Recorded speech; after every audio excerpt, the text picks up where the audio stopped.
Good morning, ladies and gentlemen, and welcome back to the MLF, the fourth MLF festival. Ladies and gentlemen, we have for you a few audio visuals. The first one about the brave soldiers of the Gorkha Rifles is called The Legacy of the Gorkha Soldier. The former Indian Chief of Army Staff, Field Marshal Sam Manekshaw, once stated, "If a man says he's not afraid of dying, he's either lying or he's a Gorkha." With their blood-curdling Ayo Gorkhali war cry and wickedly curved kukris, Gurkha warriors have been sending shivers down the enemy's spines for centuries and have a reputation of fearless military prowess. In India, the famous Gurkha Rifles have completed 200 years of soldiering. Their motto is, "It's better to die than be a coward." This audiovisual will take you through their principles.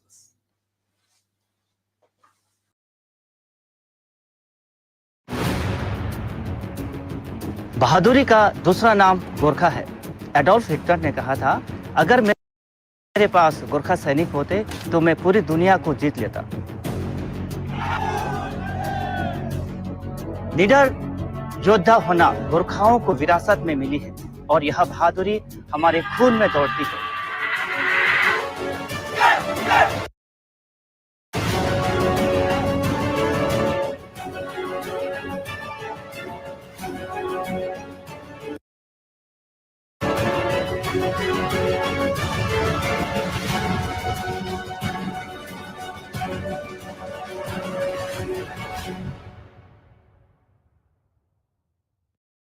Better to die than live like a coward, a motto that the brave men of the Gorkha Rifles live by.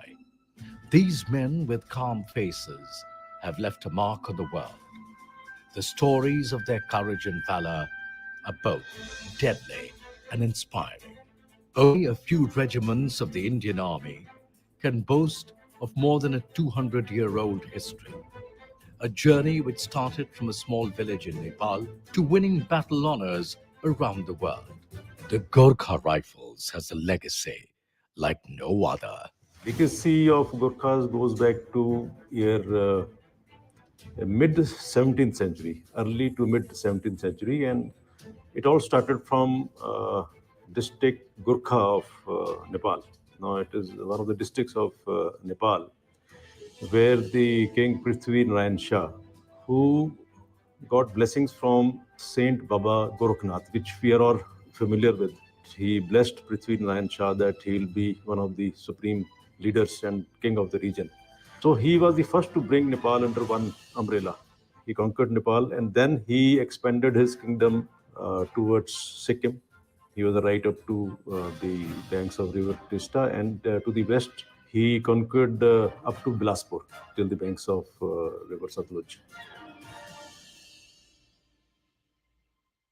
Subsequently, it was Maharaja Ranjit Singh, which is generally lesser known fact, that it was he who realized the potential and the soldierly qualities of the Gurkhas, and was that time he got the Gurkha boys recruited into his army. And also something of interest is that the soldiers of the Maharaja Ranjit Singh army, since the regiment was located at Lahore, were called Lahore. And it was only later, somewhere in towards 1814 to 1815, when there was a conflict, there was an Anglo-Gurkha war. In April 1814, the British declared a war on the Gorkhas. What unfolded at the Milan fort bears testimony to the never-say-die spirit of the Gorkha warriors. They were greatly outnumbered by the 7,000 British troops. 3,000 Gorkha warriors under the command of Amar Singh Thapa continued to wreak havoc among the British ranks. This is when the British took a serious note of the Gorkhas. After the war, the remnants of the forces which had put up such a gallant fight were brought under the British service as an irregular force. On 24th April 1815, the 1st Battalion of the Gorkha Regiment was raised as the Nasiri Regiment.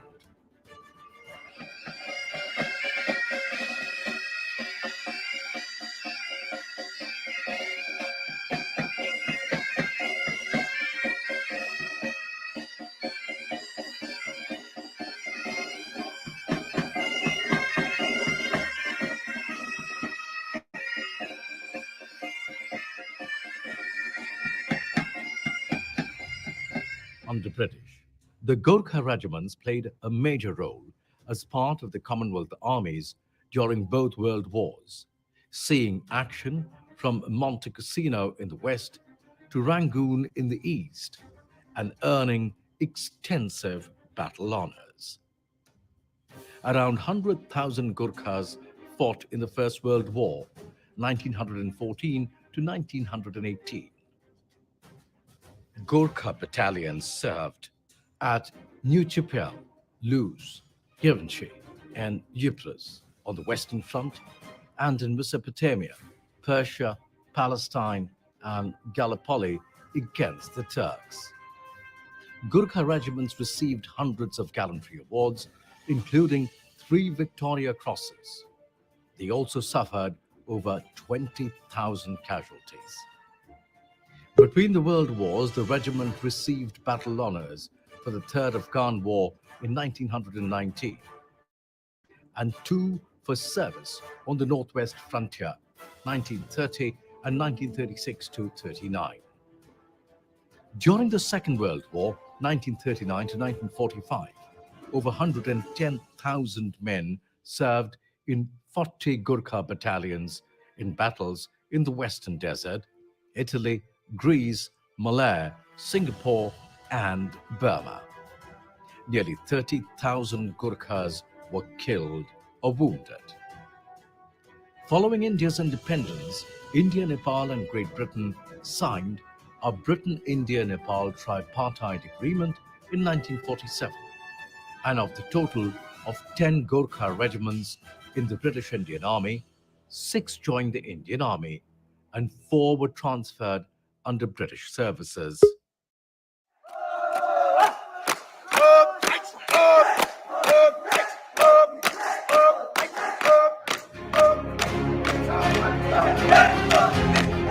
Our strength lies in our strong ethos of regimentation.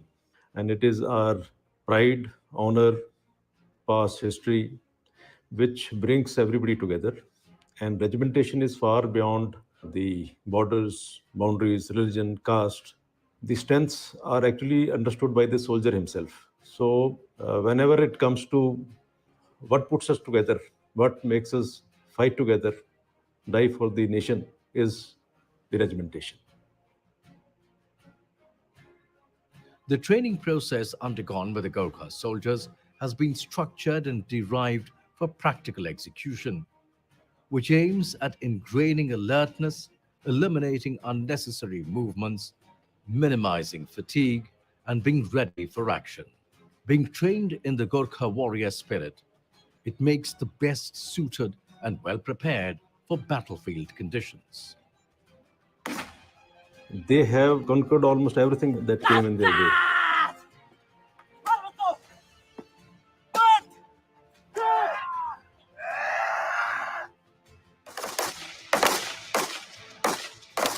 When there is a winning story behind you, it gives you a lot of pride, a lot of self-esteem.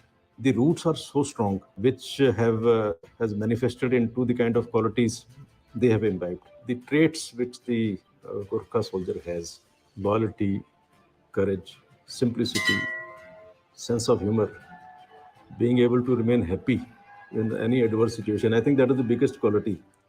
Makes him best soldiers in the world. And they have proven that, not once, but many number of times.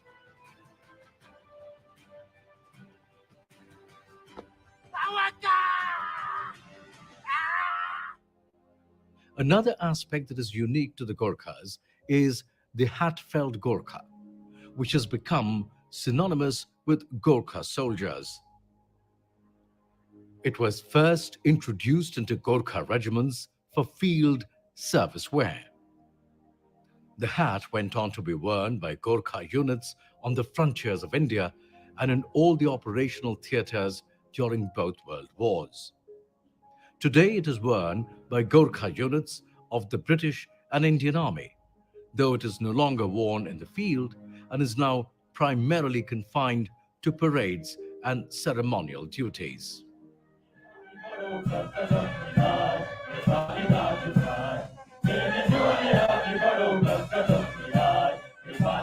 हमारे Gorkha regiment में कई युद्ध नायक जैसे परमवीर चक्र captain Gurbachan Singh Salaria, Mahavir चक्र lance नायक रविलाल थापा आदि हुए हैं, जिन्होंने देश राष्ट्र के लिए पूरी वीरता और साहस के साथ लड़ाइयाँ लड़ी हैं और अनेकों योद्धाओं ने तो अपना सर्वोच्च बलिदान भी दिया है।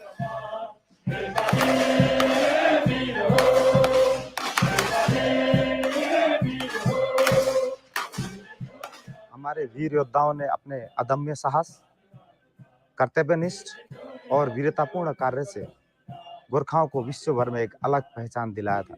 The Gorkha regiment under any command have been known to be the fiercest and most loyal fighters.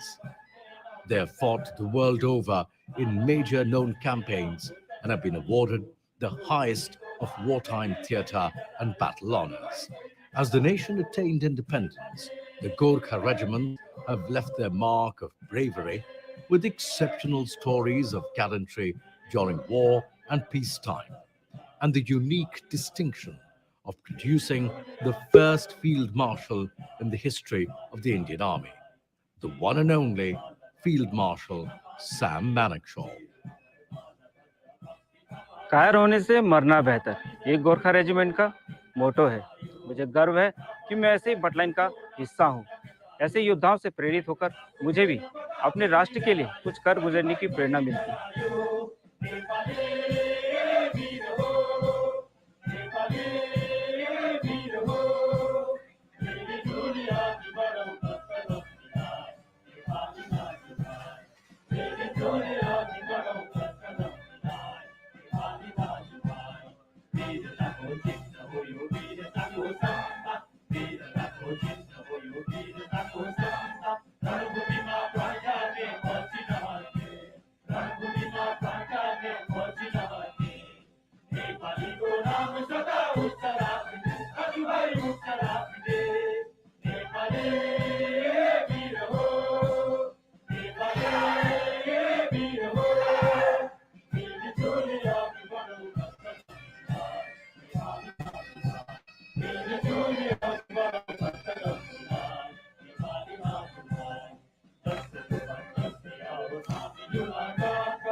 Coming up next is a film on the unique legacy of the Sikh soldiers. While various communities across the country have contributed to meeting the multifarious national security threats and challenges, the Sikh community's contribution has been disproportionately large relative to the small size of the population. Inspired by the teachings of Guru Nanak Dev to engage in selfless service, strive for justice for the benefit and prosperity of all, and be honest in your conduct, and by the valor of Guru Har Gobind Singh Ji and Guru Gobind Singh Ji, Sikh youth have traditionally opted to serve in the armed forces in large numbers. The Sikh soldiers' raw bravery and unending loyalty has ensured that the Sikh community's contribution to national security is immense. Sit back and enjoy.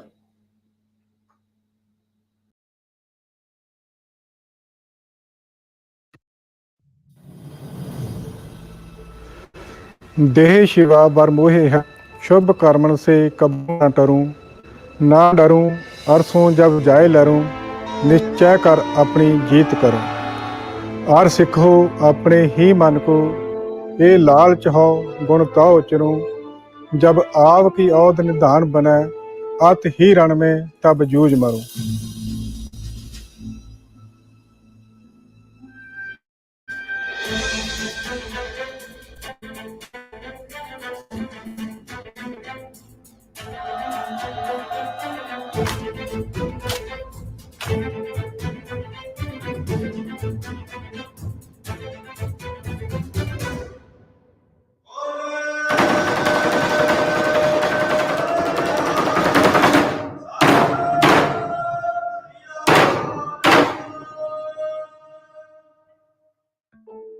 Of the many warlike races in India, whose military qualities are of a high order, the Sikhs indisputably take the lead as thoroughly gallant and reliable soldiers.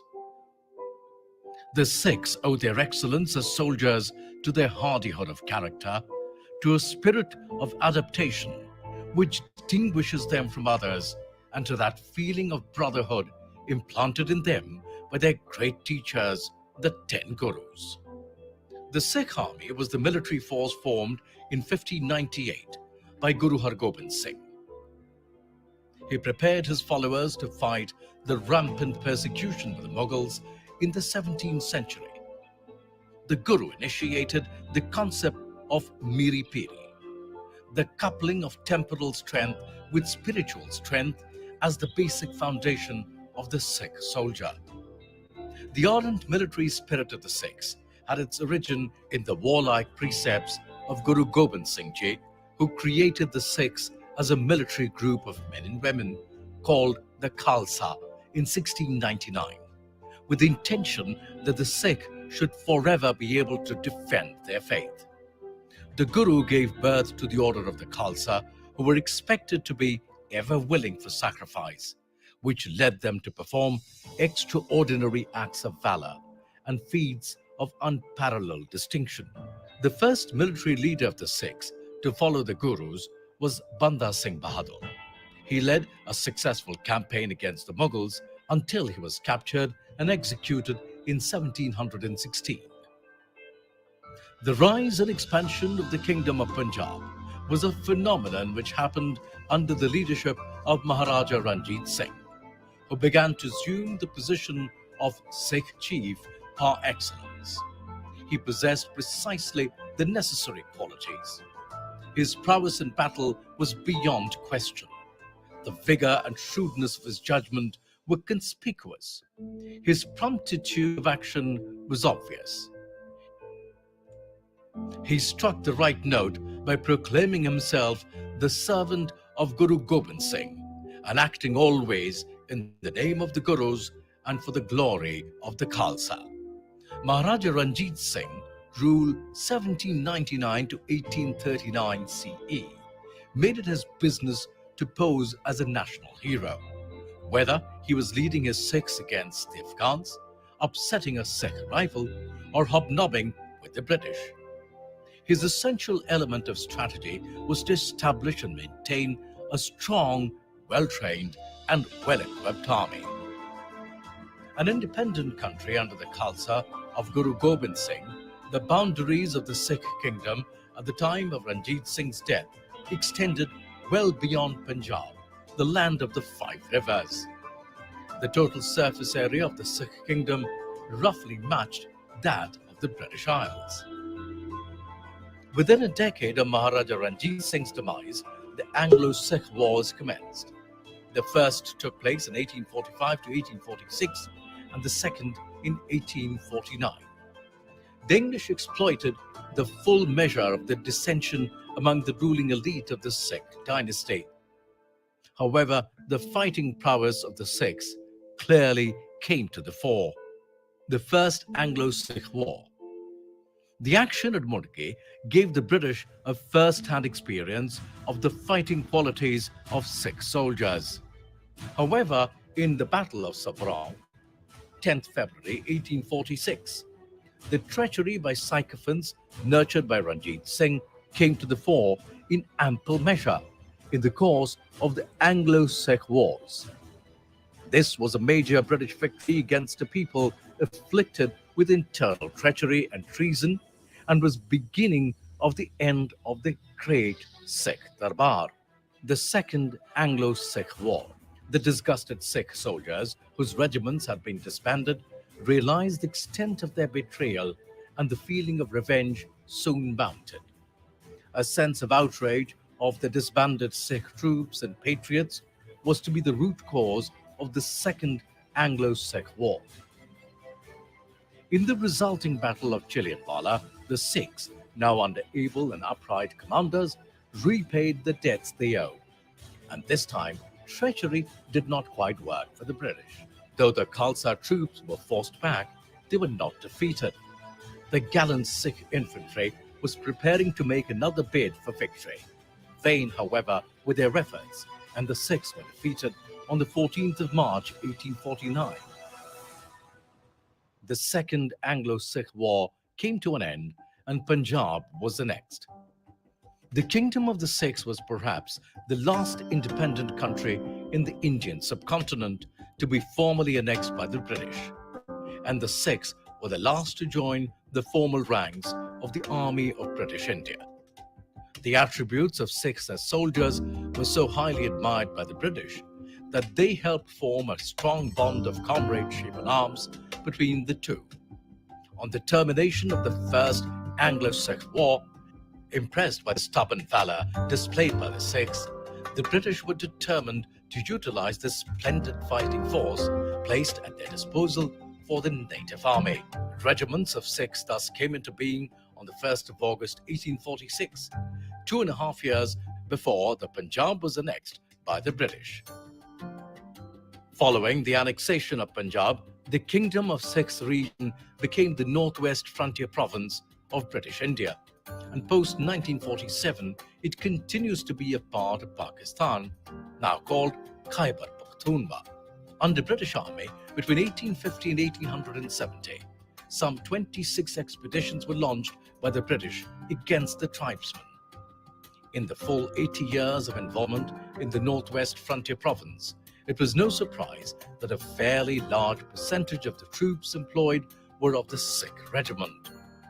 Sikhs were the frontline troops for the British Empire to extend itself towards, whether it towards the west towards Afghanistan, or towards the northeast towards China.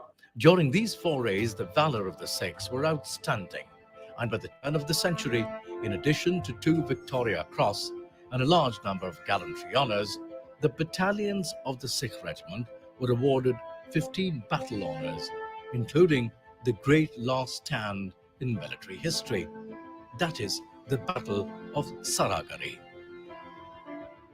In the past, whichever battle Sikh soldiers has taken part, they have always come victorious, whether it's pre-independence or after independence.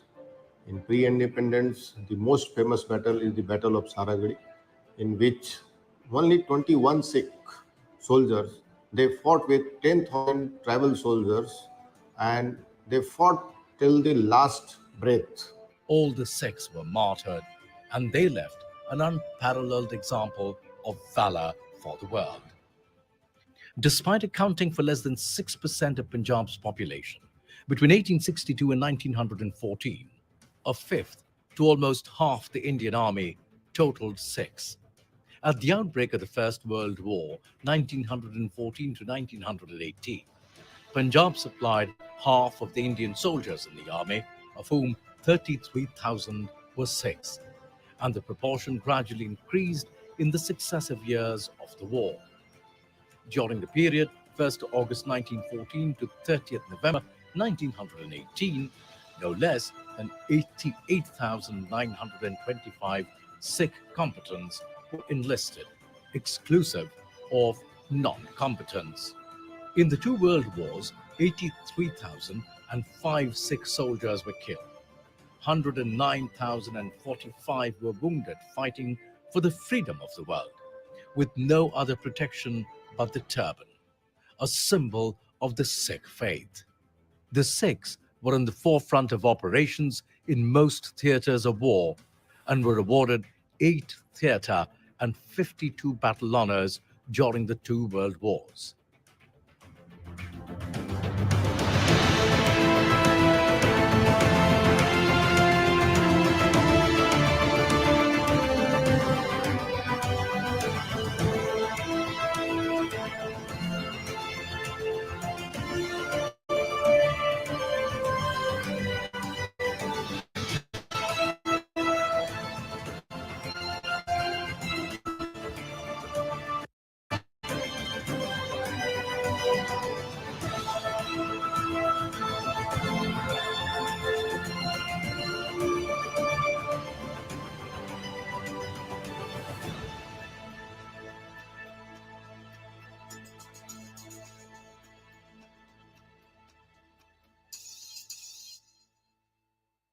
सवा लाख से एक लड़ाऊं, तब है गोविंद सिंह नाम कहाऊं।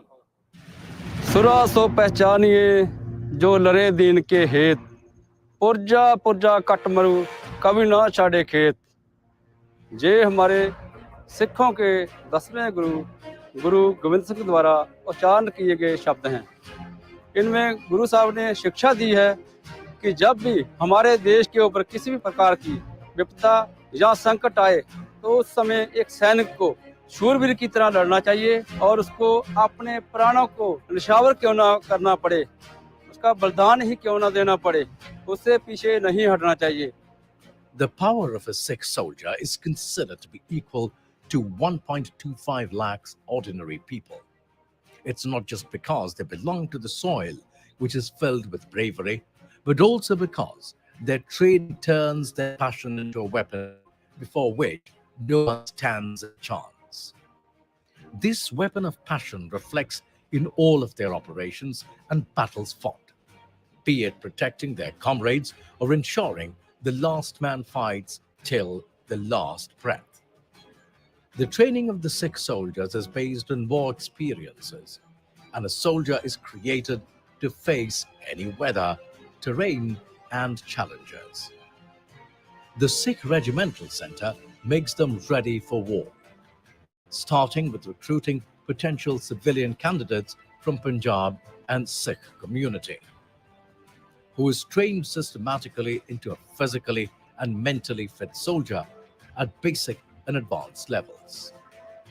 And this very training hardens them to the core.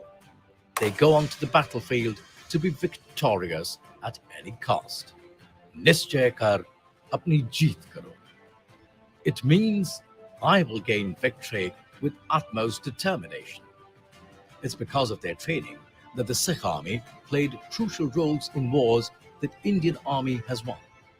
Even today, when these wars are mentioned, the contribution of the Sikh soldiers is surely remembered. Sikh soldiers have always made its presence felt. Sikhs have shed a lot of blood in loyalty to the nation, and every drop of this blood is spoken of today. Fight like the Sikhs, kill like the Sikhs.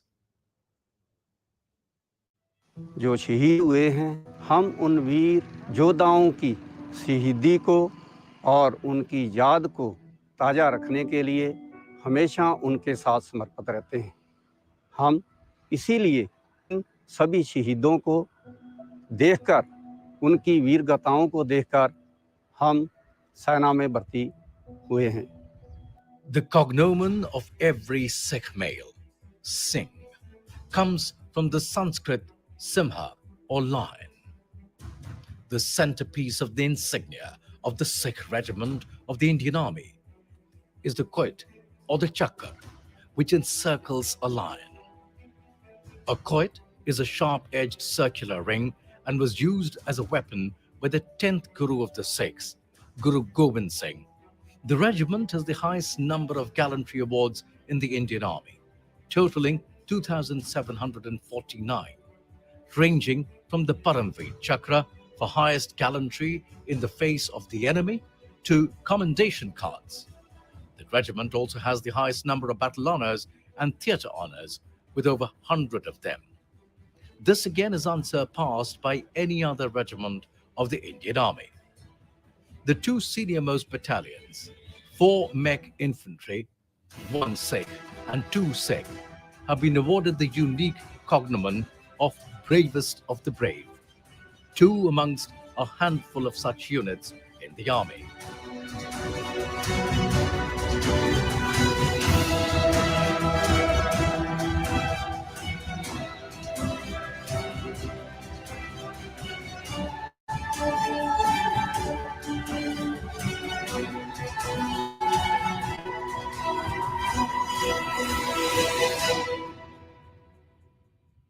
It is most fascinating to see an array of well-turned-out Sikh troops. They look exceptionally smart and fighting fit. The men take great pride in themselves, their units, and their profession. The traits that characterize Sikh troops, which influence their performance both in war and peace, or their vigor, unbounded energy, endurance, power, and exuberance. Sikh troops are capable of achieving exceptionally high standards in every imaginable field, provided their full potential is harnessed. Religious faith is ever present to sustain the Sikhs under any adversity and to assure them of glorious victory. Sikh troops are very fond of folk songs and dance.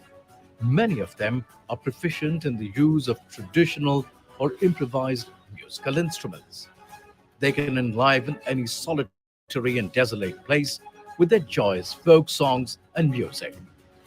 This quality of the Sikh troops comes very handy during camps and when located at far-flung remote places where other sources of entertainment are lacking.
We now come to a book discussion.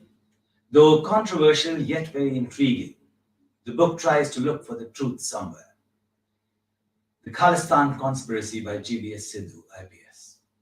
The author examines a series of interconnected events that led to the rise of the Khalistan movement, Operation Blue Star, the assassination of the Prime Minister Indira Gandhi in 1984, and the anti-Sikh violence that unleashed thereafter. With a timeline that moves from 7 years before to a decade after 1984, the book strives to answer critical questions that continue to linger on till today. The narrative moves from Punjab to Canada, the US to Europe and Delhi, in search of sifting the truth from the political obscuration and opportunity, examining the role that the ruling party allegedly played and the heartrending violence that devoured thousands of innocent lives in its aftermath. To introduce the author, GBS Sidhu, IPS, Mr. Sidhu served as lecturer of history in Government Recruitment College, Nagpur for 2 years. I'm on, actually, I can see I'm there. Before joining IPS in July 1964. And after serving in the UP cadre for 7 years, the author joined R and AW in 1972. After 26 years in R and AW, he retired as Special Secretary in April 1998.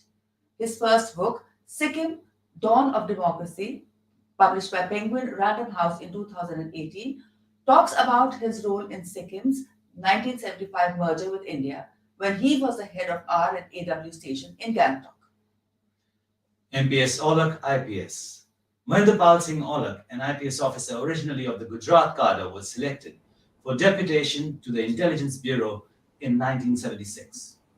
Delhi and hence Chandigarh in 1978 and Amritsar in 1980.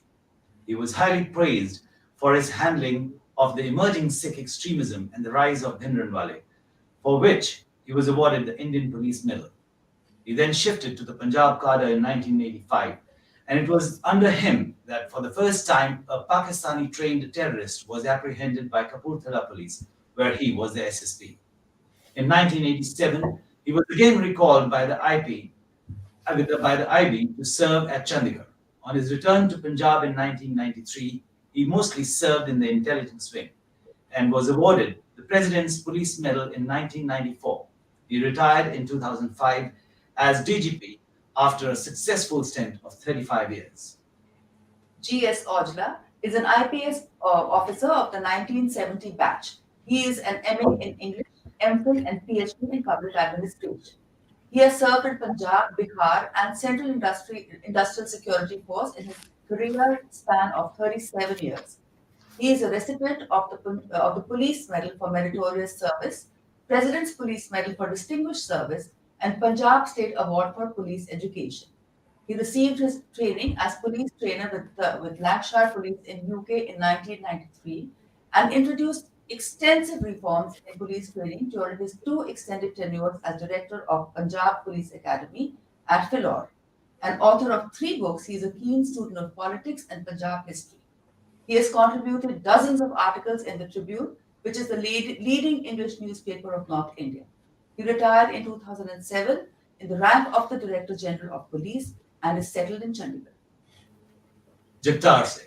Mr. Jagtar Singh joined the Indian Express in 1978 and transferred to Amritsar in March 1979 before the election to the General House of SGPC.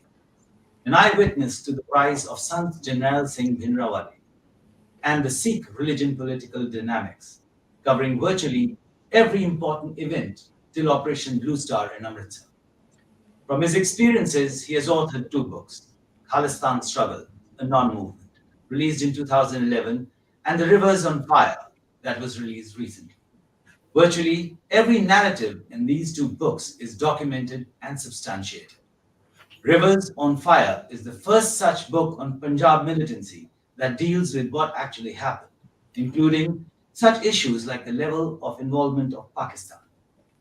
All this is based upon an extensive interaction with the players in the movement and the personal experiences. He worked with the Indian Express for 24 years, covering Punjab. Over to you, sir. Good afternoon. Good afternoon, viewers. It's my pleasure to be the moderator for this session. I must congratulate Mr. GBS Sidhu that after almost 2 decades of his retirement, he has made it bold to state facts which he knew and needed to tell. A very powerfully captioned book called Khalistan Conspiracy. When you look at the title, you are immediately glued on to the meaning of both these words, what it meant then, what it means now, and who did the conspiracy? Was it the result of a conspiracy, or was it an enacted conspiracy by the then establishment, or what all exactly happened for him to perceive it as a conspiracy? Now, it's a very different book from the usual bureaucratic whitewash for which the officers are known, because they always try to justify the government then in power, or the government that they've been serving from time to time. It's a highly interpretative, magisterial, and opinionated view of the fateful years that led to the Operation Blue Star and subsequently. The book has a very good architecture. It has a beginning, a middle, and an end, and has a crescendo, a climax, and a denouement. When I say crescendo, he is narrating all the events which eventually boil down to what he calls a cathartic Operation Blue Star, which was meant to be built up and then to give a sense of relief to the entire nation. He doesn't see the circumstances evolving in a cause and effect sequence. He sees a method to the madness. And it's a very powerful indictment of Akbar Road 1, which was, to start with, according to the book, almost dominated by a person called Sanjay Gandhi, Indira Gandhi's younger son, who unfortunately died in an air crash. And he was always perceived to be an extra constitutional authority. And then later on by Indira Gandhi herself, assisted by her coterie of advisors. And he has conceptualized the book into what he calls as Operation 1 and Operation 2. I think this is his own arbitrary watershed that he has arrived at. He'll, in the course of his own discussion, he will let us know whether he has come across this term Operation 1 and Operation 2 as actually unfolding a series of events in which the government was the dramatic personae.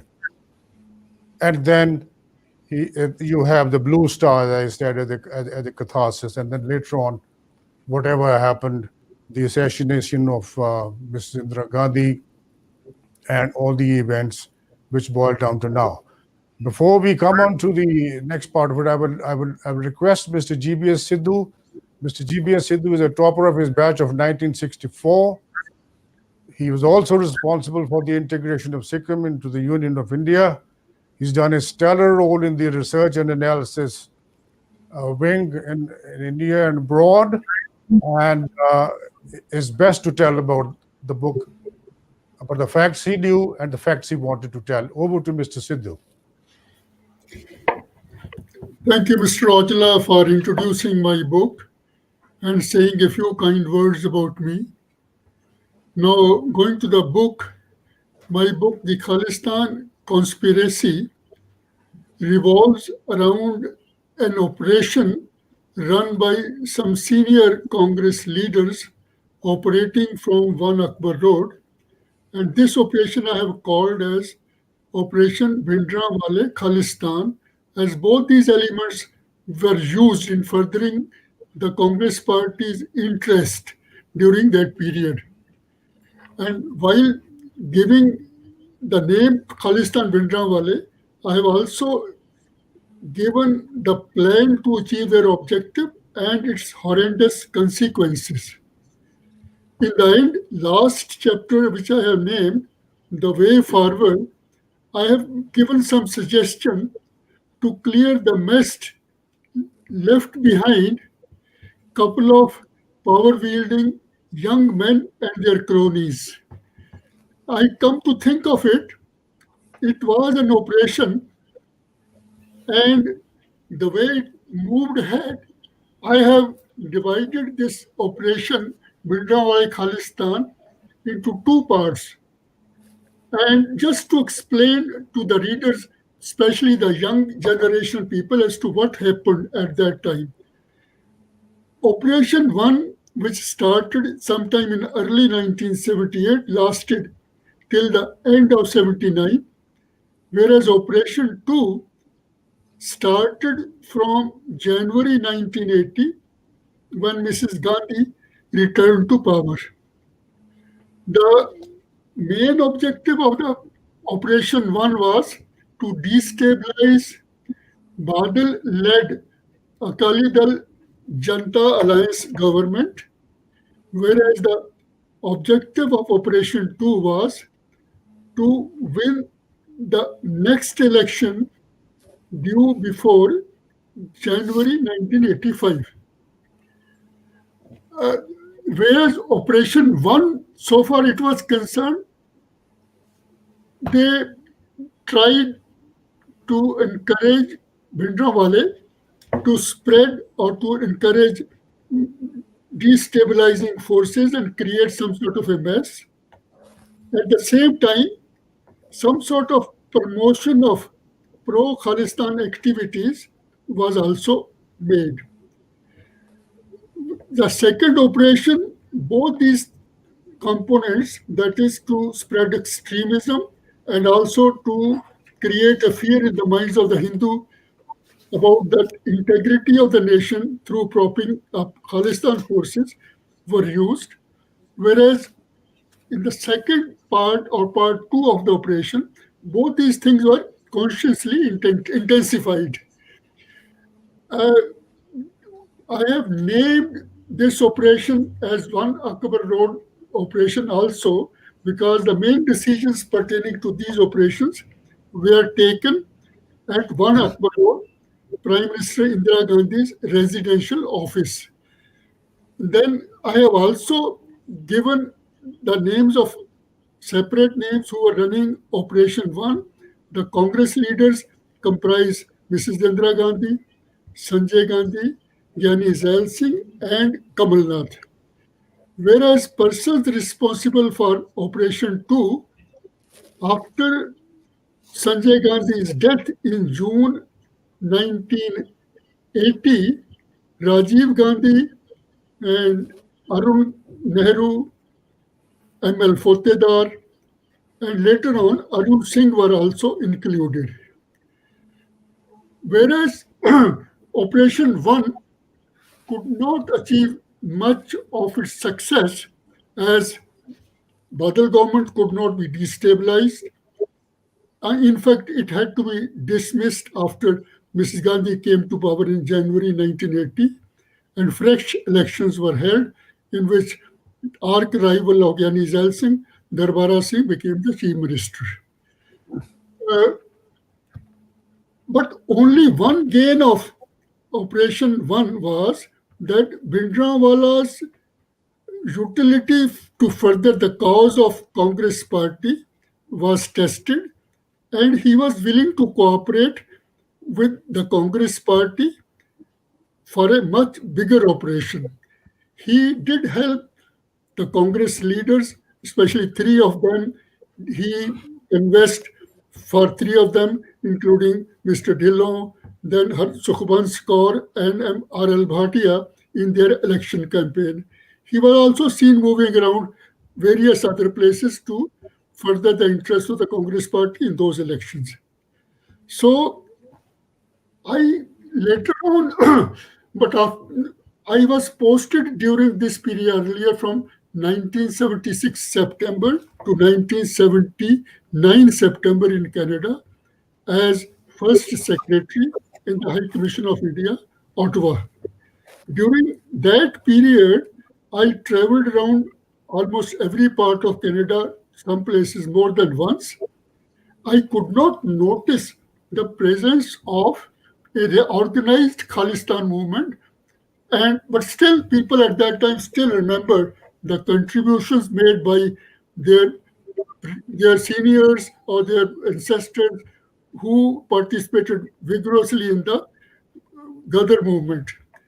Only two persons came to my notice who were talking about Khalistan activities.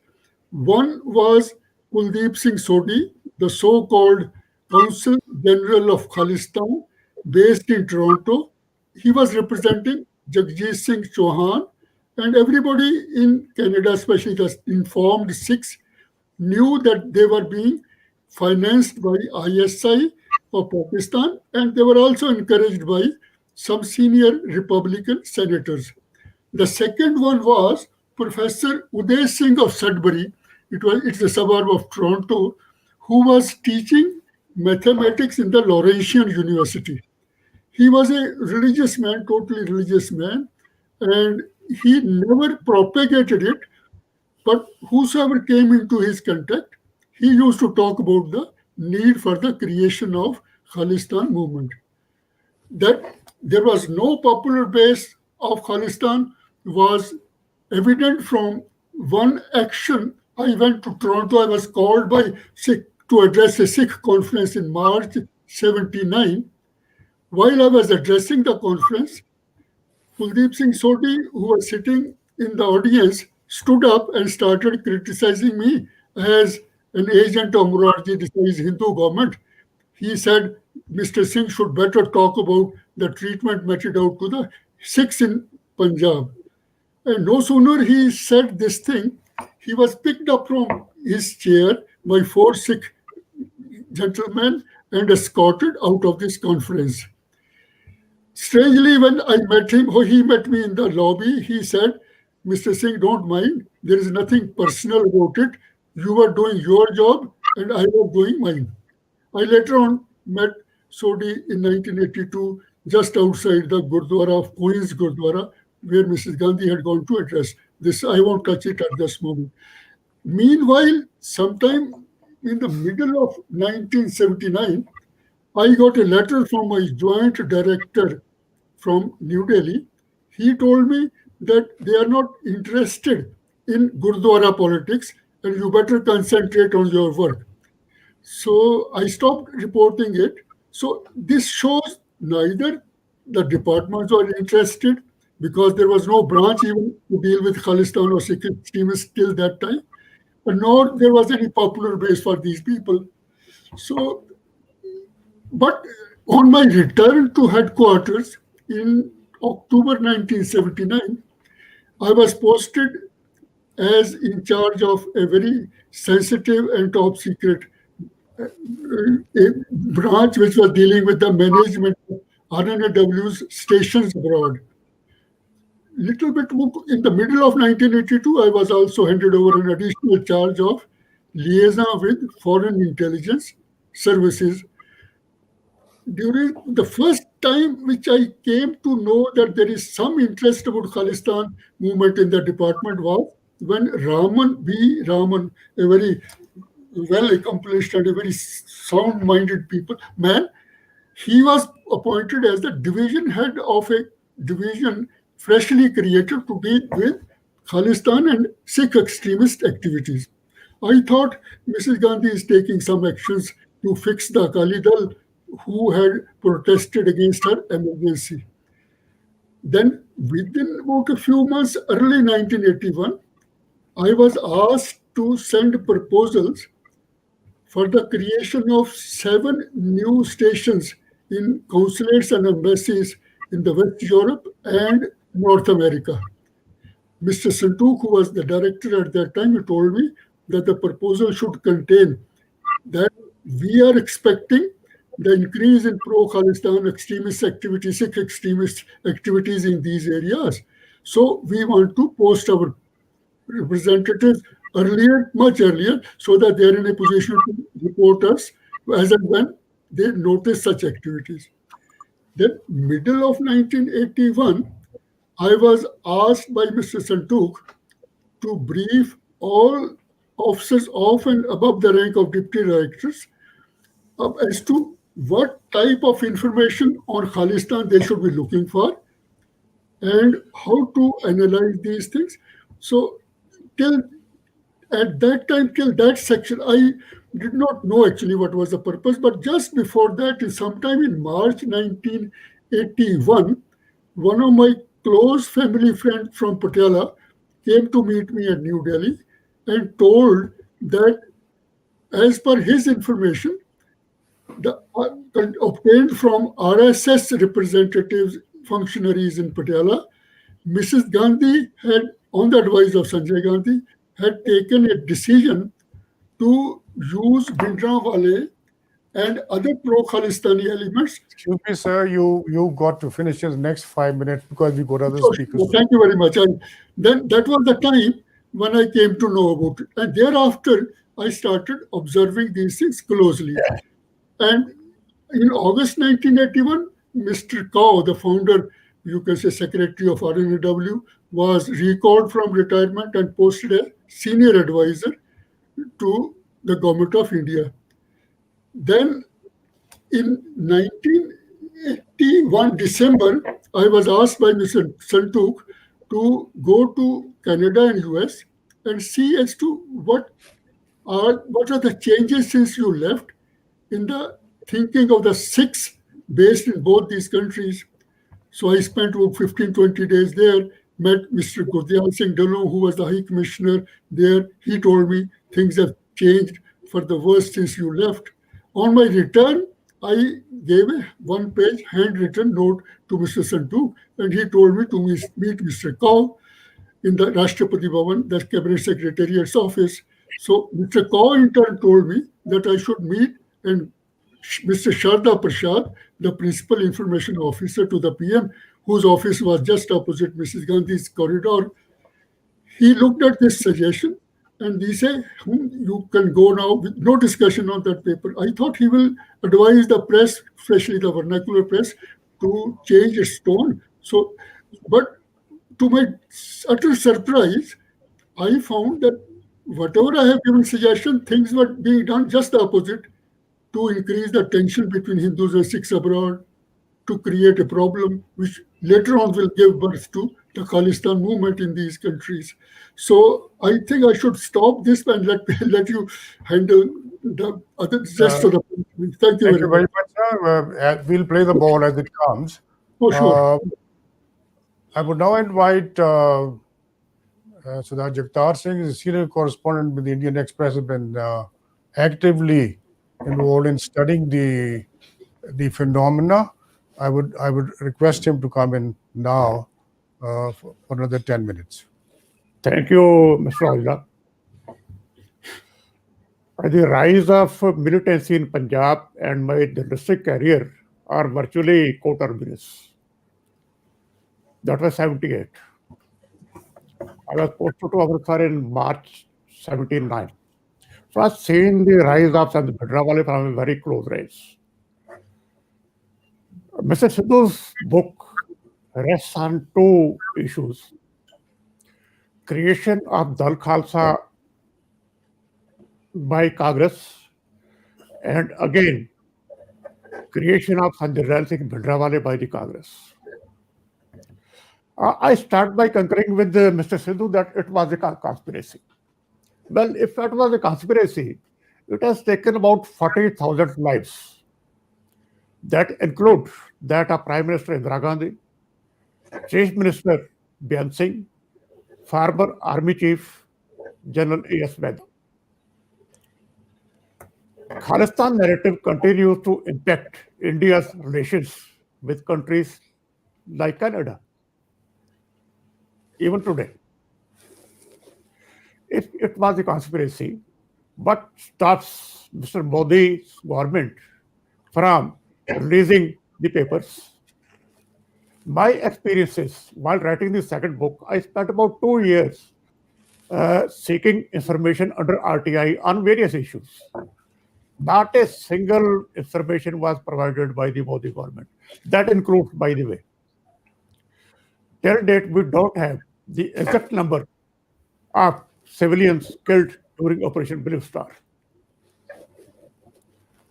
I tried twice, and then again, I tried an indirect method about the number of people who were cremated or the number of postmortems held during that period. I've got the reply that record has been stolen and I was given the FIR. So this is the state of affairs. There were questions about the movement of General A.S. Baidia too during Operation Blue Star, because Southern Army Commander General T.S. Oberoi also happened to be an Amritsar. It's part of record. Brigadier Goraya in his book has mentioned all these things. If the government is not willing to come out even such bits of information, I don't know what was happening. Number two, the government should release information so that the issues are cleared.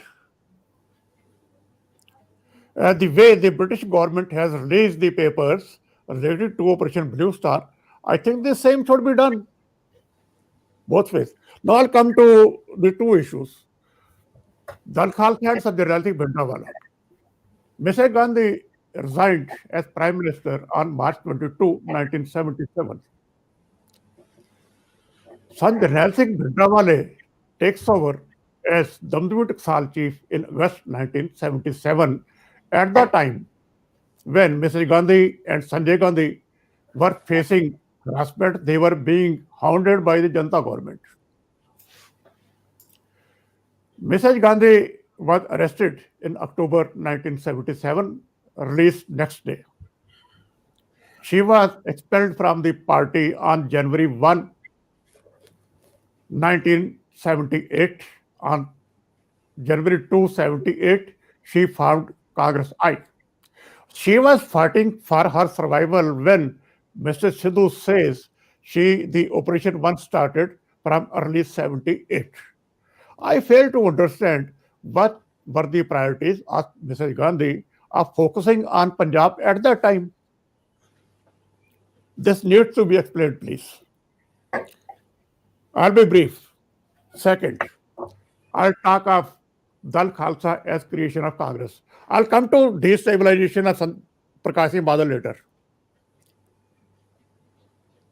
I covered that press conference, and Aroma Hotel used to be the preferred spot for holding such press conferences at that time. It was a small, Chandigarh was a small town. Somehow Gyani Jail Singh happened to address a press conference at the same venue before that. That is how this confusion started. Mr. Sidhu has based two books, his book on two books again on information. One, Kuldeep Nayyar, second by Mark Tully about Dal Khalsa. I'd like to point out that Kuldeep Nayyar, during discussion on Times Now on his book, when confronted by Dal Khalsa leader Satnam Singh, confessed that he should have talked to Dal Khalsa people. It was wrong on his part to say that they were the creation of Congress without cross-checking it. He dropped that information from the second edition of his book. So that demolishes one aspect. Second is Sanjarnati Bhindrawale. He took over following the death of his predecessor, Sant Kartar Singh, in a road accident. That was August 1977. Both Chief Minister Prakash Singh Badal and SGPC Chief Gurchan Singh Toda were present as his coronation.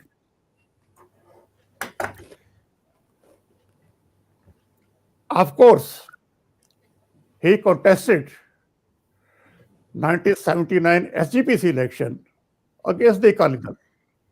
But he had made one offer. That I think Mr. Sidhu omitted. And that's part of the record. The issue was the candidature of Jeevan Singh Umran-Nagal, who was revenue minister, who was minister in Prakash Singh Badal government. He was Parondarikari. Sant Bhindrawale said that he is willing to extend support to all the Akali Dal candidates, provided Prakash Singh Badal agrees to withdraw the candidature of Jeevan Singh Umran-Nagal. He refused. So this is how it started. When Mrs. Gandhi came to power in 1980, I won't touch that period.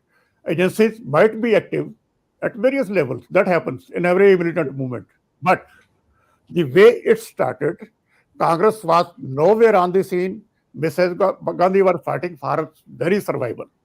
So these are my two basic contentions on the Khalistan conspiracy angle. Mr. Sidhu is forgetting, ignoring, rather not forgetting, one aspect. That is Sikh psyche. Would you will be able to sum up in the next 2 minutes, because then Sure. Had the courts delivered justice in the Narkari case, the Narkari chief might not have been killed. That is the start of the militancy. That operation was carried out, the killing, by Ranjit Singh, who had nothing to do with Sant Jarnail Singh Bhindrawale. Of course, he approached him to get a weapon, but he was not his man. At the same time, Akhand Kirtani Jatha and Babar Khalsa had come into operation. And lastly, the confrontation against Narkaris dates back to 1973 when SGPC passed a resolution against them. Campaign was already going on. Narkari clash in 78 was the climax. Thank you so much. Thank you very much, Jagtar Singh. Now, I'll invite my batchmate and colleague, MPS Aulak. He served for a number of years in the sister organization and has a ringside view of the happenings then. He was in Amritsar at the time of Operation Blue Star, and he's been the Intelligence Bureau office in Chandigarh and in Amritsar. And having served in the sister organization involved in internal intelligence, and also having served extensively in the Punjab intelligence, having headed it also, I would want MPS Olak to give his take on this. Thanks, Mr. Oida. I compliment Mr. Sidhu on a well-drafted book, very well written. He has served in the RNAW for a long period, and he would know all the operational sides also, apart from the normal intelligence collection. Well, being from the sister agency, I happened to serve in Punjab from 78 in Chandigarh to 1980, and from 1980 to 85 in Amritsar. Now, during this period, one did witness the 6th Nirankari clash in 78. It was not the first time. The SGPC, as early as 73, had passed a resolution against the Nirankaris. Prior to that, probably in the late 50s, also some clashes had taken place. Basically, the difference was on the book called Avatar Bani and another book called Yug Purush, written by Baba Gurbachan Singh regarding his predecessor, Mr. Avatar Singh. Now, when the clashes took place, Bhindranwale was not leading, as has been mentioned in the book. He exhorted the others to go and interfere in the Nirankari function, which was being held in the railway stadium at Amritsar. Now, those people who went, they went unprepared. They were not armed with any firearms as such, but carried some conventional weapons, maybe one or firearm. Now, after this took place, things were not heating up so much. There was hardly any clamor for Khalistan or for any other this thing. So it continued till 1980. 1980 is the period when Ranjit Singh killed the Nirankari chief. That is when things started hotting up a little. But at the same time, I would say whether it was being orchestrated by some forces or some people from Delhi or some other parties is something which we in the field did not notice. IB is the premier intelligence agency for collection of internal intelligence within the country. No specific instructions had been received from us regarding any operational matters. Routine intelligence collection, which was happening earlier, was continuing, and some operations at the local level were undertaken to understand what was happening and to also infiltrate among the various organizations which were engaging in this. Now, my only feeling is that if it was a long conceived operation, which was to culminate in towards the 1985 elections, it's a very difficult thing to run such an operation for 5 years. Even as far as I would go to the extent of something like 7 years in 78. Now, Operation Part 2, if it was conceived, Mr. Kyani Zail Singh was the Union Home Minister at that time. The Intelligence Bureau was directly under him. He could have instructed the IB people to what was to be done, how things were to be done. Now, as far as this thing is concerned, there was no instructions received in the field for any specific collection of intelligence of any any particular kind of particular nature. We were doing a routine work. Secondly, even the people at the headquarters, till the topmost, I did interact with the director and the others. There were no indications from their side that something should be done in a particular manner. Yes, we were given instructions as to how to improve on various matters. Yes, we did it, but there was no augmentation of resources or manpower in Punjab. Not till 84. Post 84, yes, it happened. My second issue is, when Bhindranwale was to be arrested in 81, there is an interview of General Sinha, which Mr. Sidhu also mentions in his book. Now, General Sinha has mentioned there that he was asked by the Punjab Chief Secretary to provide tanks for the arrest of Bhindranwale, which he refused. Then, ostensibly at the behest of the Prime Minister, the General Sinha was told that a Gurkha battalion had been earmarked to assist the Punjab police in arrest of Bhindranwale. Now, General Sinha raised his objections to it. He was told that these are the orders of the Prime Minister. If the Prime Minister was to issue any such orders, Bhindranwale had to be arrested, then the operation may not have gone as per what they wanted. They should have let Bhindranwale be. Thereafter, again, it's mentioned that on orders from Delhi, probably, Sant Bhindranwale was released in middle of October. That again is a little difficult thing to understand. First, you arrest a man for whom the army is to be deployed. Then you release him after a few weeks, saying that there is no evidence connecting him with the killing of Lala Jagat Narayan. That's one. Now, secondly, prior to Operation Blue Star, Mr. Sidhu has mentioned in his book that there was a plan conceived to have a heliborne operation, conducting a heliborne operation, which would be conducted when Bhindranwale was normally holding court on top of the Langar building within the Golden Temple complex. If that was so, it is mentioned that it did not find favor with Mr. Gandhi on the ground that there would be a lot of loss of life. Then it was given up. This operation was not followed up.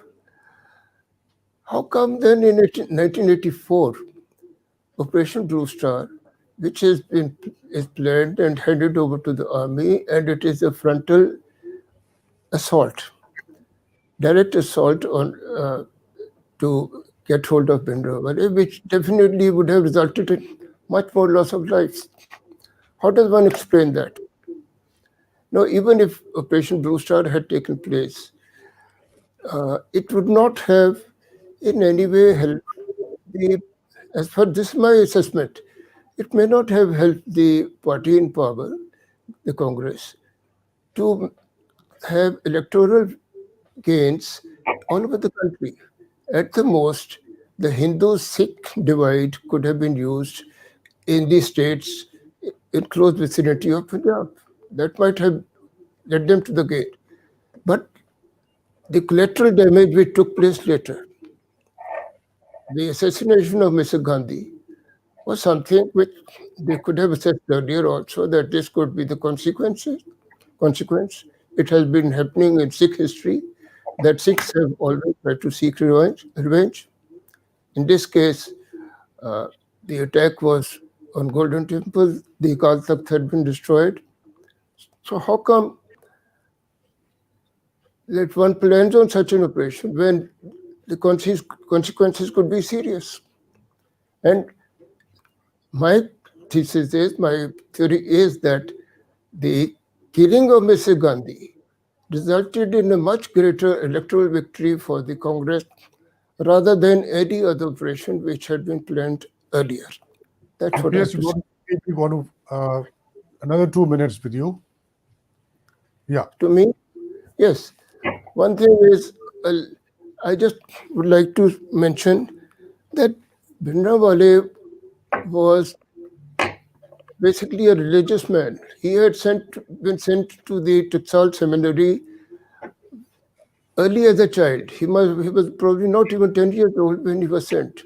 He was a man devoted to religion. Could not be led by political or financial allurement. And it has been quoted in the book that Kamal Nath said, "We have been giving money to Bhindranwale." I doubt if that is true. Bhindranwale was not the type who would accept money. Secondly, the Nirankaris have their origin into another different sect. It was created by Baba Dayal Singh, who's hailed from the areas now which are in Pakistan. And one of his followers, Butta Singh, set up a separate sect. The original Nirankaris were basically for reformation in 6 practices, religious practices. This Butta Singh's group was a total deviation from those. They went different, and in 1948, the 6th Nirankari Mandal was, the Nirankari Mandal Sant Nirankari Mandal was registered in Delhi. So another aspect is regarding the Akhand Kirtani Jatha. It is hinted that it was created by Bibi Amarjit Kaur, wife of Fauja Singh, who was killed in the 6th Nirankari clash. It was not so.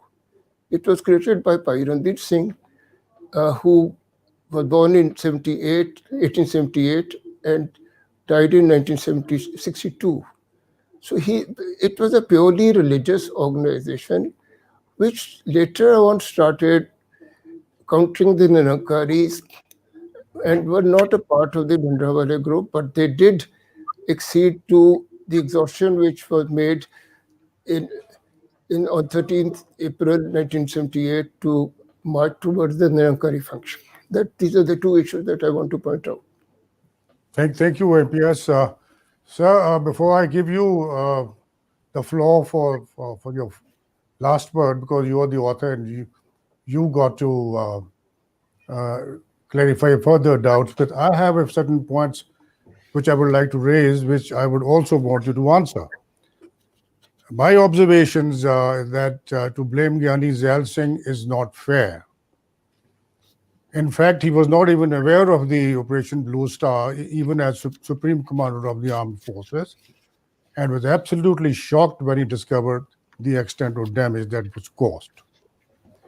A ringside political view may have been available to you also, sir, because you are the distinguished son-in-law of Sardar Swaran Singh, who at one time was involved in parleys between the Akalis and the High Command in Delhi. So you must have had a very, very authentic account from Sardar Swaran Singh also, who in the end got disillusioned and opted out of the parleys. The external aspect of Khalistan issue and the post-ISI involvement more effect than the cause of these developments discussed in the book. Now it is more outside in and not inside out. The Truth and Reconciliation Commission that you have spoken in the end of your book on the pattern of South Africa, that point needs to be elaborated and examined. I would say that the movement of Khalistan started in a very nebulous form, needs to be constantly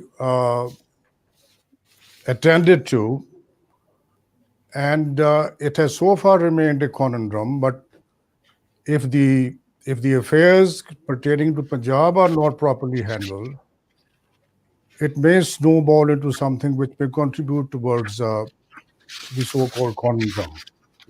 I'm presently talking of the farmer agitation in Punjab, which is very powerful movement going on at the moment, and it needs to be tackled properly at the political level. And I would say, as has been proven by the Blue Star operation that military solutions cannot be found appropriate for political problems, and therefore the problems have to be handled first of all politically and not abdicated and left to the army to handle, because they know best how to operate effectively as possible. That's the lesson we've learned from Blue Star. I now leave the floor to you, sir, to in the next 10 minutes add anything further to your book, which is a highly readable book and needs to be on everybody's shelf who is concerned with the happenings of those days. Over to the author, Mr. Sidhu. Thank you very much, Mr. Ojala. In the beginning, I must confess that all three of you have studied or read my book thoroughly, and some of your questions are extremely pertinent. So let me first address Mr. Ojala's remarks on Mr. Zail Singh's involvement. First of all, actually, everybody knew that he was extremely close to Sanjay Gandhi. Secondly, during the period when Lala Jagat Narayan was killed, he was in Chandokala, and he was somehow tipped that you must return to Chowk Mehta as soon as possible. During that period, one of my batchmates, Divakar Das Gupta, was posted as DIG headquarters, BSF. There were a number of checkposts from Chandokala to Chowk Mehta, and Divakar Das Gupta told me that at every checkpost, their men stopped Bhindranwale, but within a few minutes, instructions used to come from Home Minister's office to let him go, let him pass. It happened at 3-4 places. Secondly, Zail Singh was... Don't you think the drift between the rivalry, political rivalry between Gyani Zail Singh and Darbara Singh? Well, that was there. That was taken. Let me explain now. That was a part of it, which was also noted by me in my book. Then again, he was sidelined the moment he became the president. Thereafter, you have also mentioned that solution to the problem lies in, you can say, solution at home. I have mentioned this thing in my recommendation on TRC. I would not like to touch the present farmers' agitation. It is much beyond my scope. But at that time, it applies to all three of you, your questions.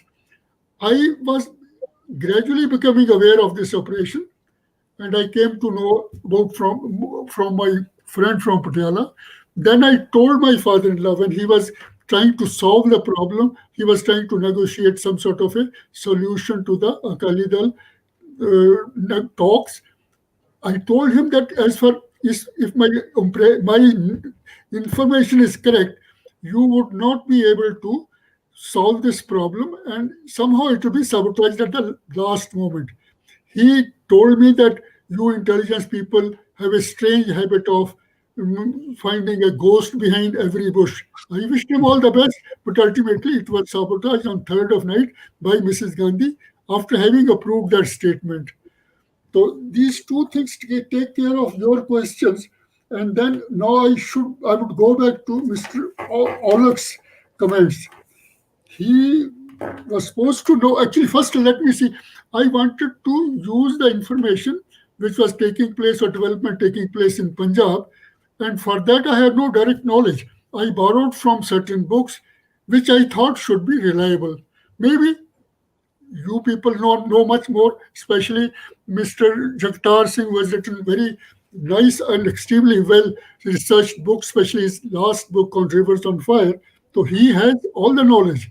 But I have to build a story, and I have to keep the book to a limited time, limited space and pages so that people can read about it.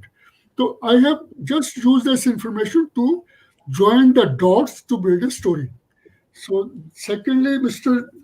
Olak has said that he's talked about the operation which was later on rejected of Halliburton operation, which was planned in April 1984.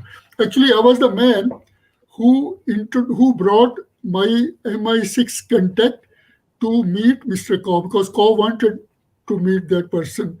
Till then, I did not know why he has called, because he has asked me to wait outside in his staff officer's room. Ultimately, gradually, I came to know that he wanted an SAS advisor to come from London and advise as to how best Mr. Bhindranwale could be picked up from Langar Roof. So I have also talked to Mr. R.T. Nagrani, who was at that time Director General Security, and later he became the founder DG for NSG. He gave me all the details that sometime in December 1983, Mr. Kaur called him and said that you planned this type of operation. Again, in April sometime, they told Mr. Nagrani that let us go and brief Mrs. Indira Gandhi for that, on that operation. After hearing all that, she wanted to know how many casualties will take place. Mr. Nagrani said we'll lose both the helicopters and possibly 20% of the force. And when she asked about the civilian casualties, Nagrani said, I can't tell you definitely. And as you all know that Bhindranwala was addressing meetings at the Langar Roof, there wouldn't have been many people. So casualties could have occurred from the civilian side also. But Mrs. Gandhi killed that operation there and then. I have given the reason as to why she has killed, because Bhindranwale's capture alive at that moment wouldn't have served the purpose. He could have spilled the beans as to what he had been doing with the Congress leaders. And militancy wouldn't have stopped with his arrest also. In fact, it could have increased also. So there was a reason I have given in the book. I think Mr. Olaf must have read that part. Then,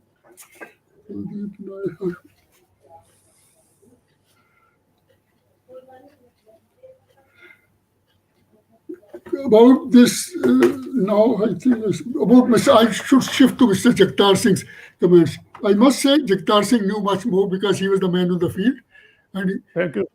No, that's right. Actually, if I had got your book on River on Fire in time, my book had already gone for print. I could have used some of that information. So you have mentioned about the Dal Khalsa. Dal Khalsa, as you know, was created in August 1980 or 82, as you must have known. And Dal Khalsa's creation, as per my information, was necessitated or needed because Bhindranwale never demanded Khalistan. He had been always telling that he is not in favor, but if government force puts Khalistan in his lap, he will not refuse. So this was an essential part of Operation Khalistan Bhindranwala, that there should be a call for Khalistan also. So Dal Khalsa was created to demand Khalistan, and at the same time efforts were made. This demand was already you have a mention. So the reason, this is what it is. Actually, you have asked so many questions, so it is difficult to remember. All three of them, I should have replied one by one, actually. So what was the answers are in your book, sir? We'll go back to the book to get the answers. No, yes. I think my main aim was to borrow from the published material at that time and join the dots here and there and make the book readable so that people could understand what had happened. The main thing here is that I was sent to US thrice, 81 December, 82 August, then 83 October. 82 and 83 was, I was sent that there was a danger to Mrs. Gandhi's life and you have to go there and see if you can do something to prevent such thing happening. During those periods, I used to meet most of my friends, and when they gave suggestions to me in 1981 December as to how the situation should be improved, in all subsequent visits, they used to say, what happened to our suggestions? You people are doing just the opposite. And some of my friends started suspecting that I am collecting intelligence from them and using against their own interests. So I was so sick, actually, when the demonstration, 2 buses came to New York and they were parked in front of UN, I went and met them. these 6 in the buses. Then on my return, I told Mr. Saxena, nothing doing. Please, he said, you go to Bangkok, well done, this and that. I said, I have nothing doing. I'm not going anywhere. I think something terrible is going to happen before the end of the next year, and I want to be here. So if I had not got the impression, so that was the main reason I have told you. So, Sorry for interrupting. We run out of time, sir. no, And please.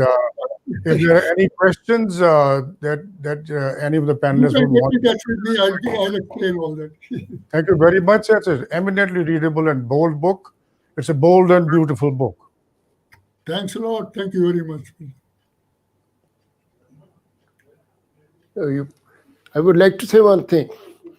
Now, We'll talk later on. I am touching with you almost daily. I have seen you growing as a school child. so I do agree. You have been my guide and mentor. I'm not denying that. But well, I've also learned to have my own views from you. Oh, please. One question. You can go ahead now. Okay, I have one question. Sure. You mentioned in your book that Mr. Darbara Singh was a secular person vis-a-vis Gyani Zail Singh, who was communal or who promoted communal elements. No, it is my observation that in the ban tobacco agitation in May 1981, which was conducted in Amritsar, it was at Mr. Darbara Singh's behest that the Hindu people took out a procession in Amritsar city. The slogans which were shouted were highly provocative. Turbans of some Sikh gentlemen were removed, and as a consequence thereof, Bhindranwale was exhorted by Baba Khadak Singh to lead a counter procession of Sikh Federation and other Sikhs. So this was done, whereas the Hindu procession had been taken out on 29th of May. It was followed on 31st of May by this thing. That is again something which happened. And secondly, which I would like to say in continuation thereof. Sure.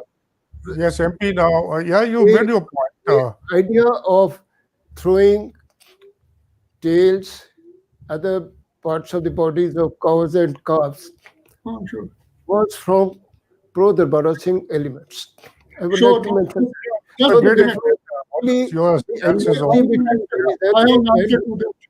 And so there's one question which I would like to ask is the so-called ambivalence of the then Akali Dal.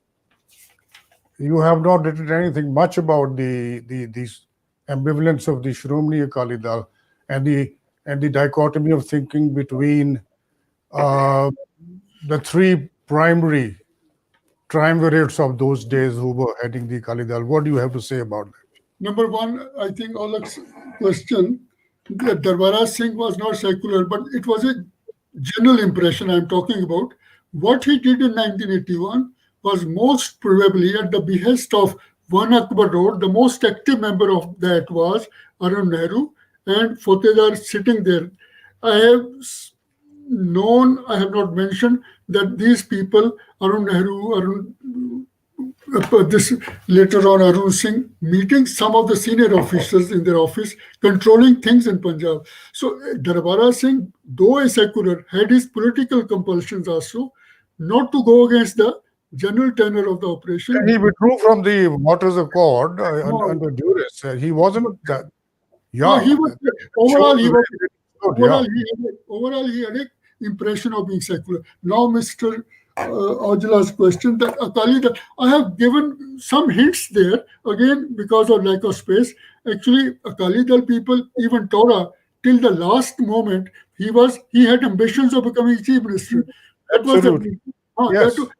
So what can I say? Only person who was above board was Sant Longowal. So others are all fighting with each other, internally jealousies. They were working against each other's interest. Exactly. So I didn't want to elaborate it for want of space, actually. Thank you very much, sir. That brings us to the close of this session.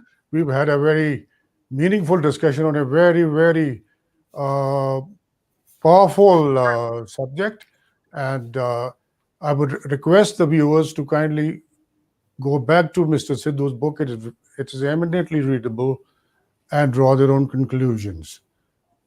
Thank you very much, all the Thanks a panelists. lot. Thanks a lot.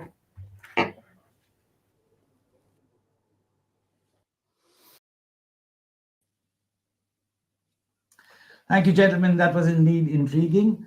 Ladies and gentlemen, we have today with us Colonel R.S. Mangat from the Headquarters Western Command. He will take us through the curtain raiser on the Swarnim Vijay Vash, the Golden Jubilee celebrations of the 1971 Indo-Pak War. Over to you, sir. Thank you, sir. Good afternoon, ladies and gentlemen. In the next 10 to 15 minutes, I'm going to give you an overview of the Golden Jubilee celebrations of 1971 Indo-Pak War, which is also known as the Swarnim Vijay Varsh. Now, Swarnim Vijay Varsh is the commemoration of 50 years of India's glorious victory in the 1971 Indo-Pak War. The war was significant as it was fought for a noble and just cause, resulting in the birth of a new nation and liberating humanity from oppression. The decisive victory is unparalleled in the history of modern warfare for its audacity, planning, and swift execution. In order to pay tribute to the valiant soldiers who made the supreme sacrifice, as well as to those who were part of this campaign, a nationwide celebration has been embarked, which will pan out for the complete year across the length and breadth of the country. The inaugural celebrations commenced on 16th December and will be followed by commemorative, mega, and concluding events. The schedule and the update on the activities can also be accessed on the Swarnim Vijay Varsh website on the internet. Next. The next slide, please.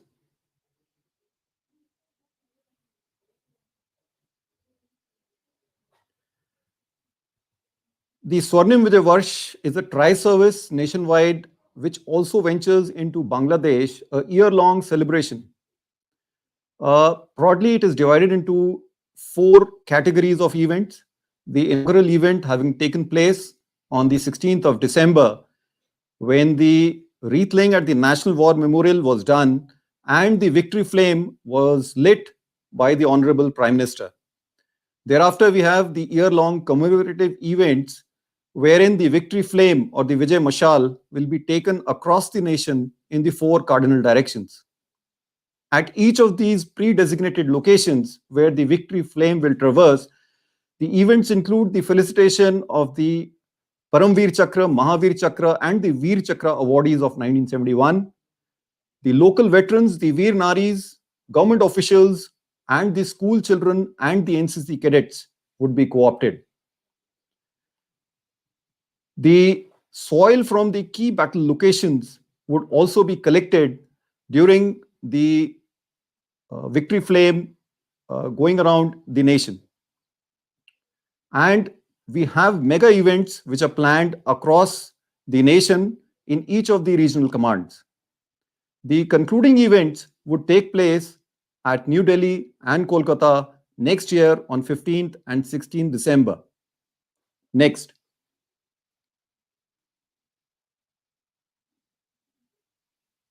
The next slide, please.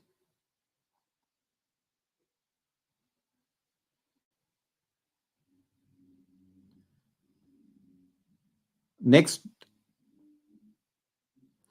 The main inaugural event on 16 December saw the Honorable Prime Minister light the victory flame at National War Memorial at New Delhi. The 4 victory flames were received by the representatives of the 3 services which are now being carried in the 4 cardinal directions across the country. The victory flame moving in the eastern cardinal direction will also traverse through Bangladesh, where commemorative events will be held, further strengthening the deep-rooted connect between the 2 nations. Next slide, please.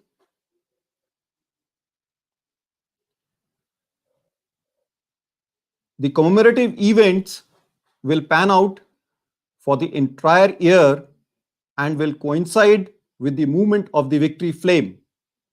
As the victory flame traverses the country, it will halt at pre-designated locations where these events will be held. At each of these locations, the awardees of the 1971 war will be felicitated along with the Veer Naris. The local veterans, the school and college children, and the NCT cadets will also be invited. The routes of these victory flames have been so planned that they will also pass through the key battle locations of the 1971 war, from where the soil will be collected, which will eventually be used during the tree plantation at the National War Memorial in December 2021. An informative campaign in the form of audiovisual presentation, photo exhibition, and documentary is also being organized at various locations in the country. Next slide, please. Next. As far as the awardees are concerned, we have 4 Paramveer Chakras, 68 Mahavir Chakras, and 453 Veer Chakras who are going to be felicitated during these events. Next, please. As far as Western Command is concerned, the victory flame will traverse through the states of Uttarakhand, Haryana, Punjab, Himachal Pradesh, and Jammu in 2 phases, touching 35 locations and 11 key battle locations. From May to August 2021, the victory flame will be in the Northern Command. The victory flame will arrive at Chandi Mandir on 14th January 2021 during the Veterans Day, as well as in October 2021 while returning on the way back to New Delhi. Commemorative events, next slide please. Commemorative events are also being organized in the form of band display, military equipment display, and mini marathons in the Western Command area of responsibility in the states of Haryana, Punjab, and Himachal Pradesh on the occasion of the Army Day on 15 January 2021, as well as Independence Day 2021. Next slide, please. In this slide, we have the summary of the complete events starting from January 21 till December 21. We have the victory flame coming to Chandi Mandir on 14th January 2021 during the Veterans Day, thereafter moving in the 11 Corps area of responsibility in the months of February and March 2021. From April 2021, there are various lectures, presentations, and photo exhibitions which are being planned in selected colleges and schools. The victory flame thereafter moves into the 9 Corps area of responsibility and is handed over to Northern Command in Jammu on 1st of May 2021. Thereafter, in September, the victory flame again is received by the Western Command and traverses through the state of Himachal Pradesh, Punjab, and in the mega event conducted at Jalandhar in the month of November 21, it is present during the commemoration events. Thereafter, the victory flame moves back to New Delhi for the concluding events in the month of December 21. Next slide, please.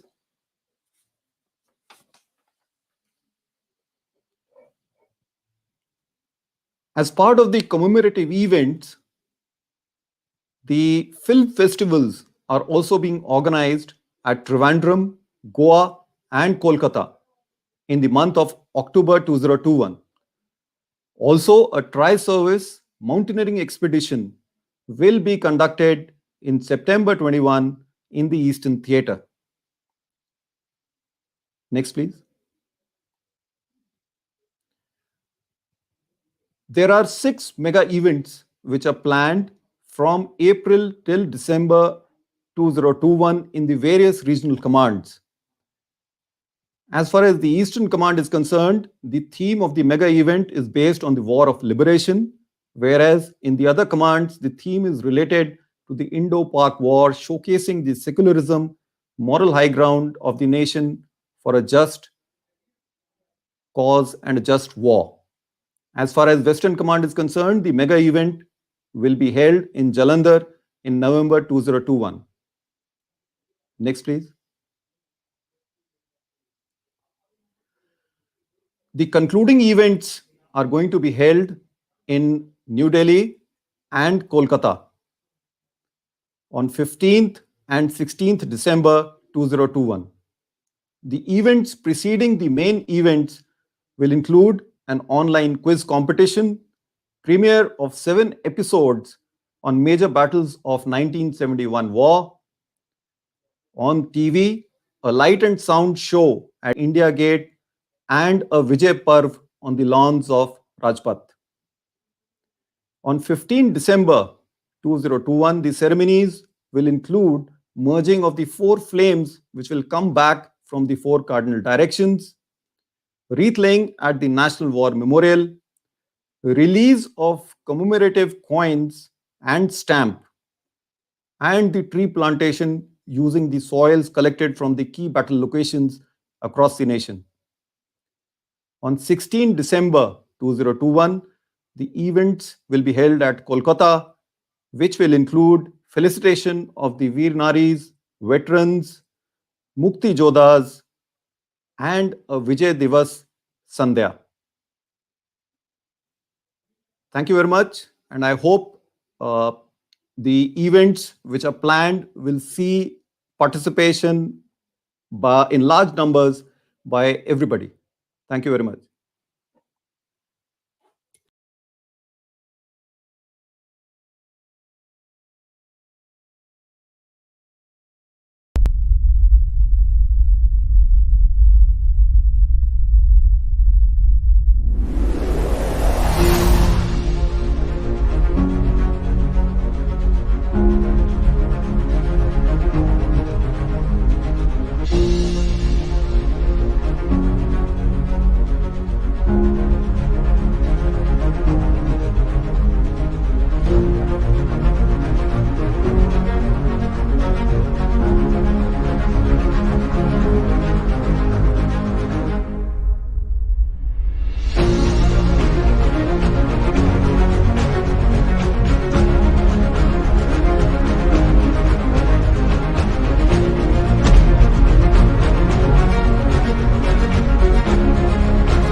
His Excellency the Governor, Mr. VPS Badno, he asked me, he said, General, is there a military literature festival anywhere in India or in the world? So I told him, I said, I'm not aware there isn't any military literature festival anywhere. So he said, why can't we have it in Chandigarh? I said, certainly we can make an effort, but first I must have the views of the Chief Minister of Punjab. 4 years ago, we started the Military Fest program in Punjab. Object being to teach our youngsters with regards to military affairs, whether there were wars with China or whether there were wars with Pakistan. The Military Literature Festival Chandigarh has gone from strength to strength over the years, bringing together veterans, historians, strategists, economists, poets, artists, former spies, politicians, and even film stars from all over the world, with a focus that always remains the military, past, present, and future. Military Literature Festival of Punjab is one of the most inspiring events which takes place in Punjab every year. And it is attended by veterans who have not only done this country proud, but who can inspire future generations. The soul of the Military Literature Festival actually focuses around the warrior, his activities, his culture, his knowledge, and his understanding that since he is powerful, he must always help the weak. And I see lots of people there who are buying things and new books coming out, which I've read maybe 40 years ago or 50 years ago when I was under training myself. And subsequently, further research has gone into it and new books emerged with different events. So we thought that this was something that, of course, keep everyone abreast with what's going on, and also for the newer generation to understand. Punjab has drunk deep the chalice of courage from one end of the world to the other. Punjab has been and is a land of soldiers since times immemorial. This is the first edition which is going virtual to honor our veterans, also to inspire younger generations and generations to come to follow the footsteps of our brave veterans. Like shotgun shooting, horse shows, polo, to photography, to bird watching, to adventure events like cross-country runs, cycling, off-road shows, Braveheart motorbike shows, vintage car rallies, and paragliding. But now, this time, it will be virtual launch with more national and international participation. I'm very happy that the organizers, led by General Shergill, have done a great job. It's grown in leaps and bounds, and where we started off as a little lit fest has now become the talk of India, and we are the only military history festival that is existing in the country. I'm sure younger generations will be inspired, and we will not only learn, but we will enjoy ourselves at the festival. This year, since we are going to have it virtual, I would want lots of people to be virtually be connected to us in this Military Literature Festival. Well, I'm sure that this year we'll have a great virtual content which is going to reach out to the far corners of the globe. So look forward to meeting you all in this virtual Military Literature Festival from the 18th to the 20th. The Raksha Mantri will be addressing the Military Literature Festival in company of His Excellency the Governor and the Honorable Chief Minister. It's going to be our fourth one, and I not only wish it success, I'm going to be very much part of it. For me, it's something that I look forward to every year, and I hope so will you.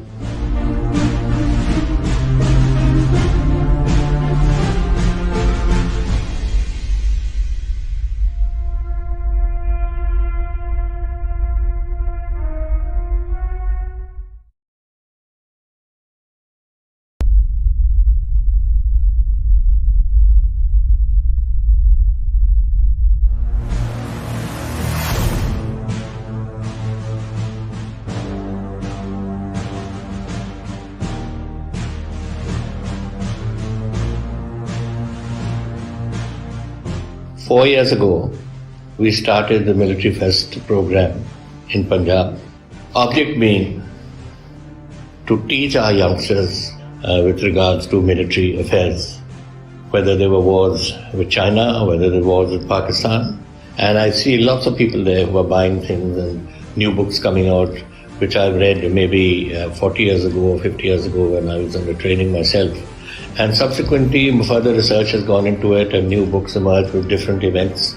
So we thought that this was something that, of course, keep everyone abreast with what's going on, and also for the newer generation to understand. I'm very happy that the organizers, led by General Shergill, have done a great job. It's grown in leaps and bounds, and where we started off as a little lit fest has now become the talk of India, and we are the only military history festival that is existing in the country. It's going to be our fourth one, and I not only wish it success, I'm going to be very much part of it. For me, it's something that I look forward to every year, and I hope so will you.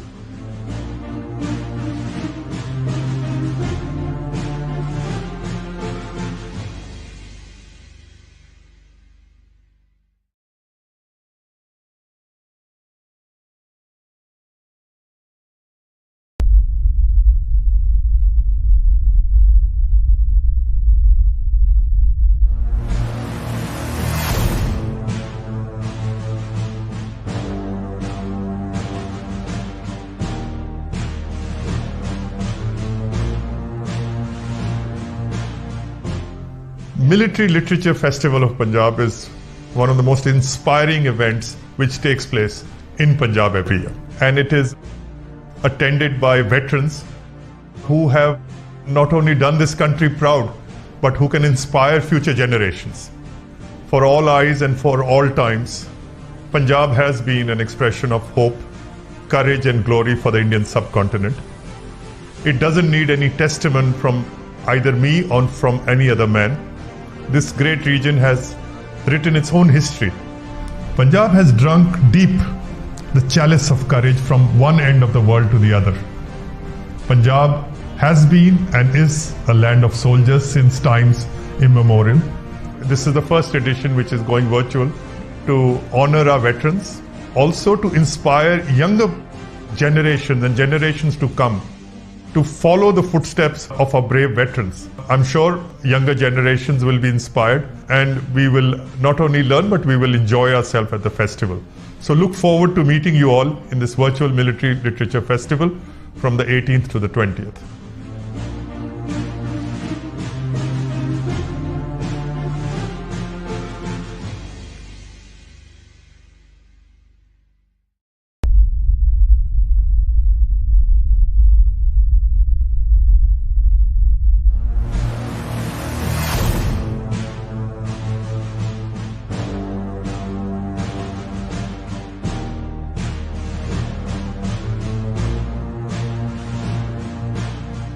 His Excellency the Governor, Mr. VPS Badnaw, he asked me, he said, General, is there a military literature festival anywhere in India or in the world?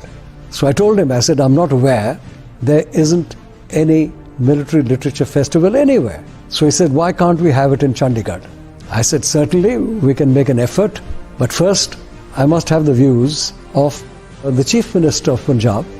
And over the years, Punjab has been on the route of invasions by many people, and that was followed by a number of invasions, and it turned the people into a hardy, tough, enduring stock, and the kind of people who would leave their plowshares and pick up their swords and fight. The soul of the Military Literature Festival actually focuses around the warrior, his activities, his culture, his knowledge and his understanding that since he is powerful, he must always help the weak. Well, I'm sure that this year we'll have a great virtual content which is going to reach out to the far corners of the globe. I encourage all viewers to switch on the 18th of this month at 10:30, because the Raksha Mantri will be addressing the Military Literature Festival in company of His Excellency the Governor and the Honorable Chief Minister.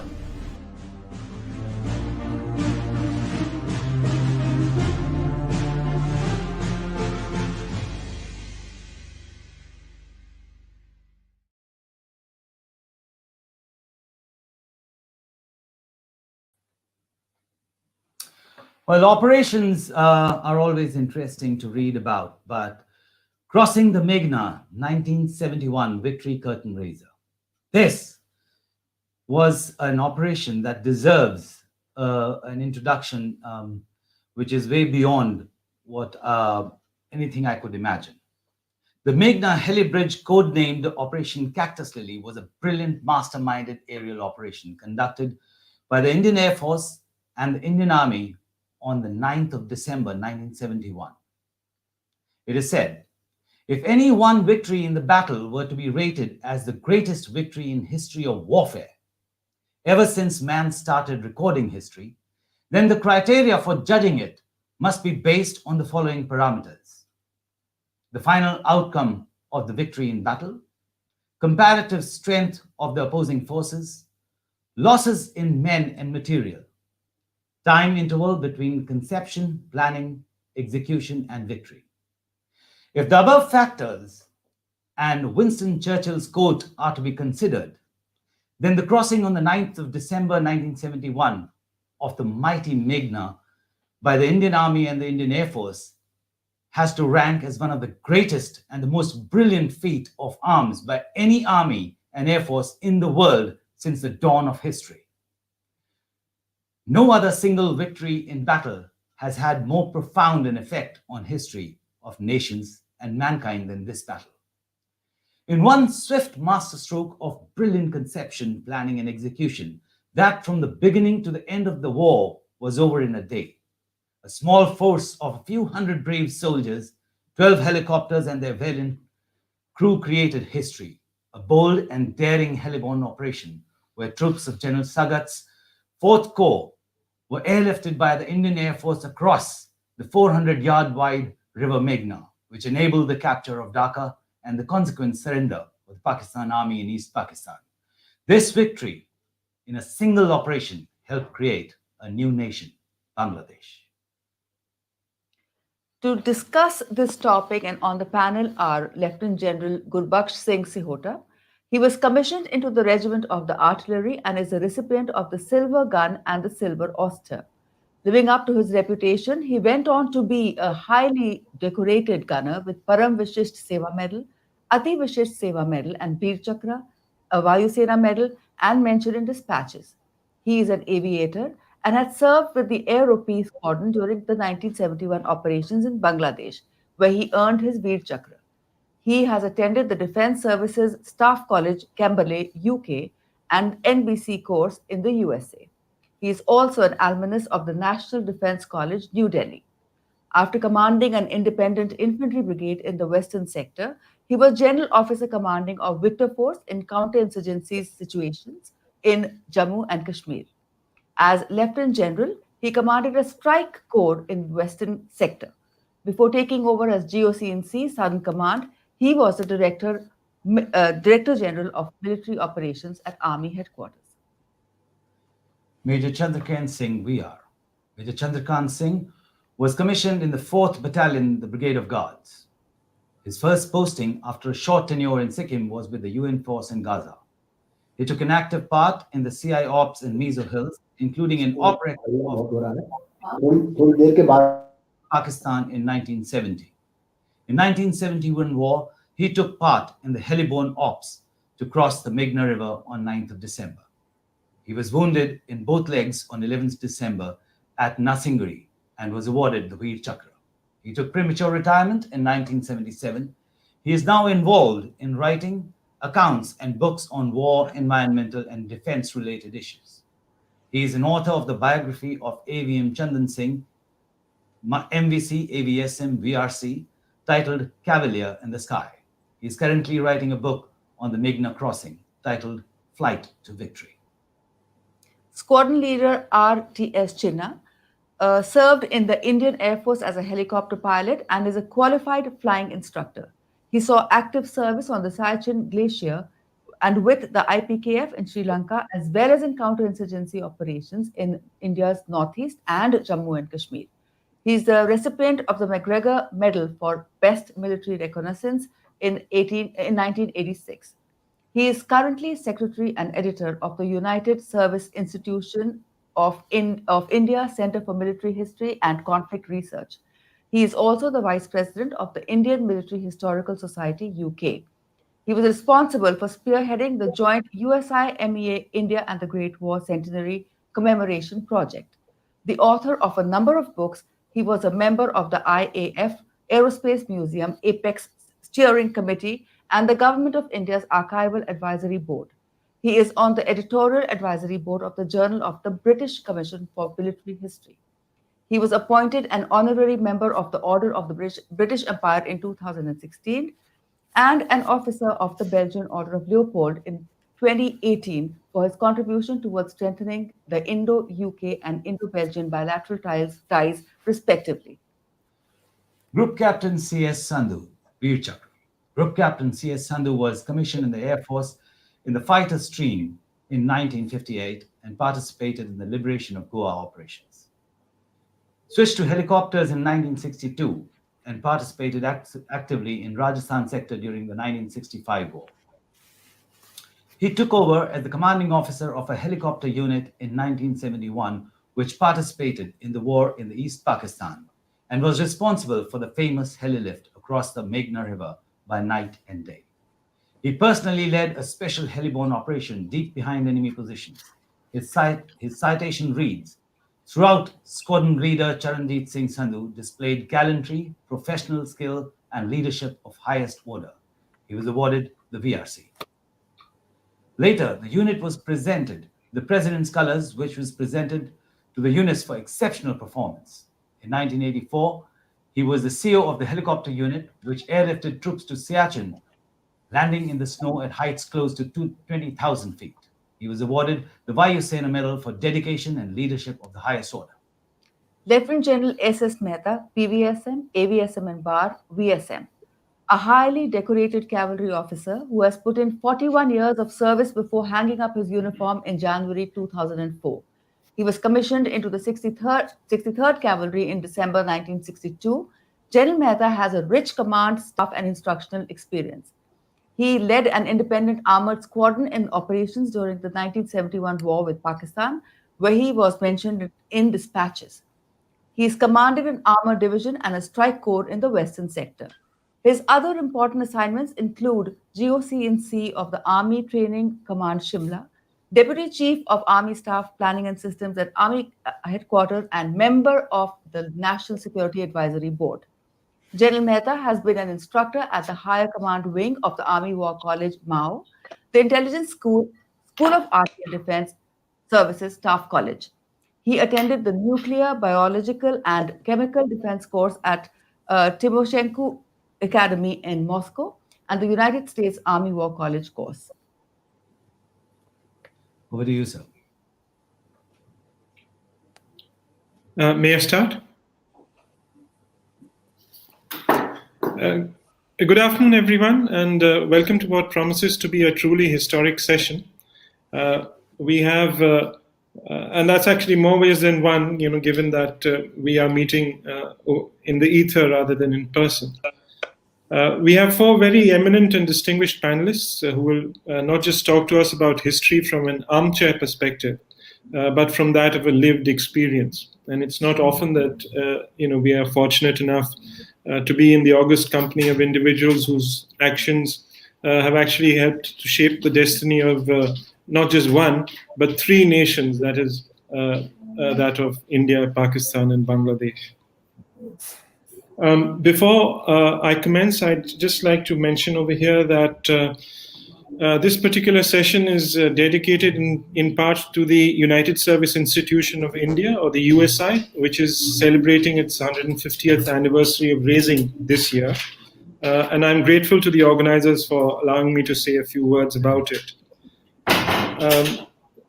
As many of you will be aware, this unique institution is one of the oldest military think tanks in the world, and certainly the oldest in Asia.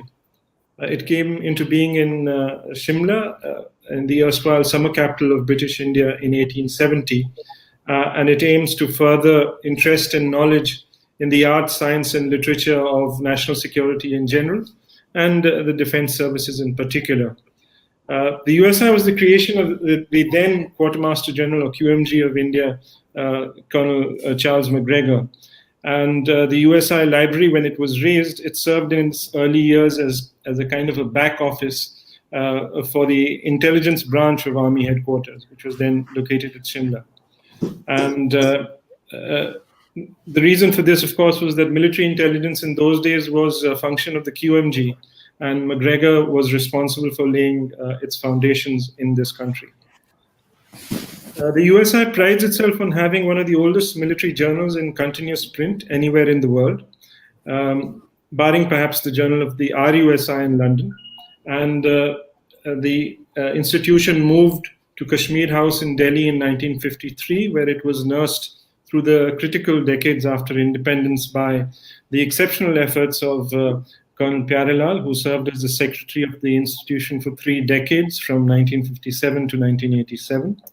And it has since been served by a number of equally dedicated and distinguished individuals who have guided it from strength to strength, including Major General Amir Sinha, Lieutenant General Satish Nambiar, Lieutenant General P.K. Singh, and the current director, of course, is Major General B.K. Sharma. Apart from the USI Journal, the USI boasts of one of the finest military libraries in the country, with holdings dating back to the 18th century. And it's an invaluable resource for scholars of Indian military history, or indeed for anyone interested in any aspects of the history, organization, and ethos of the Indian Armed Forces. The other branches within the USI are a courses section, a Center for Strategic Studies of Simulation, which is CS3, and the Center for Military History and Conflict Research, which I look after. And all of these continue to contribute immensely to the professional development of the Indian Armed Forces, and to allow the USI to play as significant a role in the intellectual life of the Indian military establishment today, as it has done over the past 150 years. At least my portion. Now, to return to our main session, as you will be aware, and as was mentioned in the preceding section, that next December will mark the Golden Jubilee of the 1971 war. And today's session is, in effect, a curtain raiser for a year-long commemorations of the 71 conflict that the USI and the Military Literature Festival will be undertaking jointly. And as such, we are going to begin with a discussion of a very significant and unique action, the crossing of the river Meghna during the Bangladesh Liberation War in December 1971. May I have the slide, please? And hopefully they'll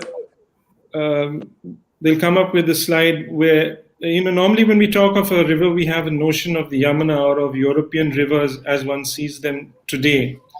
And may I have the slide, please? May I request the organizers to put up the slide? Well, anyhow, the intent or the depiction on the slide is that of, it shows a couple of European rivers, the Seine and the Rhine, and the average width of those is anything between 100 to 400 meters. Whereas when we talk of the river Meghna, at points we find that its width varies between 5 to 15 kilometers. So it's a veritable ocean rather than a river in the conventional sense in certain places. And if you keep that in mind, it just brings to life and gives us a sense of the obstacle that faced the advancing Indian forces and of the audacity and tactical genius of the Indian commanders. It also highlights the valor, the grit, and the determination of the officers and men who took part in a plan that was so daring and unbelievable that it caught the enemy completely by surprise and led to the prize of Dhaka falling to the relentless Indian advance before international pressure could be brought to bear on to bring the operations to a premature close. Our 4 panelists were active participants in these historic operations and will now share with us their experiences of this key battle that unlocked unlocked the door to the prize of Dhaka. Due to a paucity of time, the CVs have already been read out, thankfully, so I won't repeat that. I'll request each speaker to kindly try and limit his talk to 18 minutes, which will leave us approximately 10 minutes for audience interaction towards the end. Our first speaker, I'd invite Lieutenant General G.S. Sehota, During the operations, General Sohota was an air OP pilot, and he was often in close contact with General Sagat Singh, the Corps Commander of 4 Corps. And I'll request him to tell us a little bit about General Sagat, his role as an outstanding military commander, his leadership in his planning for the battle, and along with his own personal experiences of the battle. Over to you, sir. Thank you. Good afternoon. The story of Meghna crossing will be incomplete without discussing the commander who conceived that plan and executed with the strong conviction of his success, that is General Sagat Singh, GOC 4 Corps. I was fortunate to fly him during this war and learn a lot from him. Due to paucity of time, I will divide my talk in 2 parts. First, I'll just discuss about the style of command of General Sagat Singh, because that's what will bring home some lessons for the future commanders. And in the second part, I'll give you my experience in carrying out these operations along with the Air Force. And the lessons of this will be useful because no such operation has taken place ever after that. Firstly, about General Sagat Singh. At that time, I wasn't a complete greenhorn, having taken part in 1965 war with the crack battalion of the Indian Army, 1st Sikh, as their FO, and also having flown for a few months in the Western sector and flying very senior commanders. But after reaching 4 Corps, we realized that it was a completely different ball game. Our first impression of General Sagat Singh came about when we flew him to Kamalpur, where the Battle of Dhalai was taking place. Here, we realized that this commander was not willing to accept defeat. There were very heavy casualties.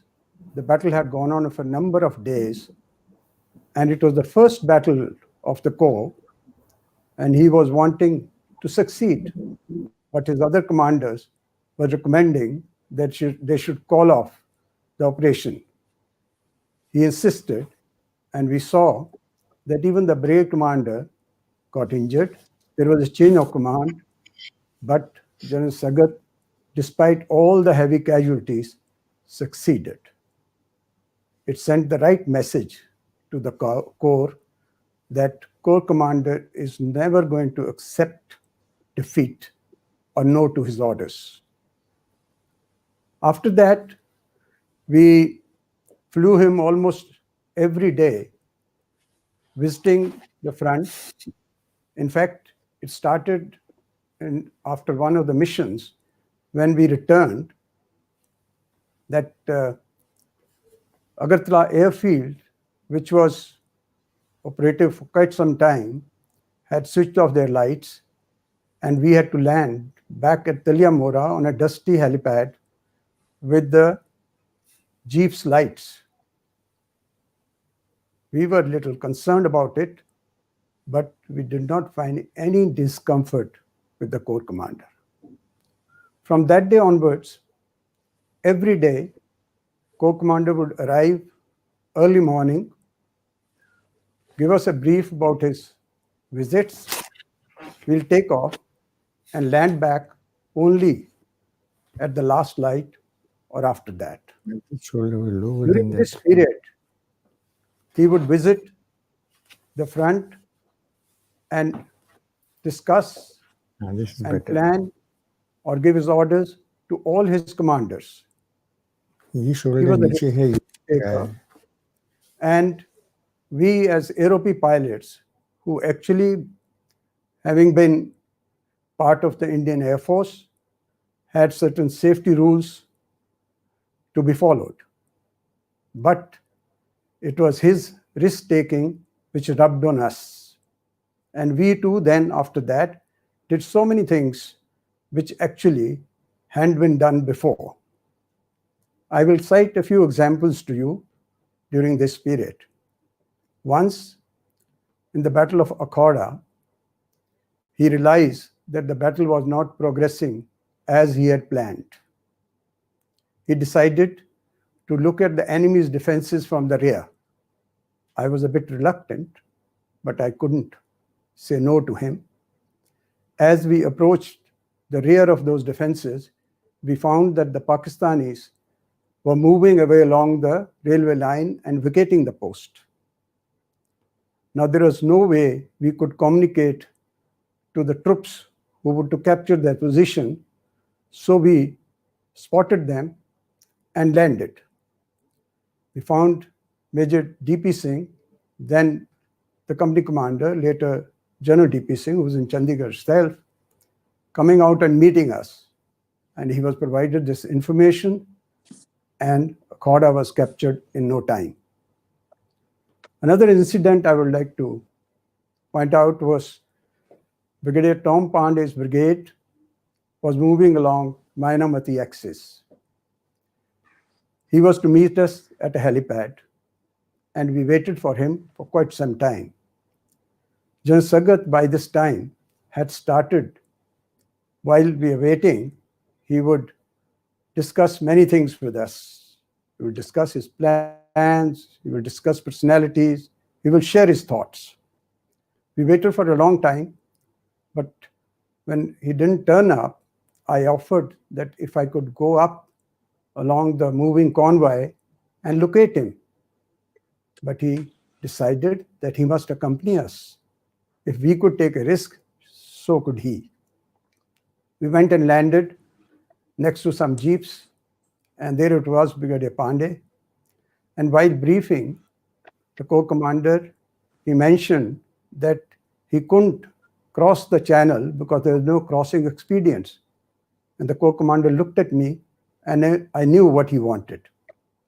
I quickly took off, flew along the channel, and a few kilometers away, noticed a boat, a civilian boat, and came and informed about it, told the brigade commander, and came away.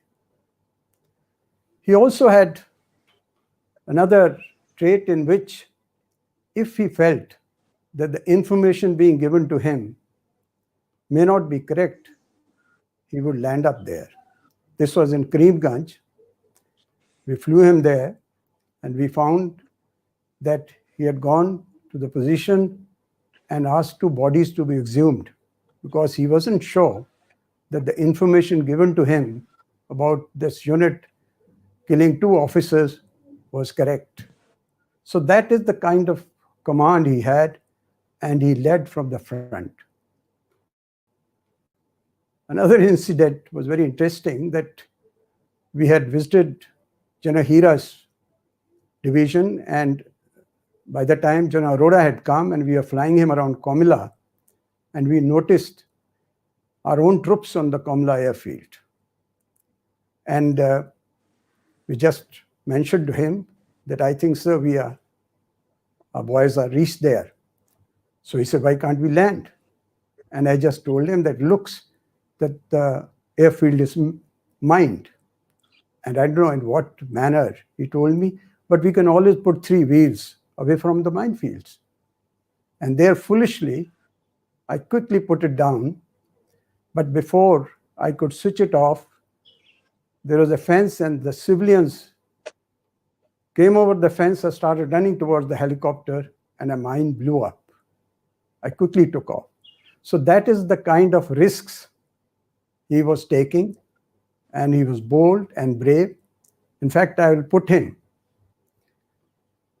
a field commander of the level of, say, Rommel, Patton, Guderian, because hardly any Indian field commander would have reached that level. Due to shortage of time, I think I'll switch to the crossing of Meghna. 9th of December was a significant day for me also, as well as for the operations in Bangladesh. I was called late at night on the 8th that I was to go and carry out reconnaissance for a heli landing site, and in the evening guide the Mi-4 helicopters and lead them to the site. I reported to 57 Infantry Division for briefing at Brahmanabari. And there I found GOC General Gonsalves, Brigadier Mishra, who was the brigade commander, and Colonel Himmat Singh, who was the CEO of 4 guards, waiting at the helipad. And they were busy discussing their own plans and thoughts. They forgot to brief me. But from my own experience and assuming from their conversation, I knew that they were coming with me for the reconnaissance. Just before they got into the helicopter, a bit of a tussle took place, in which General Gonsalves told Brigadier Mishra that he should sit in front so that he can carry out reconnaissance of the landing site. But Brigadier Mishra insisted that he being senior, he should sit in front.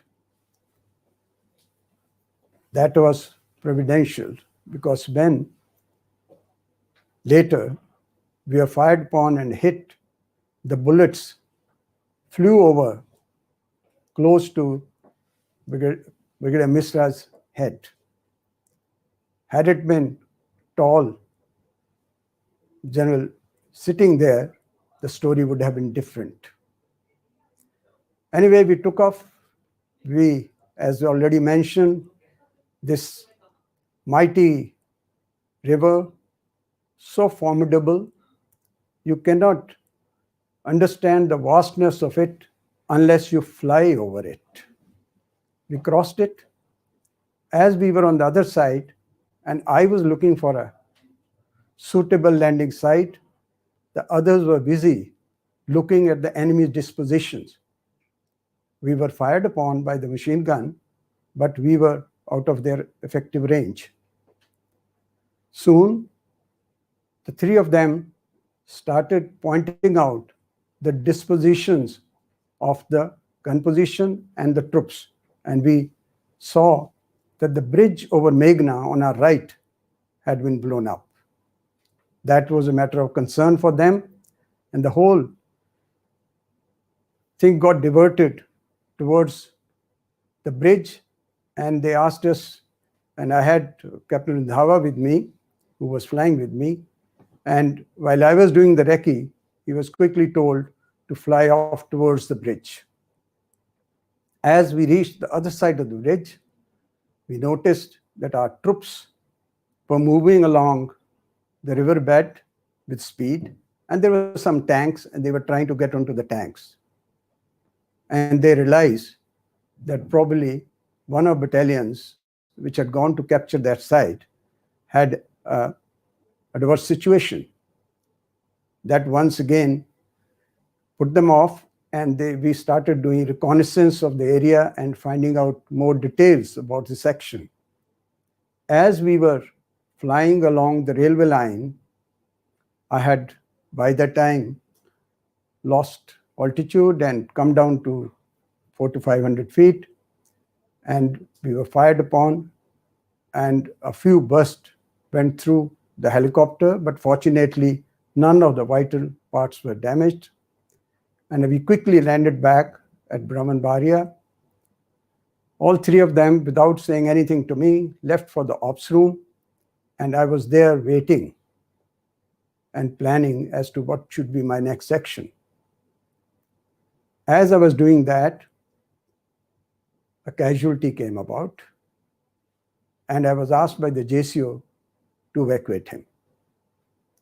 So I said, okay, there is time. So I went for the evacuation, went back to Agartala, and luckily saw General Sagat Singh standing there. Now I was keen to show him the state of my helicopter, but when I reached close to his helicopter, he showed me the state of his helicopter, and which was full of blood. The co-pilot of the helicopter had been injured. Luckily, he survived. And the co-commander himself had some kind of splinter which has grazed his forehead. I didn't want to then show my helicopter to him, but he was very crisp and told me, now get going, go and select the heli landing site and be ready to guide them. So I took off. As now we were a little more careful, and while crossing Meghna at a very low level, we saw a number of fishing boats lying in that area. As we crossed and flew over one of them, suddenly the tarpaulin was removed and the guns started firing at us. We realized it was not a fishing boat, but a gunboat. We had to again come back, select another route, go for the recce, and finish our tasks by the time it was late in the evening. As I landed back at Brahmanbaria, the Mi-4 were being loaded with the troops. It was getting dark, so I was quickly told, without further briefing, which I think Group Captain Sandhu will subsequently cover, that let's take off. And we took off. As we had climbed off to 500 to 1,000 feet, I was informed on the RT that they couldn't locate me. And I suddenly realized that we hadn't done any coordination and planning, and we were flying at different altitudes. So I quickly climbed up till they located me. And as soon as we crossed the river, I realized that the landmarks which had been selected by me were not visible. At night, I couldn't locate any of them. So what to do? There was a quick decision I had to take. So I saw on the bank, there was a big sandy patch, and I thought that could be the best place to land. I went there, hovered, indicated to the leading helicopter, and flew off. That night, I was restless because I knew that in case I had selected a wrong site and the operation was unsuccessful, what will happen to me? But in the morning when I went to the Corps headquarters, the first thing I heard was, "Congratulations, son, shabash." So that was the operation. I would say that the biggest lesson here is that whatever the plans be, in its execution, it will always be so different, and there will be requirement of taking quick decisions and with the presence of mind. Thank you.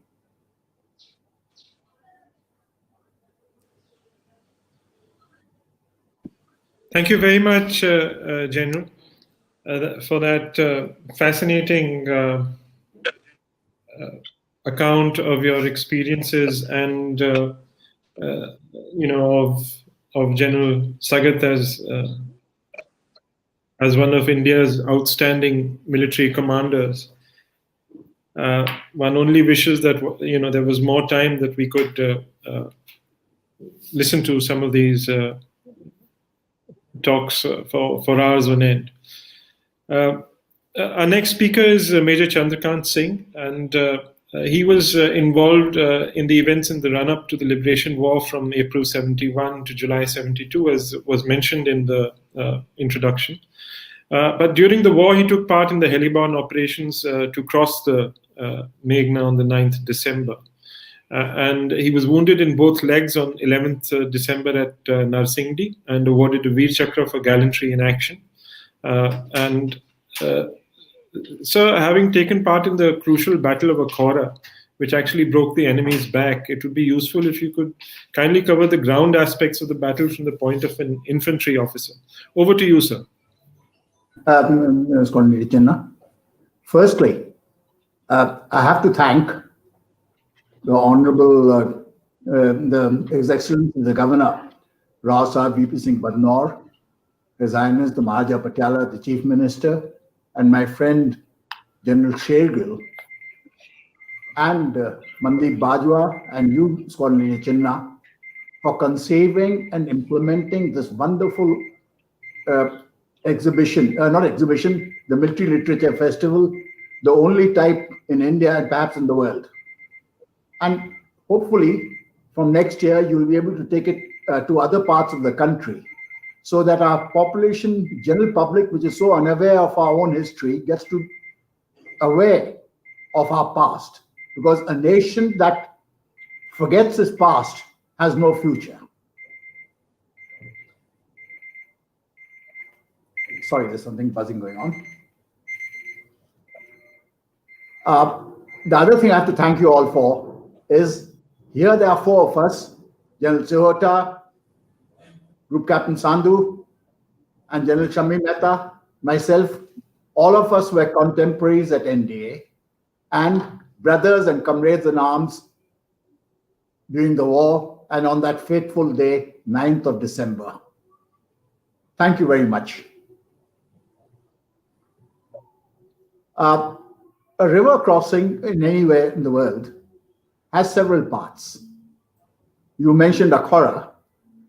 Akhora was the battle that was to break the outer crust of defenses of the Pakistan Army, which we succeeded. It was the toughest battle in the eastern sector. It was the only divisional sized battle in which two brigades of ours, of 57 Div, took part. General Shammi Mehta was there with his tanks. General Sehota, of course, was flying around and landed in Akhora. The battle lasted all of 4 days. It started on the first night when my battalion infiltrated through, got behind the Pakistani lines. We suffered a lot of casualties in that battle, particularly my battalion, platoon of my company, which was overrun by Pakistani tanks. But by the 5th, we had captured Akhora, and in the capture, Shammi's squadron also captured 2 PT-76 tanks, or was it 3, which we didn't know that the Pakistan Army had. Later on, it transpired that these tanks were perhaps the tanks which 7th Cavalry of ours had lost in the 65 war. Yeah, but I'm not too certain about that. From the 6th onwards, our advance to the river line started off. That we had broken the outer shell, achieved a lodgement in the enemy territory, and then the advance to the river line. This happened from 6th and 7th and the 8th. Now, from the 6th onwards, actually, for the next 3 days, my company rode on General Shammi's tanks. You know, after having had to walk for miles and miles and miles, unending day and night, to ride on top of his PT-76 tanks was like riding a Rolls Royce. We took part in a couple of, I would call them skirmishes, clearing of the areas. But the most interesting part was when we entered the divisional headquarters and the brigade headquarters of the Pakistani 14 Division and 27 Div at Brahman Baria. General Sagat Singh himself mentioned, and I think General Sehota would vouch for that the command post of the division was built as if it was designed to withstand a nuclear strike. That was the level of the defenses there. But fortunately, they abandoned it, Brahman Baria, without giving a strike. We had some problems crossing that destroyed the bridge. There's a river, a small river with an odd name called Pagla River. We had a problem of crossing the river because the bridge had been blown up. We couldn't find enough country boats. Shammi's tanks could, of course, float across, but the problem with those 2 Pakistani tanks was that their flotation system didn't work. So it took us a couple of hours to overcome this problem and get across the thing. Cleared Brahman Baria, there's nothing very much there. But the sad part is, in the division headquarters itself, we found the bodies of 6 of our men from 10 Bihar with their hands tied behind their backs and shot behind their heads. And Group Captain Sandhu would recall there were 66 bodies of Bengalis in a similar condition with their hands tied behind their backs and shot in the back. General Gonzalez. Incidentally, the first person to enter Brahmanbaria was not me or any of our troops. It was General Gonzalez who landed there. And he discovered that the Pakistanis had abandoned Brahmanbaria. At that moment, General Gonzalez said that he was going to go have, when the war got over, and if General Abdul Majid, the GOC of 14th Pakistani Infantry Division, was captured, he would have him court-martialed, but nothing happened. That's a different story. Now our advance to secure the bridge at Bhairab Bazaar, which is the only bridge on the Meghna River in those days, started. I was riding on some tanks. We cleared a few positions. At one place, we got fired upon by a Pakistan anti-tank gun. Well, we were still sitting on his tank. He told me, Chandrakant, jump off. Jumped off with my men. We charged the position, captured the RCL gun. And by the evening, we had secured a place called Tala Sheher, from where we could see the bridge and the thing. And next, unfortunately, because we were not, at that time, our artillery hadn't caught up, so there was no question of advancing further and trying to get involved in street fighting, which would have been a thing. But in the evening, we got a message that our CO had to report back to Brahmanbaria early morning. We didn't know what for. He told me, Ponchi, you're the next senior most. There was no second command posted. I was the company commander. You take charge and wait till I get back. He left early in the morning, I think at 4:30 for Brahmanbaria. And at 9 o'clock or 10 o'clock, I get a message from him, get the battalion back to Brahmanbaria. I said, sir, whom do I hand over our positions to? Because we were in contact with the enemy and exchanging fire. He says, don't worry about that. Shami's tanks will be there, and 18 Rajputs and 10 Bihar are advancing. And they will take over our position. And on our flanks is 73 Brigade under Brigadier Kumi. So this is on the 9th morning. So I went back with with the battalion. And here at Tala Sheher and Ashuganj, the 9th of December did not go very well for us. We suffered a lot of casualties, particularly Shami lost a couple of tanks. 18 Rajputs had over 100 casualties. So did 10 Bihar. But this is what will happen in the in war. It's only at about 2 o'clock when I landed up at the Brahmanbaria Stadium, and my CO, Colonel Himmat Singh, met me. And he told me, Chandrakant, we are crossing the Meghna, and General Sagat was in his jeep in one corner of the stadium, and so were the brigade commander and others. And somebody came with a pile of maps, handed the maps over to us, because so far our thing was that we would actually not even advance to the river line. We were supposed to go after capture of Akhara to Chittagong. And here we were given maps which covered an area from the Meghna River right up to Dhaka. I said, my God, where the hell are we going? And I told my CO, I said, sir, I hope Sagat doesn't expect us to swim across the Meghna. It is 16 kilometers wide in that area. Several islands in between, but he says, no, we're getting helicopters. Now, that's the first time I heard that we're going to get helicopters, and they're going to arrive in a couple of hours, and Sandhu and his boys are going to land up there. Now, that is the time when we were preparing our loads.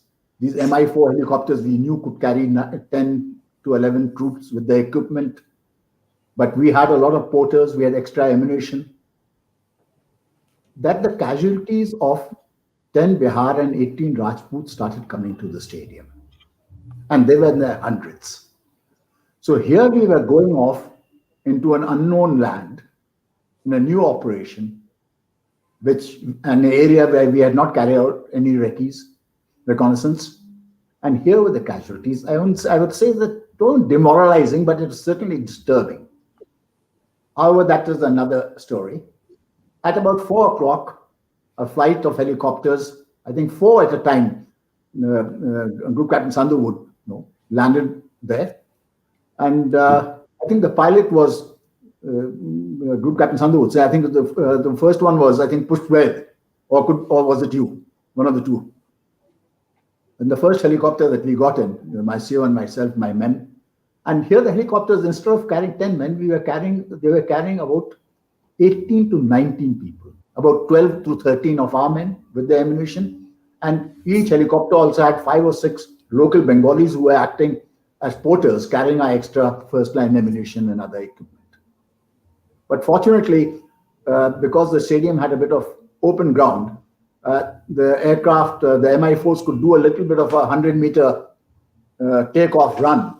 So they could, gain speed and acquire lift.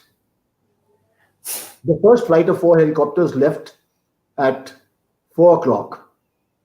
I think it was 4:30, and the east starts getting dark. It was getting dark and the sun was about to set in the west. When we took off, the rear boom doors of the helicopters had been removed. And there we were up in the air with 1 foot, because opposite me was sitting my CEO, Colonel Himmat, his left foot dangling down, my right foot dangling down outside the helicopter, with the other hand holding on to dear life. And in one corner of the helicopter was the senior Air Force officer in the area, Group Captain Chandan Singh, sitting. The flight was perhaps, I think, 15 minutes or 20 minutes at most. But, and then at that very moment, when we were over the river, 2 Nats fighters of ours came to escort us. And, that was a bit of a morale booster, because I said in case there's a bit of opposition, they could neutralize that. We landed at Raipura. Accompanying us was flying officer Shahid. And he had those goose neck lamps. So the moment we landed, Shahid, the CEO told Shahid to start marking the landing ground. And he told me, just take your radio operator and 2 other men and carry out a reconnaissance of Methi-Khanda railway station, which is just about 2 kilometers away, to see if the Pakistanis are there. There were some reports that they were there. And the place we landed, fortunately, was about 12 kilometers south of Bhairab Bazaar, where the whole of 14 Div and 27 Infantry Brigade of the Pakistanis was there. We were slightly outside the artillery range. I think that is the place that General Sagat selected, because outside the artillery range, and we had crossed the river at its widest point. So it was least expected that we would land up at Raipura. The landing, of course, went like mechanically clockwork. Not a hitch, no casualties, nothing went wrong. It was completed by 4 o'clock in the morning. But the moment I landed up, I was told to go off with this reconnaissance party to that railway station where the Pakistanis were. And so we tried to move stealthily. It was getting dark.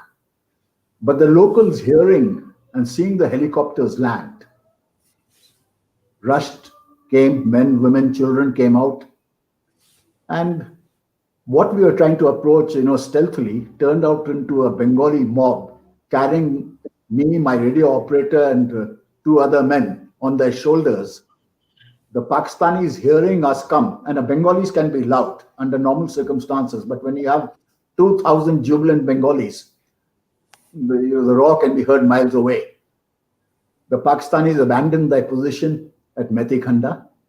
There were a whole company of them, paramilitary troops, not regular troops.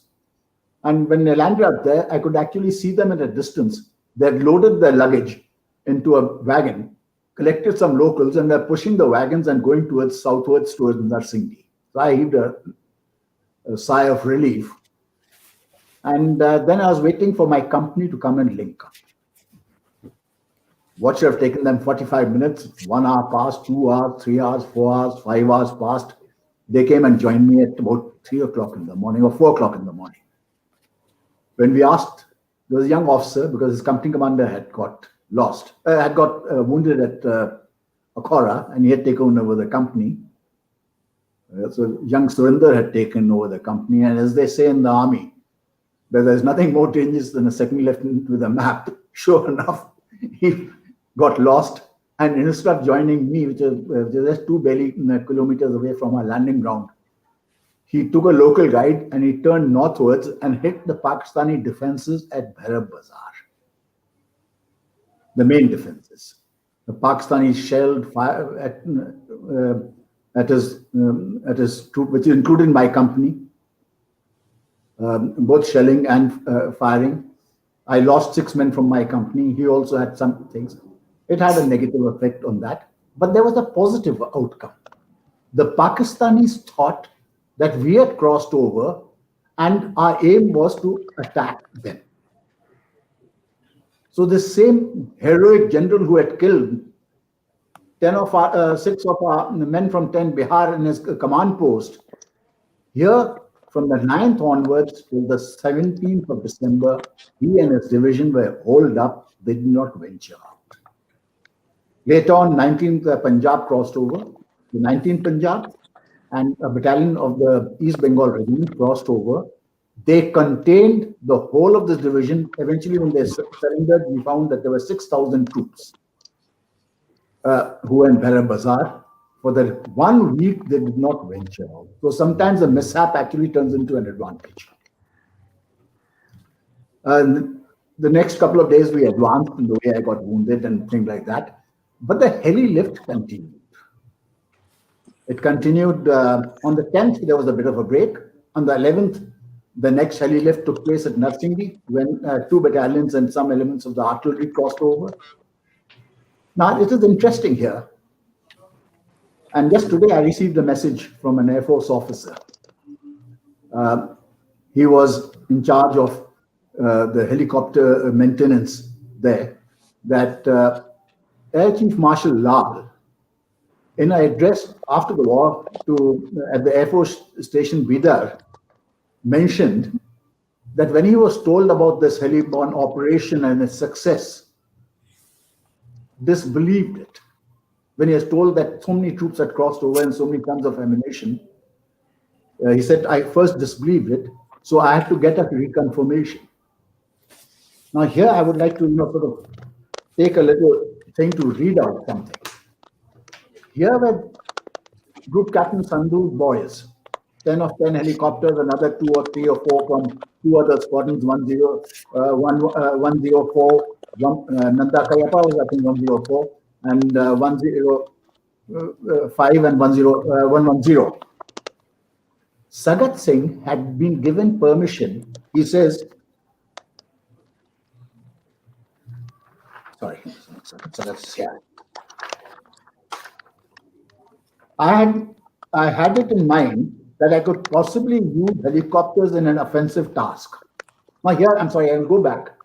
I remember Group Captain Sandhu telling me once that on the 19th of September, when he first met General Sagat at Tilyamura, Sagat had told him that train your boys for night landing and takeoff because I intend to use them. So Sagat, right in the beginning, was quite clear in his mind that he was going to use helicopters in an offensive role. This was not known to Headquarters Eastern Command, Army Eastern Command, or the Air Force Eastern Command, nor the Army Headquarters or Air Headquarters. And General Air Chief Marshal Lal admits that. I won't get into details. But Sagat was given. Eventually, a directive was issued that the Air Force only had a capability of lifting 1 company, and that I should submit plans for the helicopters to lift 1 company only. The point is, 1 company is 120 men. Here, these helicopters lifted a total of over 6,000 men. From the 9th to the 15th, we had a total of 3 brigades heli-lifted across the Meghna. 1 was ferried and 1 came by land. So on the 15th of December, when the ceasefire was implemented, there were 5 infantry brigades outside Dhaka. And the first ones were there. But we were infantry. We knew the Pakistanis had 2 squadrons of Shafi tanks in Dhaka. Our entire lot of artillery fetched up. 2 weeks earlier at Akhora, I had experienced Pakistani tanks churning up and chewing up an entire platoon of ours. So I knew what enemy tanks could do to infantry on the ground. We had limited anti-tank weapons. 106 guns were without their jeeps, so we could hardly move them around. They had to be man-packed, and each gun is about 500 kgs. The rocket launchers were World War II vintage, outdated. Then on the 14th, we heaved a sigh of relief. In the distance, we saw a column of tanks appearing. By then, we had established contact with them. I don't know how Shammi got his tanks across, but somehow he managed to get his tanks across and link up with us. If he had not linked up with us in that time, and the Pakistanis had used their Shefi tanks, but fortunately we had a river obstacle, the Satya Lekha between Dhaka and us there. It's in the sort of suburb of Dhaka. And by then we had controlled the ferry point. We would have met the same fate as the British Airborne Division, which was landed at Arnhem, and whose story has been told by the Bridge Too Far, both in movie and print. I would like to go back to Sagat a little bit. Not what Sagat said, but it's about Sagat and the thing. One thing that I forgot to mention is this operation started at 4 p.m. on the 9th of December. On the 10th of December, it was over on the 4th p.m. And at 10 a.m., it was over on the 10th of December at 4 a.m. At 10 a.m. was the first Pakistani feeler sent out to the United Nations seeking a ceasefire. For all practical purposes, the war for us was over. We had a few skirmishes, but there was no further fighting. Thank you. Thank you very much, sir. The fascinating account. Once again, something that we can go on listening to for a long time. Our next speaker is Group Captain Sandhu. As Major Chandrakant pointed out, he was commanding officer of 110HU. Sir, you were involved in what was literally one of a pioneering or a groundbreaking role, and responsible for the famous heli lift over the river Meghna by night and day, for which you received the Veer Chakra. So I'd be grateful if you could kindly talk to us about the air aspects of the operations in general, and the special heliborne operations that you undertook in particular, and perhaps also very briefly touch upon the role of another outstanding commander, again with a Jodhpur link, Group Captain Chandan Singh. Over to you, sir. Before I talk about the airlift itself, I would like to go back in time a little bit to let you know about the happenings prior to the incident. We had 10 Mi-4 helicopters on our strength. It was a very rugged helicopter that would take on any task and it will never let you down. And this was adequately proved during the operations. It performed exceptionally well. It was capable of airlifting 12 to 14 soldiers, depending on the fuel on board. It had an endurance of 2 hours, 30 minutes, and very limited night flying capability, just at the navigation lights and the cockpit lights.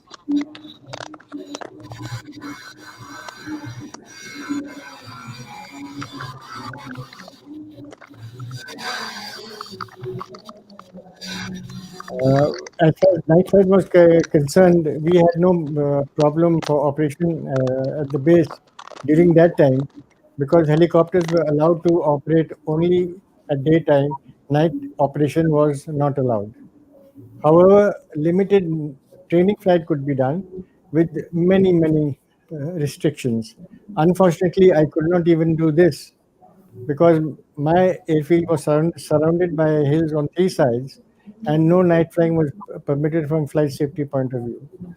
We had to go to some other base, carry out night flying, and this was not always feasible.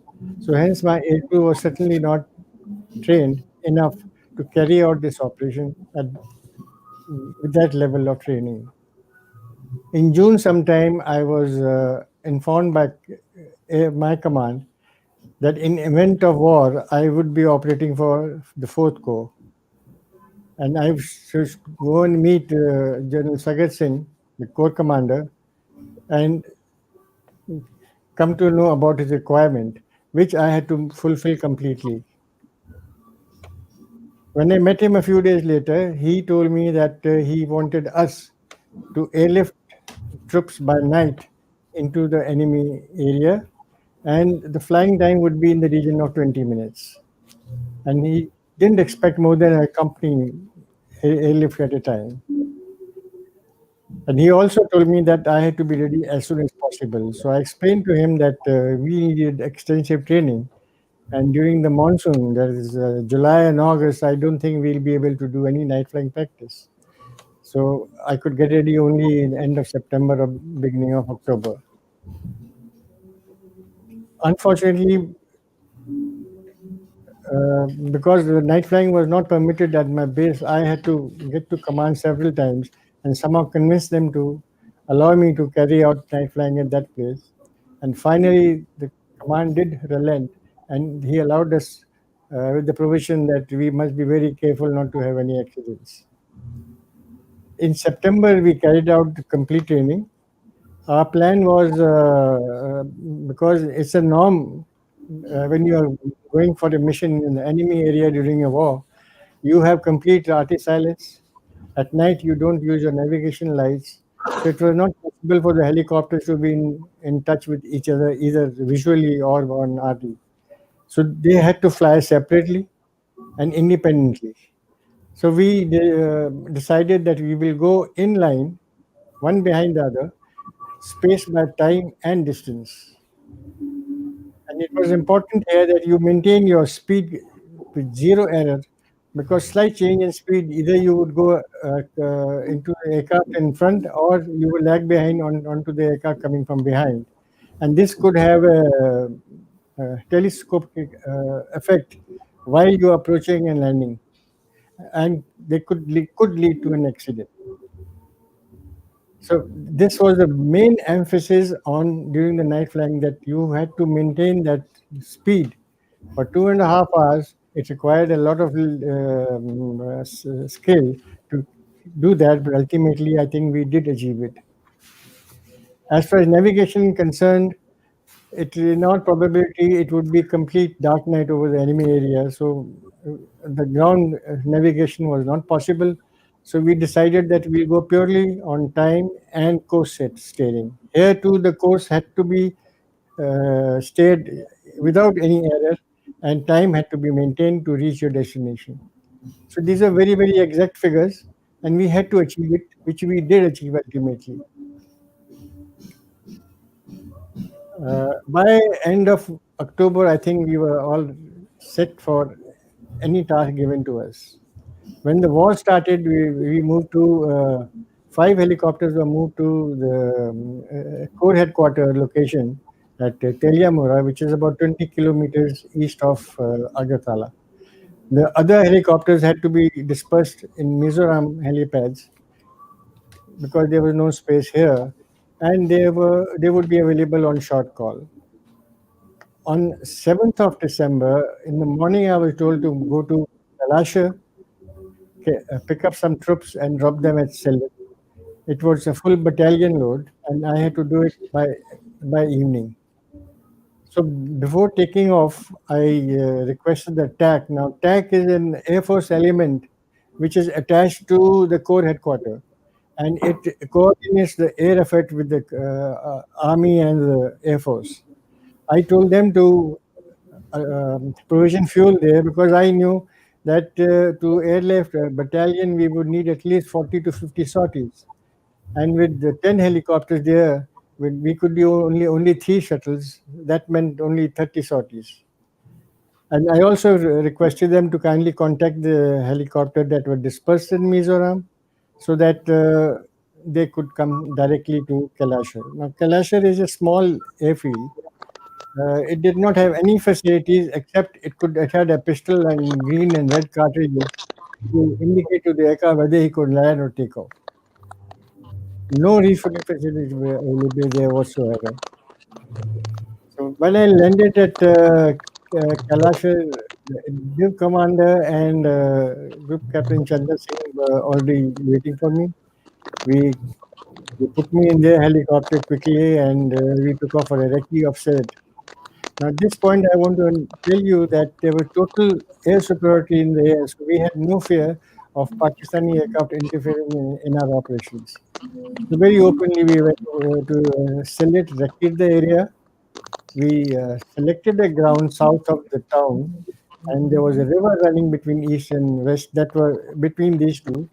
On the right side was a huge expanse of Sarkanda grass, and on the left side was a highway coming into Sylhet, and at the bridge they had a machine gun post. So I was advised not to turn left after landing the troops and turn right. Now what we had selected was two small little fields where two helicopters could be accommodated. We came back and we waited for the other aircraft to land up till 2 o'clock. When they did not come, we were asked to move to a place where the ships were landed. So we went and landed there. And again, wait and watch was going on till about 4 o'clock. Helicopters never arrived. So we had just 5 helicopters. By 4:30, I think a decision was taken to launch the heliops using 5 helicopters only. So we launched slightly before sunset. First sortie was totally uneventful. There was no problem. We landed there nicely and came back for the second sortie, which happened to be at night.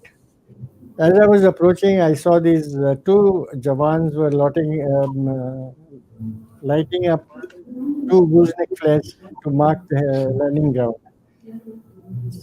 And when I came closer, about to land, I saw one Jawan crouching down and he fell on the ground. The second chap ran into Sarkanda. So obviously, some firing was going on and probably he had been hit. And sure enough, as we landed, the helicopter started getting hit by the bullets. But we could do nothing about it till the troops landed and we cleared the helipad and came back. And we took a decision that there was no question of now stopping the operation because men had already landed and they had to face a full brigade stand there. So we had to carry on. So we carried out the third sortie also. There also there was a firing on us. Nice of the helicopter that they took all the bullets and they carried on flying. One helicopter had a total electrical failure because the electrical wires got cut and he had to somehow fly back, but he did manage to come back and land safely. When we landed back, we found that the fuel still had not arrived. So we waited till 9 o'clock and then we decided that we will fly early in the morning. Whenever the fuel comes, we will refuel the aircraft. The ground crew got busy maintaining the aircraft. They did a wonderful job. By 4 o'clock, they had patched up all the aircraft and done the servicing. And we were all set for the mission, except there was no fuel. In the meanwhile, 2 helicopters had landed and they had full fuels, but fortunately, we did not launch them. We thought we'll launch all helicopters together. At 12 o'clock at midnight, Army wanted us to airlift element of signal equipment and men because there was no contact with the battalion. So we launched both the helicopters at night. They went and landed, delivered the equipment and carried on with the heli-lift. Again, wait and watch till 4 o'clock. Luckily, the fuel arrived and we were able to launch the first aircraft. And when we approached Sylhet, there was fog there. So he tried to make an attempt to land at the helipad. But at the last moment, he had to abandon the thing because he could not see the helipad right till 50 feet off the ground. To the right side, there was thicker fog, and to the left side, he could see the highway. So he turned left, unfortunately. He flew right over the machine gun post, exposed his belly completely, and it was badly hit in the belly. Four Jawans were very seriously injured. I think there was one officer also. And there was mayhem in the helicopter. So he flew back quickly and so that they can receive the medical assistance. And later on, we learned that two of them had expired and two had recovered. We had to now wait till for the fog to lift. In the meanwhile, all helicopters were ready, but waiting for the airlift, that was till about 10 o'clock in the morning we started, and by evening we finished the whole airlift of the battalion. Next morning we were asked to go to Agartala. Since there was no task that day, we started repairing the helicopters and carry out maintenance. Around about 12 o'clock, General Sagar Singh came to me, and he wanted a sortie to be conducted, airlift sortie to be conducted, and he said, I will show you the landing ground. In the meanwhile, I told him that we'll get the helicopters ready. So we took off and we were heading towards Dhaka. As we crossed Meghna River, I looked to the right and I saw that one span of the bridge had fallen. So he kept quiet for a while. Then he said, let's turn around. He wanted to go down and have a closer look at the fallen span. After spending some time there, around about 50 feet, we climbed about 200 to 300 feet, and we were coming back along the road when a full burst of bullets hit the helicopter. The co-pilot got two bullets into him. All others got minor injuries from the splinters. There was total silence when we came all the way. On landing, we found that there were about 39 bullet holes in the aircraft, and one bullet was very close to the tail rotor spindle, just about half an inch away from it. And had he applied a little bit of rudder also, I think we would have lost control of the aircraft. But we were very lucky. We landed. And around about 4 o'clock, Sagar Singh again came to me and he said that the heli lift, if he could do it at that time. So I said, certainly, sir. But I have not seen the landing ground. So he said, don't worry, I have an aero pilot who will take you around. That was General Savata. And he will lead your formation, and you can comfortably go and land there. So after sunset, we took off.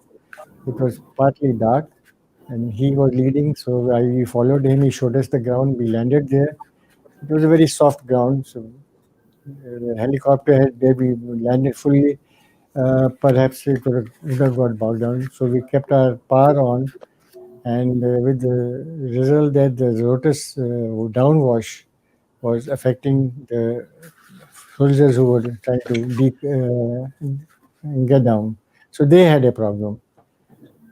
The second sortie was completely at night. It was completely dark night, so we had a problem in landing. We had to feel for the ground, and it was fairly difficult. So we, at that time, decided to wait for the moon to come up, which was around about 11:30. So the last few shuttles we did after 11:30, and the task was completed by 1 o'clock. The next day, that is on 10th, there was no action in the morning, but in the evening, I was told that we had to lift a brigade, full brigade and an RT element the next day. Again, the flying time was about 20 minutes, so I found that it would be very difficult because we had to come frequently for refueling.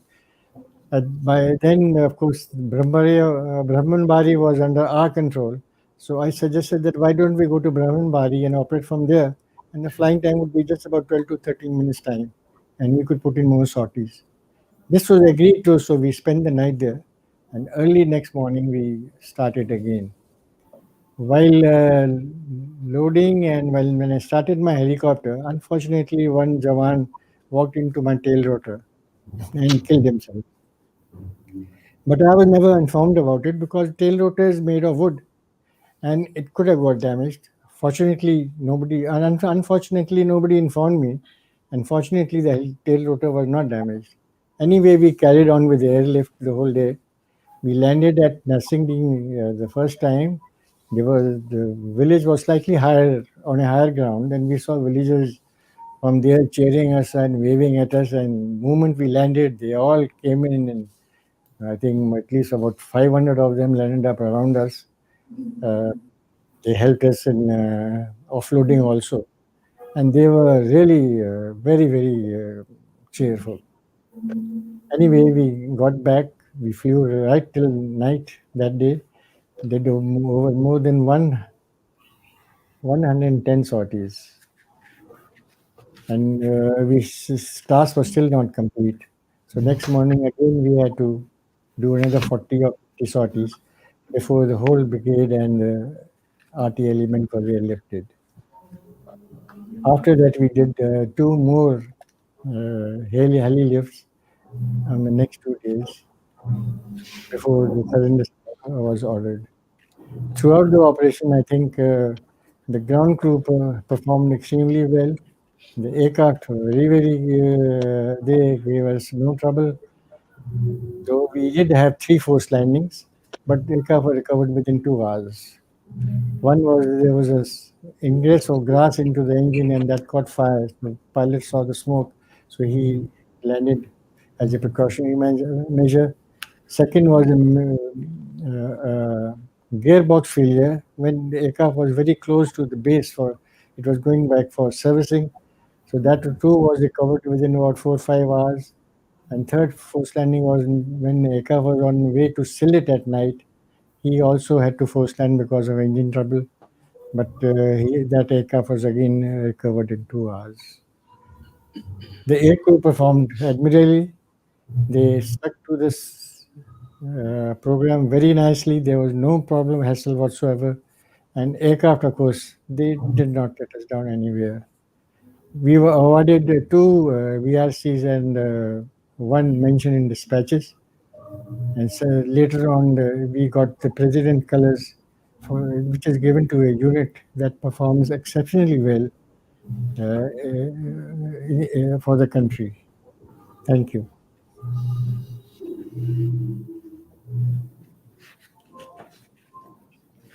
Thank you, sir. Organizers, may I please have that slide now? Our next speaker, ladies and gentlemen, is Lieutenant General S.S. Mehta, and hopefully before that we'll be able to see the slide that that I had put up. And there it is on the screen, just to give you a sense of the size of the Meghna. You can see on the top 2 slides show the kind of rivers that you're used to seeing, whether it's in the Punjab or even in Europe. And the 2 slides at the bottom are of the river Meghna. And you kindly do notice the difference in the widths of these rivers. I mean, the Meghna, as I mentioned, was anything between 5 to 15 kilometers, as opposed to 200 to 400 meters width of the average river. Our next speaker, General Mehta, he led the only tank column to reach Dhaka on the 16th of December during the war and had the honor of being mentioned in dispatches. Sir, I'd be very grateful if you could kindly talk about the lessons learned and the larger strategic implications of these events and their importance and relevance for the present. Over to you, sir.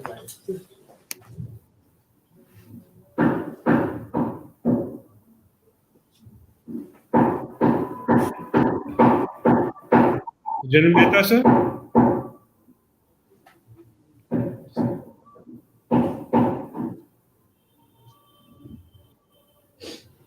No, I can hear you. Can you? I can hear you now, sir. Please go ahead. Yes, sir. Rana, thank you very much. I think we are running out on time as I see the clock. So I'll be very brief, number one. Number two, Pune suffers two problems. One is Corona, which the world is suffering, and the second is spectrum. So I'll be on and off, but since my talking will not be more than 10 minutes, so please bear with me if you see me on and off a couple of times, because I know the spectrum is bad, and I've been missing much talking that has taken place. The critical reason why we are meeting today is because of the starting of the 50th year of the liberation of Bangladesh. The speakers before me have enunciated in great detail how things happened between Agartala and Dhaka. So I'm not going to repeat them. But why should we remember this day? Why is it Vijay Divas? And what should the millennials take away from this and think about it, research about it, read about it in the context of what I'm going to say now? In the history of warfare,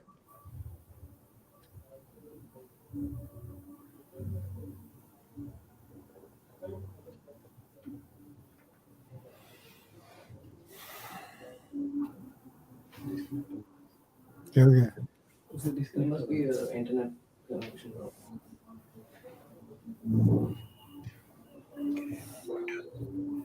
Can you give me the water, please?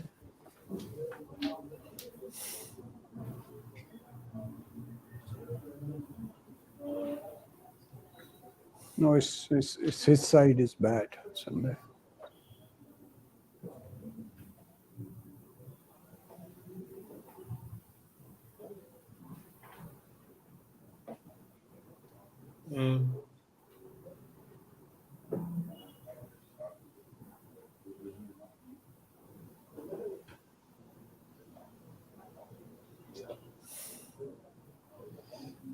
Organizers, can we do anything about getting the general back, or is it from his side? I think he's logging in again.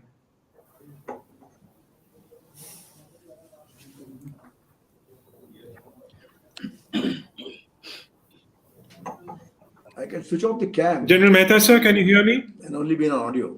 Can you hear me now? I can see you. Please go ahead, sir. Please go ahead, sir. May I suggest you switch off your video, sir, if you're having bandwidth problems, and just we'll continue with the audio.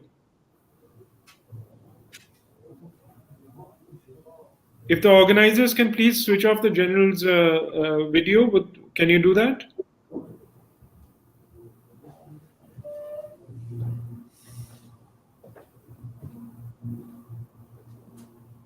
These are some of the perils of technology, unfortunately. Can you hear me now? Sir. Can you hear me? Yes, sir. Please go ahead. You can? All right. I can hear you. I want to emphasize 4 points which I want. Can you hear me?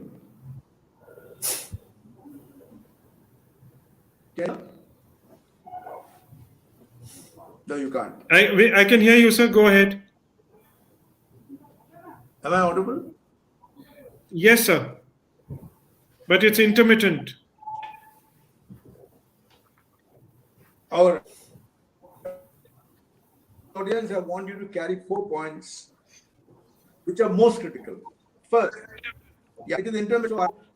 Somebody can join the dots and cross the T's. The first point that I want each one of us to remember is that the 1971 victory was a victory of democracy over military rule. Our neighbors had never understood that. When democracy gets its act together, military rules no chance. If people across the fence are hearing, they better blow it up on the trumpet and talk of it once every day and twice on Sundays. Because when democracies get together, it's the people of the country, the government in power,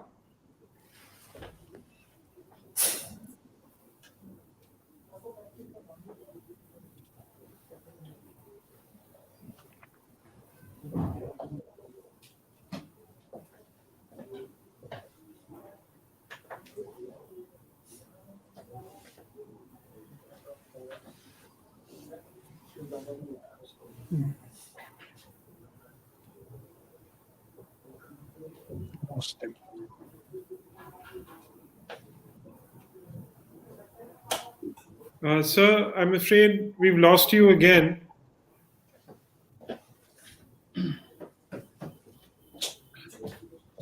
So I think if I can only be on audio, I'll Sure. speak on a mobile if they can blow it up. That's right, sir. Please go ahead. If they do that. Okay, I'll just get onto my mobile and they can stream it through. Just a Yes. Hearing you strength 5 now, sir. Please continue talking. Can you Yes, hear me? sir. All right. First one, as I said, was So victory please of- keep your video off, I would suggest. Second, it's very, very important. It was a victory of humanism over barbarism.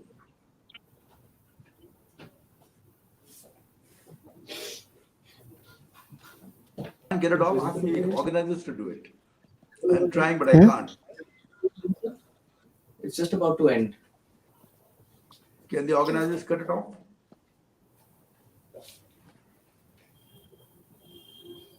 Can the organizers cut it off? No, they can't. Go ahead, sir. Please, we'll continue for as long as we can hear you at the moment, so that's okay.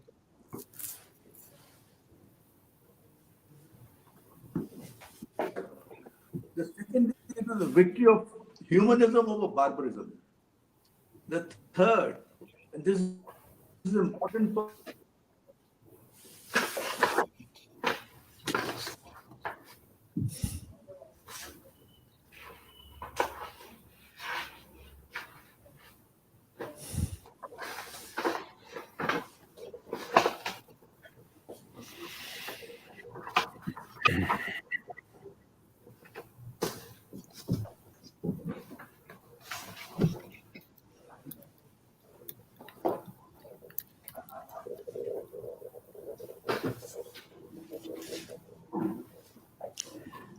General Mehta, sir, I think there's a problem. We're not able to hear you. So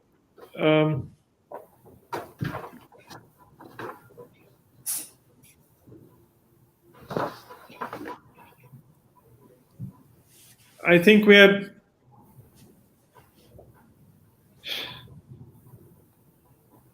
approaching the end of our allotted time as well, sir.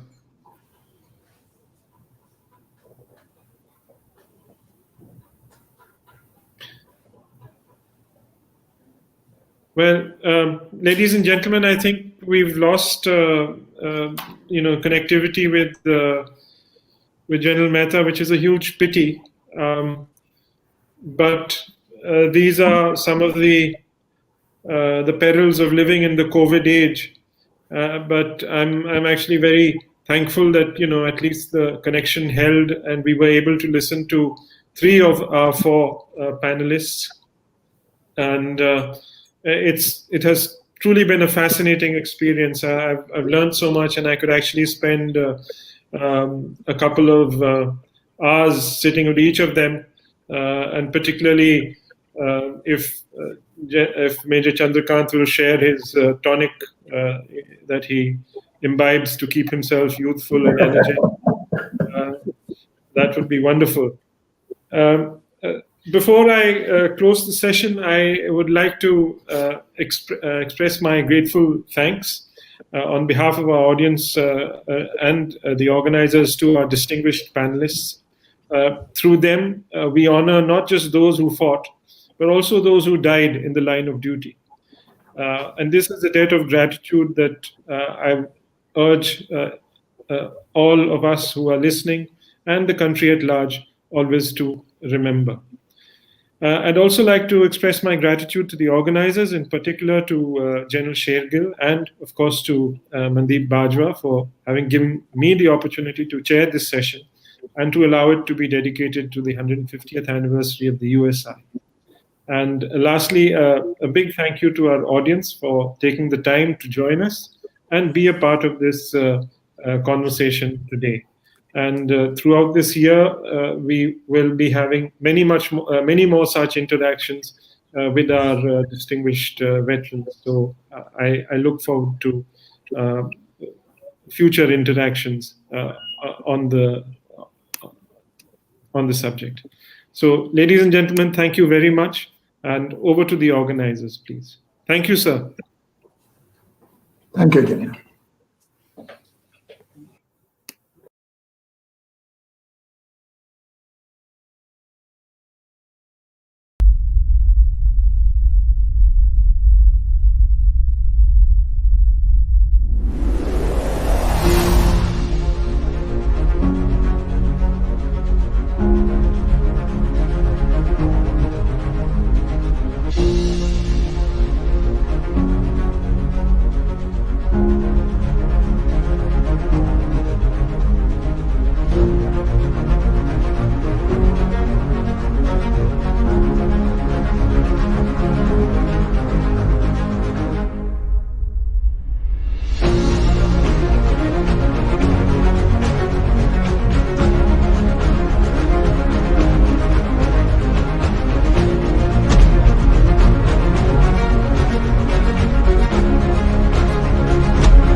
His Excellency the Governor, Mr. VPS Badno, he asked me, he said, General, is there a military literature festival anywhere in India or in the world? So I told him, I said, I'm not aware there isn't any military literature festival anywhere. So he said, why can't we have it in Chandigarh? I said, certainly we can make an effort, but first I must have the views of the Chief Minister of Punjab. 4 years ago, we started the Military Fest program in Punjab. Object being to teach our youngsters with regards to military affairs, whether there were wars with China or whether there were wars with Pakistan. The Military Literature Festival Chandigarh has gone from strength to strength over the years, bringing together veterans, historians, strategists, economists, poets, artists, former spies, politicians, and even film stars from all over the world, with a focus that always remains the military, past, present, and future. Military Literature Festival of Punjab is one of the most inspiring events which takes place in Punjab every year. And it is attended by veterans who have not only done this country proud, but who can inspire future generations. The soul of the Military Literature Festival actually focuses around the warrior, his activities, his culture, his knowledge, and his understanding that since he is powerful, he must always help the weak. And I see lots of people there who are buying things and new books coming out, which I've read maybe 40 years ago or 50 years ago when I was under training myself. And subsequently, further research has gone into it and new books emerged with different events. So we thought that this was something that, of course, keep everyone abreast with what's going on, and also for the newer generation to understand. Punjab has drunk deep the chalice of courage from one end of the world to the other. Punjab has been and is a land of soldiers since times immemorial. This is the first edition which is going virtual to honor our veterans, also to inspire younger generations and generations to come to follow the footsteps of our brave veterans. Like shotgun shooting, horse shows, polo, to photography, to bird watching, to adventure events like cross-country runs, cycling, off-road shows, Braveheart motorbike shows, vintage car rallies and paragliding. But now, this time, it will be virtual launch with more national and international participation. I'm very happy that the organizers, led by General Shergill, have done a great job. It's grown in leaps and bounds, and where we started off as a little lit fest has now become the talk of India, and we are the only military history festival that is existing in the country. I'm sure younger generations will be inspired, and we will not only learn but we will enjoy ourselves at the festival. This year, since we are going to have it virtual, I would want lots of people to be virtually be connected to us in this military literature festival. Well, I'm sure that this year we'll have a great virtual content which is going to reach out to the far corners of the globe. So look forward to meeting you all in this virtual military literature festival from the 18th to the 20th. The Raksha Mantri will be addressing the Military Literature Festival in company of His Excellency the Governor and the Honorable Chief Minister. It's going to be our fourth one, and I not only wish it success, I'm going to be very much part of it. For me, it's something that I look forward to every year, and I hope so will you.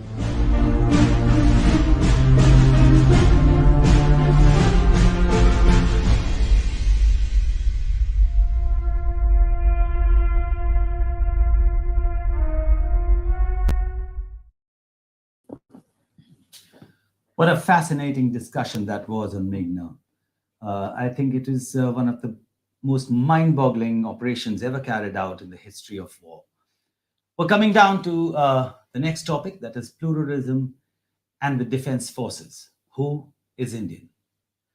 The pluralistic and secular nature of the defense forces of our country is well recognized and sets a shining example of unity in diversity. The schisms created by the vote bank politics and hyper-nationalism tend to widen with time as all sides dig in. A divided populace is likely to chip away at a very concept of India. Can the model of defense forces be extended to our national psyche and help us forge an integrated Bharat? Dharma preached by Ashoka the Great is explained. Dharma preached by Ashoka the Great is explained mainly in terms of moral precepts based on doing of good deeds, respect for others, generosity, and purity. These edicts have set the tone for moral and religious precepts and guided India since ancient times. In many ways, a relook at the timeless knowledge of these is necessary to reset the concept of who is an Indian. Studies in archaeology and DNA have conclusively proved that there is a distinct difference between the ancestral North Indians and the ancestral South Indians, the former being closely related to the West Eurasians. Indian history has so far been dominated by that of North India. So who really are Indians? The one who were in the subcontinent during the Indus Valley civilization, or those who came later, or are we all Indians? On the panel, we have General V.P. Malik, AVSN, PVSN. General Ved Prakash Malik served as the 19th Chief of Army Staff of the Indian Army. He was Army Chief during the Kargil War. As an Army Chief, he had the additional responsibility of Chairman, Chief of Staff Committee, and advisor to the government. He oversaw intensified anti-terrorist operations in Jammu and Kashmir and in the Northeast, management of dispute borders with China and Pakistan, and security relations with other nations. He planned, coordinated, and oversaw execution of Operation Vijay to successfully defeating Pakistan's attempted intrusion into the Kargil sector in 1999. He later became member of the National Security Advisory Board. Manpreet Singh Badal is an Indian politician and leader of the Indian National Congress. An army man at heart and a genuine supporter of the armed forces, his dream once was to join the army, but we presume that destiny had other designs for him. Currently holding the office of the Finance Minister of Punjab, he has been a member of the Punjab Legislative Assembly 5 times in 1995, 1997, 2002, 2007, and 2017, and has been the Finance Minister twice. His first stint as Finance Minister was in the government led by Prakash Singh Badal from 2007 to 2010. This is his second stint as Finance Minister. He has presented the Punjab budget a record 8 times, the maximum for any minister in Punjab. Professor Rakesh Sinha is a member of Rajya Sabha since July 2018. He is currently serving as a member of Trimula Tirupati Devathanam's Trust Board and is also a member of Parliamentary Committee on Home Affairs. He has authored several books, including a biography of Rashtra Swayamsevak Sangh founder K.B. Hedgewar. He has frequently appeared on debates on national news channels. His expertise and work on Rashtriya Swayamsevak Sangh has established himself as an RSS ideologue. He is a believer of cultural nationalism. He was awarded the Deen Dayal Upadhyay Award from the President Pranab Mukherjee on May 30th. He donated the entire amount to charity. Major General A.P. Singh studied intelligence analysis and global security at the University of Maryland, USA. He interacted with the US intelligence fraternity on issues such as structures and methodologies in counter-terror operations. He presented papers on counterinsurgency at the Brookings Institute and on internal security architecture of India at the Heritage Foundation, both at Washington, D.C. A divisional commander of an army division in Northern Command and responsible for logistic ops in Ladakh and counterinsurgency ops in Kashmir, he also has exposure to dynamics of insurgency and disaster management in Northeast India. He was the chief executive and headed the vertical in RTRAC, was responsible for its institutionalized training at 32 Pan-India Army training institutions. He is a contributor to military journals, newspapers, and think tanks, and the co-author of a book, Maoist Insurgency and India's Internal Security Architecture. Manish Tiwari. Manish was the president of the National Students' Union of India from 1988 to 1993 and Indian Youth Congress from 1998 to 2000. He is a member of the Indian National Congress. He successfully contested the 2009 Lok Sabha election and was member of the parliament from 2009 to 2014. He also held the office of the Minister of Information and Broadcasting from 2012 to 2014. Mr. Tiwari, an advocate by profession, presently practices in the Supreme Court of India and High Courts of Delhi, as well as the Punjab and Haryana courts. As a member of the parliament, he has been active in drafting a private member's bill to bring intelligence agencies under the parliamentary oversight. Colonel Shantanu Pandey was commissioned into the mechanized infantry in June 2002 and later went on to command a mechanized infantry battalion. He has huge experience having served at high altitudes at Leh, Ladakh, Dras, Goris, and North Sikkim. He was engaged with counterinsurgency ops in Assam and was a military observer in the United Nations mission at Democratic Republic of Congo. He is an ultra-marathon runner, a keen researcher of yogic principles and their applications in military life. Moderating this panel is Lieutenant General N.S. Brar, PVSM, AVSM, VSM, and Chief of Army Staff Commendation Guard. Lieutenant General Brar was commissioned into the Regiment of Artillery in 1969. His military service spanning 40 years included gun position officer in 1971, an Air OP helicopter pilot, instructor in gunnery, staff officer in infantry formations and army headquarters, and command culminating in a corps. He was deputy chief of the integrated defense staff dealing with perspective planning for the 3 services. Post-retirement, he served as a member of the Armed Forces Tribunal. He was appointed Colonel Commandant, Regiment of Artillery, and Honorary ADC to the President of India. In his latest book, Drummer's Call, Brar writes that it was the Battle of Asaluta that defined the 1965 war between India and Pakistan. He contributes regularly towards the Indian Defense Review. Over to you, sir.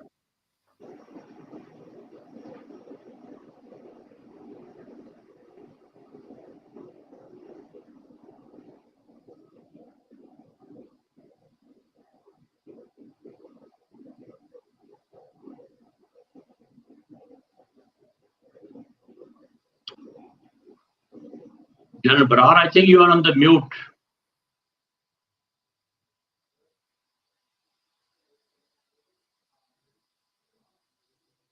General Brar, you are on the mute.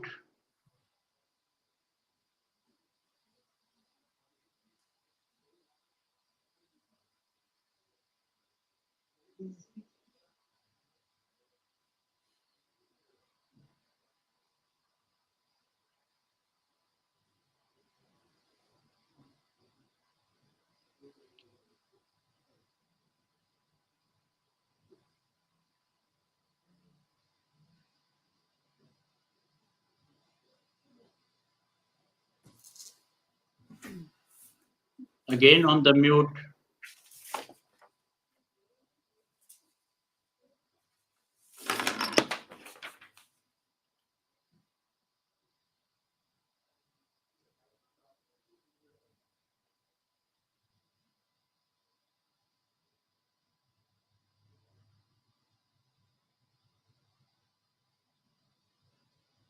Okay, got a problem over here. They are having problem.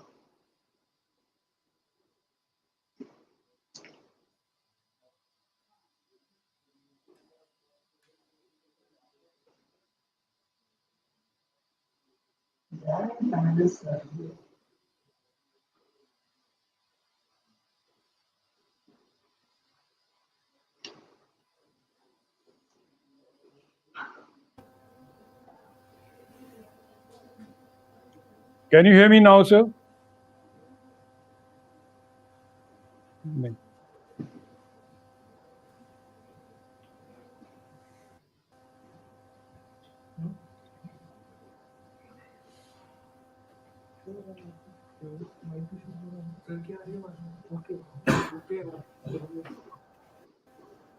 Can you hear me now, sir? Yes, I can. Thank you.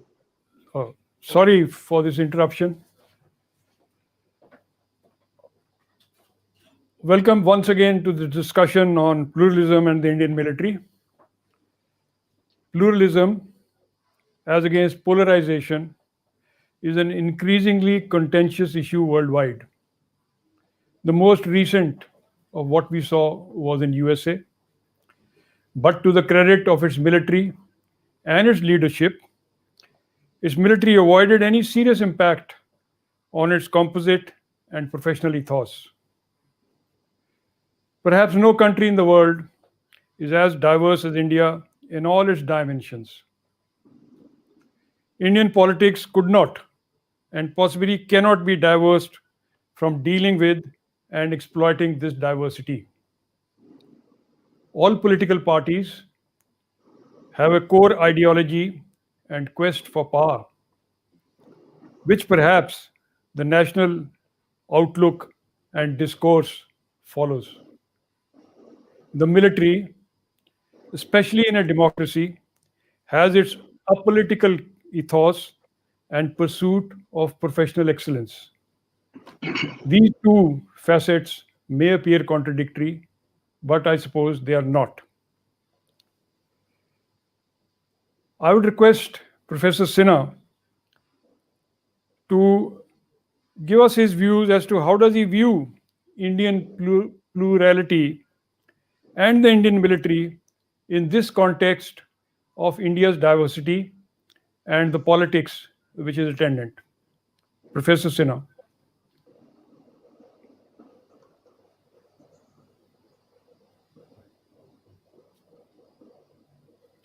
I don't think we have him on air. We'll wait while he comes on. Sir, General Sinha, connection is dropped. He's not joining. Right. I've just been told that we lost connection with him and he would not be joining us. So I suppose I'll lead on to Mr. Manpreet Badal. He's a soldier at heart and a politician by circumstances. And with his abiding interest in matters military, how do you see this issue of harmonizing the political discourse with a professional military requirement, especially in a country like India, of being pluralistic and pursuing a course of professional, political approach. Thank you, General. Am I audible, sir?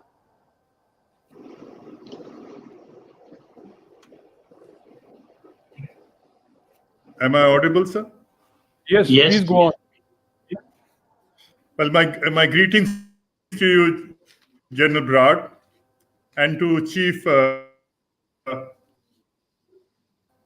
General VP Malik Saab and my fellow panelists. And if I may just, before I answer your question specifically, I have been in politics for almost 25 years. I've fought 7 elections. I have traveled the length and breadth of India.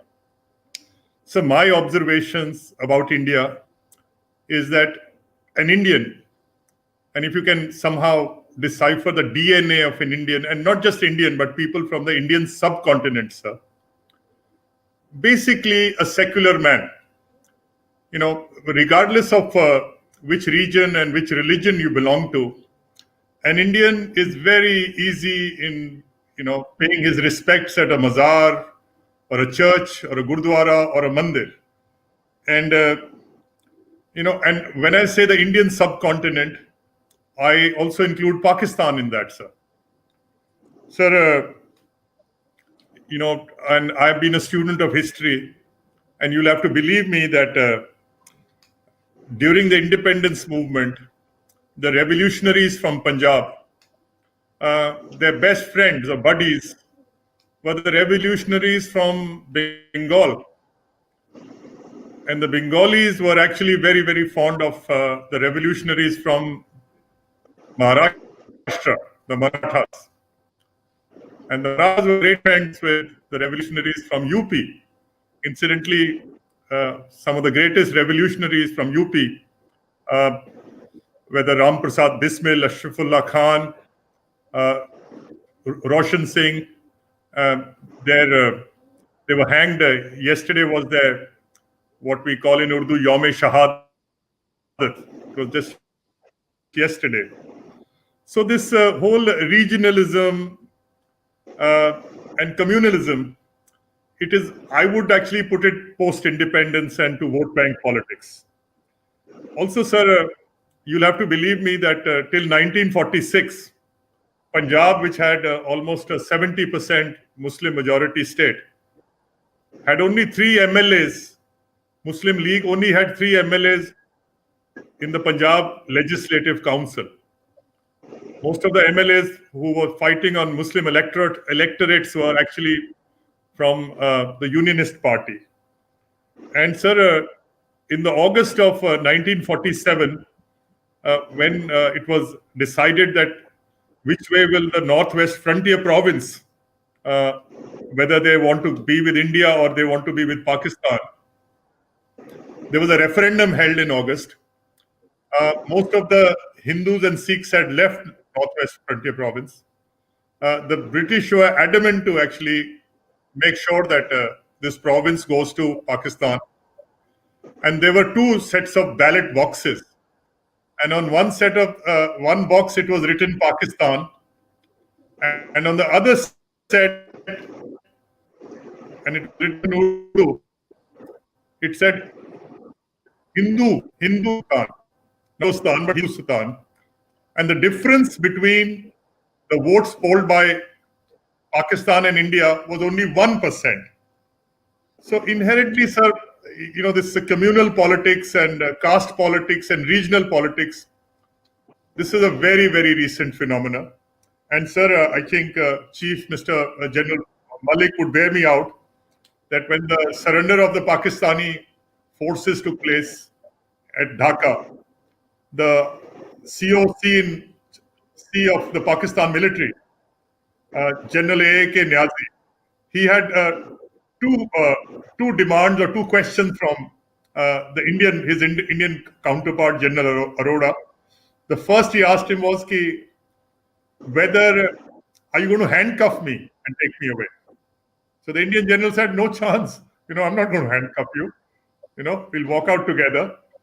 And the second was, General Niazi said that would it be possible that the guard, which is the security or the guards which are going to guard me, can they be from my old regiment, which was the Rajputs? And the Rajput, he was commissioned in the Rajput regiment, and Rajputs had actually a name, honorary name. He was called Amar Singh Rathod. So, sir, and so it sits, your religion, your caste, all other, regional, diversities, they sit very lightly on a soldier.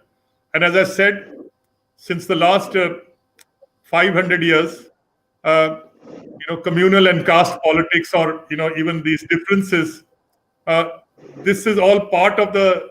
It sits very lightly on the Indian's consciousness. So I'm sorry I've taken a little longer than I should have for a small question. But sir, I'm very confident that as far as the Indian military is concerned, I think this diversity is the strength of the Indian Army. Like you said, even in the American Army, the strength of the American Army is the diversity of its military, sir. Thank you very much, sir. Thank you, Mr. Badal. We may recall that even the British, much maligned for their policy of divide and rule, as far as the Indian Army and the Indian military went, there was no question of promoting any kind of divide between communities or religion or caste and so on. In fact, even regiments which were composed of, say, one class, the Sikhs, had a company or two of Punjabi Muslimans, and they got along extremely well as maybe the others were also Sikhs. So the Indian military has a heritage, it has a tradition, it has a culture of a very inclusive and, like Mr. Badal said, treating this aspect of communalism or parochialism very lightly, so to say.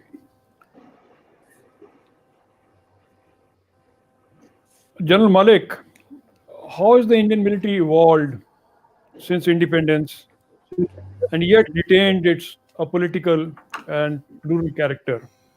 You have been a witness to more or less the entire evolution since independence. And you would also have come across some challenges where this ethos and this culture would appear to be in some danger of being affected. And your responses to that. And do you see any changes which the Indian military today has to guard against? General Malik? General Barar, distinguished panelists, and others who are watching this program. Firstly, I must say that it's a pleasure to be part of this panel in the Military Lit Fest.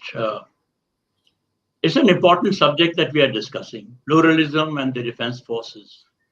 Who is an Indian? As an organization, as Mr. Brar has said, the armed forces are proud of achieving and maintaining unity in pluralism and diversity. But as responsible citizens and as a vital instrument of national security, we are greatly concerned that what we are witnessing today is more diversity and pluralism than unity of India. And primarily, as Mr. Badal himself said, due to vote bank politics. Let me speak a few words on India's pluralism and diversity and where it has landed us in history and then go to nation building and talk about the armed forces, the main question that has been put to me. As a nation state, India is a pluralistic, multilingual and multi-ethnic state society. Each of our social groups has rising social, political, and economic aspirations.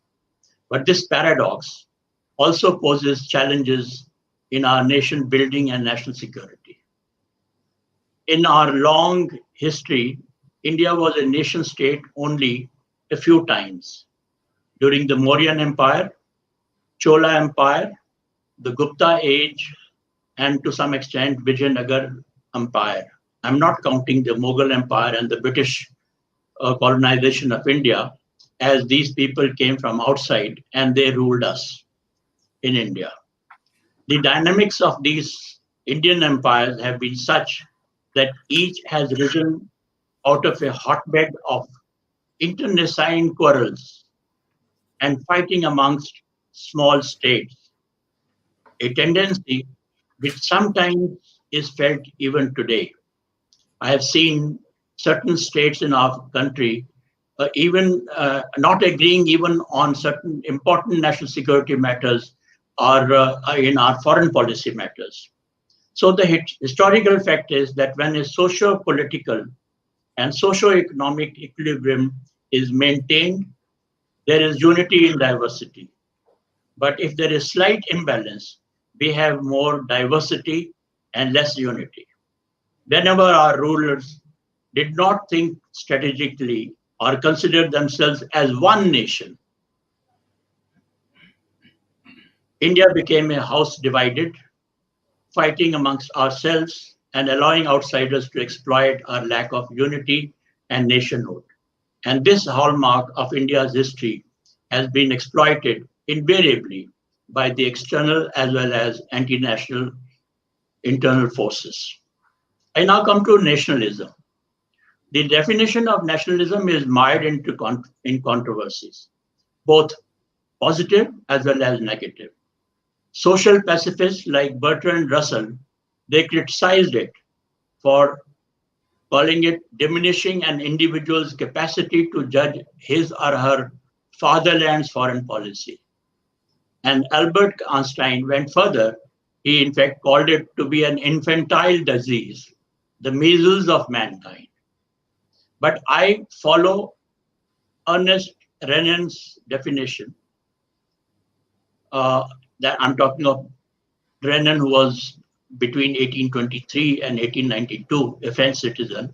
And he said, what constitutes a nation is not speaking the same tongue, or belonging to the same religion or ethnic group, but having accomplished great things in common in the past and the wish to accomplish them again in future. In sum total, it says, a people's sense of collective destiny through a common past and the vision of a common future. No nation state can be built without first creating and inculcating the right kind of nationalism, or let's say the United Indian Society. What is nation building? It is not only economic development, which is of course very important, or just ensuring social equality and harmony. A nation consists of its people, their character, core values, the culture, its unity, and its stature in the community. A nation's vitality is also gauged by the progress that it makes in these spheres. So nation building calls for shaping a national identity based on our core values, pride, confidence, vibrancy, backed by comprehensive national power to assume its rightful role in international affairs. Now I come to the armed forces. The armed forces today are true reflection of the basic national concept of diversity and unity, or let's say unity in diversity. They are a shining example where soldiers of all classes, creeds, religions, they serve the nation loyally, effectively, and with total dedication, living together in barracks, eating from the same kitchen, speaking the same language, and observing each other's religious festivals Secularism, discipline, integrity, loyalty, spirit de corps, these are essential values that are inculcated amongst our men and women.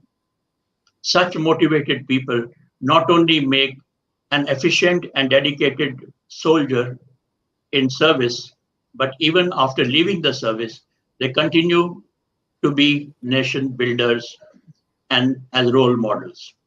So Indian armed forces are always proud of their status as a role model for national integration, meritocracy, and even more important, as a political organization. In our outlook and purpose, life is heavily dependent on the traditions of the services. Today, these traditions are not only from the British Indian Army, as most people think, but they date back to Mahabharata. Let me remind you of Bhagavad Gita's message: considering your own duty, you should not waver. But there is nothing more important or more welcome for a man of warrior class than a righteous war. Our Guru Gobind Singh's message of De Shiva Var Mohe Shubh Karman Se Kabhi Na Taru, or the Indian Military Academy's code, which states the safety, honor, and welfare of your country comes first, always and every time.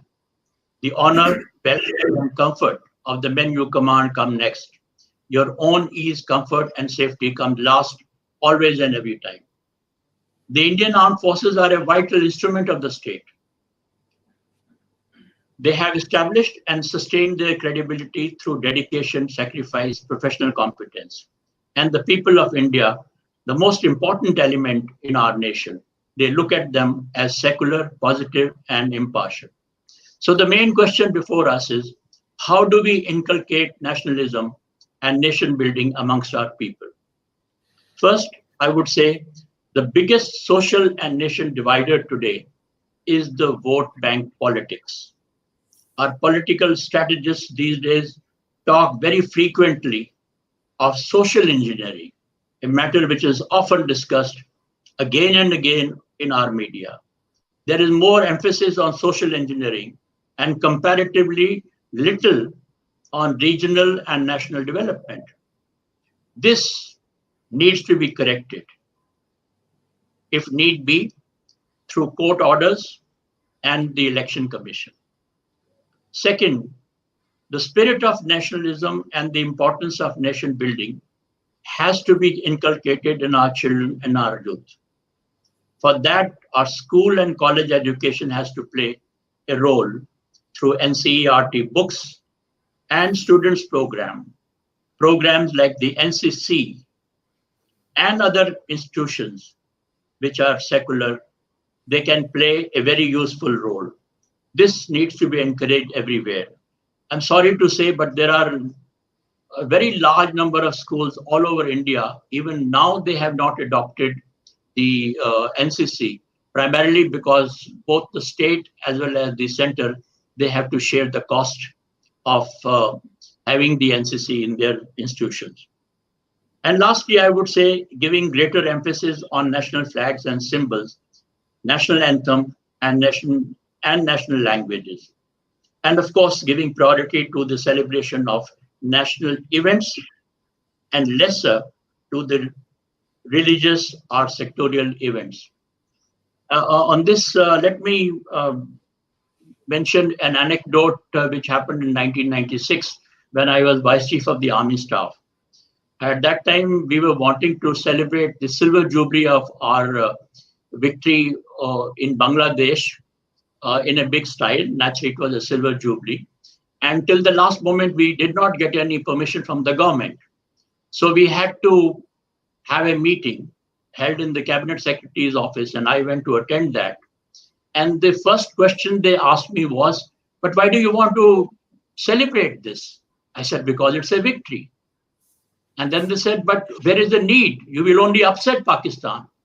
Now, this kind of a dialogue, when we were celebrating the silver jubilee of the greatest victory that Indian military has for centuries, I think, you can imagine the kind of thinking it was there in our, I won't say politicians or bureaucrats, but in the government at that time. So all these aspects need to be corrected. And with that, I hope, General Brar, I have answered your question, that we have a long history. We have been continuing as secular, apolitical force, which is very effective. And I'm sure that we will continue. But there is a need for our political leadership, in particular, to recognize the weakness which is growing and which needs to be curbed. Thank you very much. Thank you, sir. Taking off from what you just elaborated on, it's often said that our soldiers come from the same society and the ethos which prevails outside. And given the environment today, polarization for votes, that same man from one set of an environment in his home village or town or wherever he comes from is expected to merge his identity into the larger good or ethos of the military, which you just explained. Do you see an increasing conflict or a problem or some kind of a focused approach in resolving this conflict in the minds of especially the men, who have to handle these two very diverse kind of environment in their service, surely? General Malik, sir. Yeah, I think it's a very important question that you have raised, General Brar. When I meet soldiers today, often I ask them about the political environment just to find out how much are they aware and how much they are conscious and how much interest that they are taking. And you'll be surprised that there are certain states in which you find the soldiers are so aware of these issues that you talk to them about the political leader and they will say, no, so and so is good and so is bad, and things of this nature. Now, if this kind of awareness continues and people continue to take interest in the politics, we can have a problem. And it's not there today. I don't think it will come in future, but I do feel that the armed forces have to be very conscious of this and keep on emphasizing the fact that our soldiers should remain apolitical, and while they and their families vote for party A, B, or C, but they should not get involved in the politics. Thank you, sir. I'm sorry we have lost Professor Sinha and Mr. Manish Tiwari. They are not here with us on the channels today. So I'll revert back to Mr. Manpreet Badal. Knowing his insight into our past military history, I suppose the two most successful militaries were the Mughals under Akbar and the Sikhs under Ranjit Singh. And interestingly, they had the most diverse composition of their army. Would Mr. Badal like to highlight some more facets of this uniqueness of these two militaries?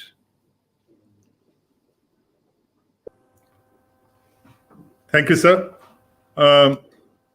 Sir, if you may allow, there is one anecdote which just came to my mind that in 1947, at the height of communal passions all over North India at least, the last regiment of the Indian Army to be partitioned, so as to say, was the Viceroy's bodyguards. And if my memory serves me correct, they had 2 squadrons of Punjabi Musalmans and 2 squadrons of Sikhs, Jat Sikhs. And Lord Mount, the Viceroy was very keen that the Viceroy's bodyguard should not be partitioned and they should stay as one unit. And towards the end of October, and most of these officers and the cadres of Viceroy's bodyguard, they were actually also paratroopers. They had all done para jumps and all. And they were patrolling Delhi in a jeep. And there were 4 of them, 2 PMs and 2 Sikhs.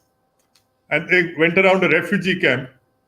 And so when they went into the refugee camp, the Hindus and the Sikhs from that camp, they got the Sikh officers on the side, and they told them that, how they have, what experiences they have gone through, coming all the way from Rawalpindi and Jhelum and Chakwal and so on and so forth. And they said, why don't you guys just step aside for a moment and we will make short work of these 2 Muslim officers with you. And these Sikh officers, they took 4 steps back. They cocked their Sten guns. That's what officers used to carry in those days. And he said, I'd rather shoot the lot of you than anyone touch one of my comrades. And this incident actually actually reached the Viceroy's office, and he didn't want his soldiers to be tested on this every day. And that's when he decided that the Muslim troops should actually leave for Pakistan. So as far as the Mughal army was concerned, and if you would know that when Dara Shikoh, who was a favorite of Emperor Shah Jahan, and Aurangzeb and Shah Jahan, there were rumors that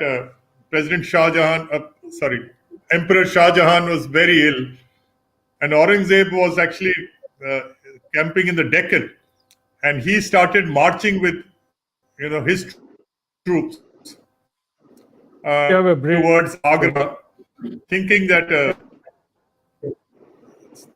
Sir, am I audible? Is it? Am I audible, sir?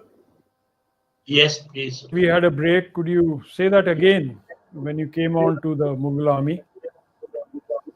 So when the Mughals, when Aurangzeb started marching towards Agra, and the entire the royal army or the forces were actually at Agra, and Dara Shikoh told the emperor that I'll just make short work of Aurangzeb, and I'll actually meet him in battle, ahead of Agra. And that is when the battle took place. And even though the royal army was with Dara Shikoh, but most of the army actually deserted, whether it was the Uzbeks, the horsemen, whether it was Afghans. And the only people who stood by Dara Shikoh and Emperor Shah Jahan were actually the Rajputs.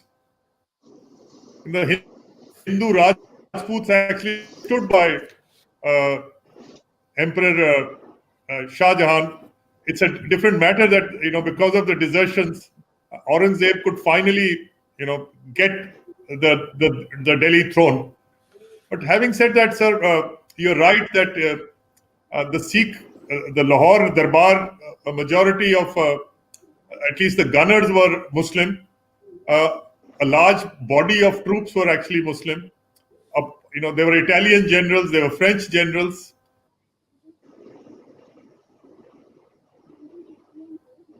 And as I said, sir, at least on what, for the rest of the nation. But sir, I am very certain that when the partition of India took place and the Punjab Legislative Council had to actually vote that whether you want Punjab to be partitioned or not to be partitioned.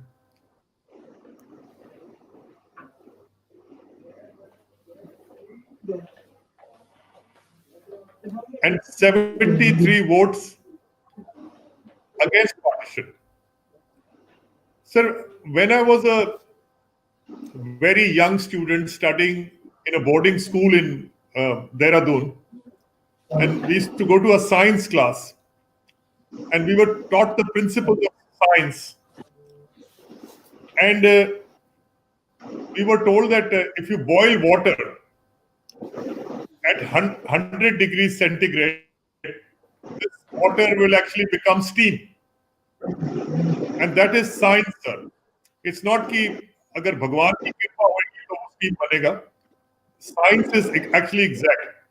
Similarly, sir, statecraft or politics. Statecraft is also a science, sir. If you do A, B, C, countries will progress. If you do X, Y, Z, the countries will go down. And one of the principles for progress is that, there has to be peace. And most of the countries which have progressed, whether it's Japan, whether it's Germany, whether it's Korea, they've never had any internal discord. So, sir, I think as far as the military is concerned, it is for people like you, the leaders of the Indian military, and your successors during training, how we hone the skills of our young men who come from across the length and breadth of India, from the seashores of India to all the way to Ladakh. It is only in the regimental centers where these people are actually the full potential of their character, whether the build, whether it's the climb, that is polished in the regimental centers. So now the choice is what path we want to take. And my own feeling as a politician is, and even people talk to me about the Kashmir problem.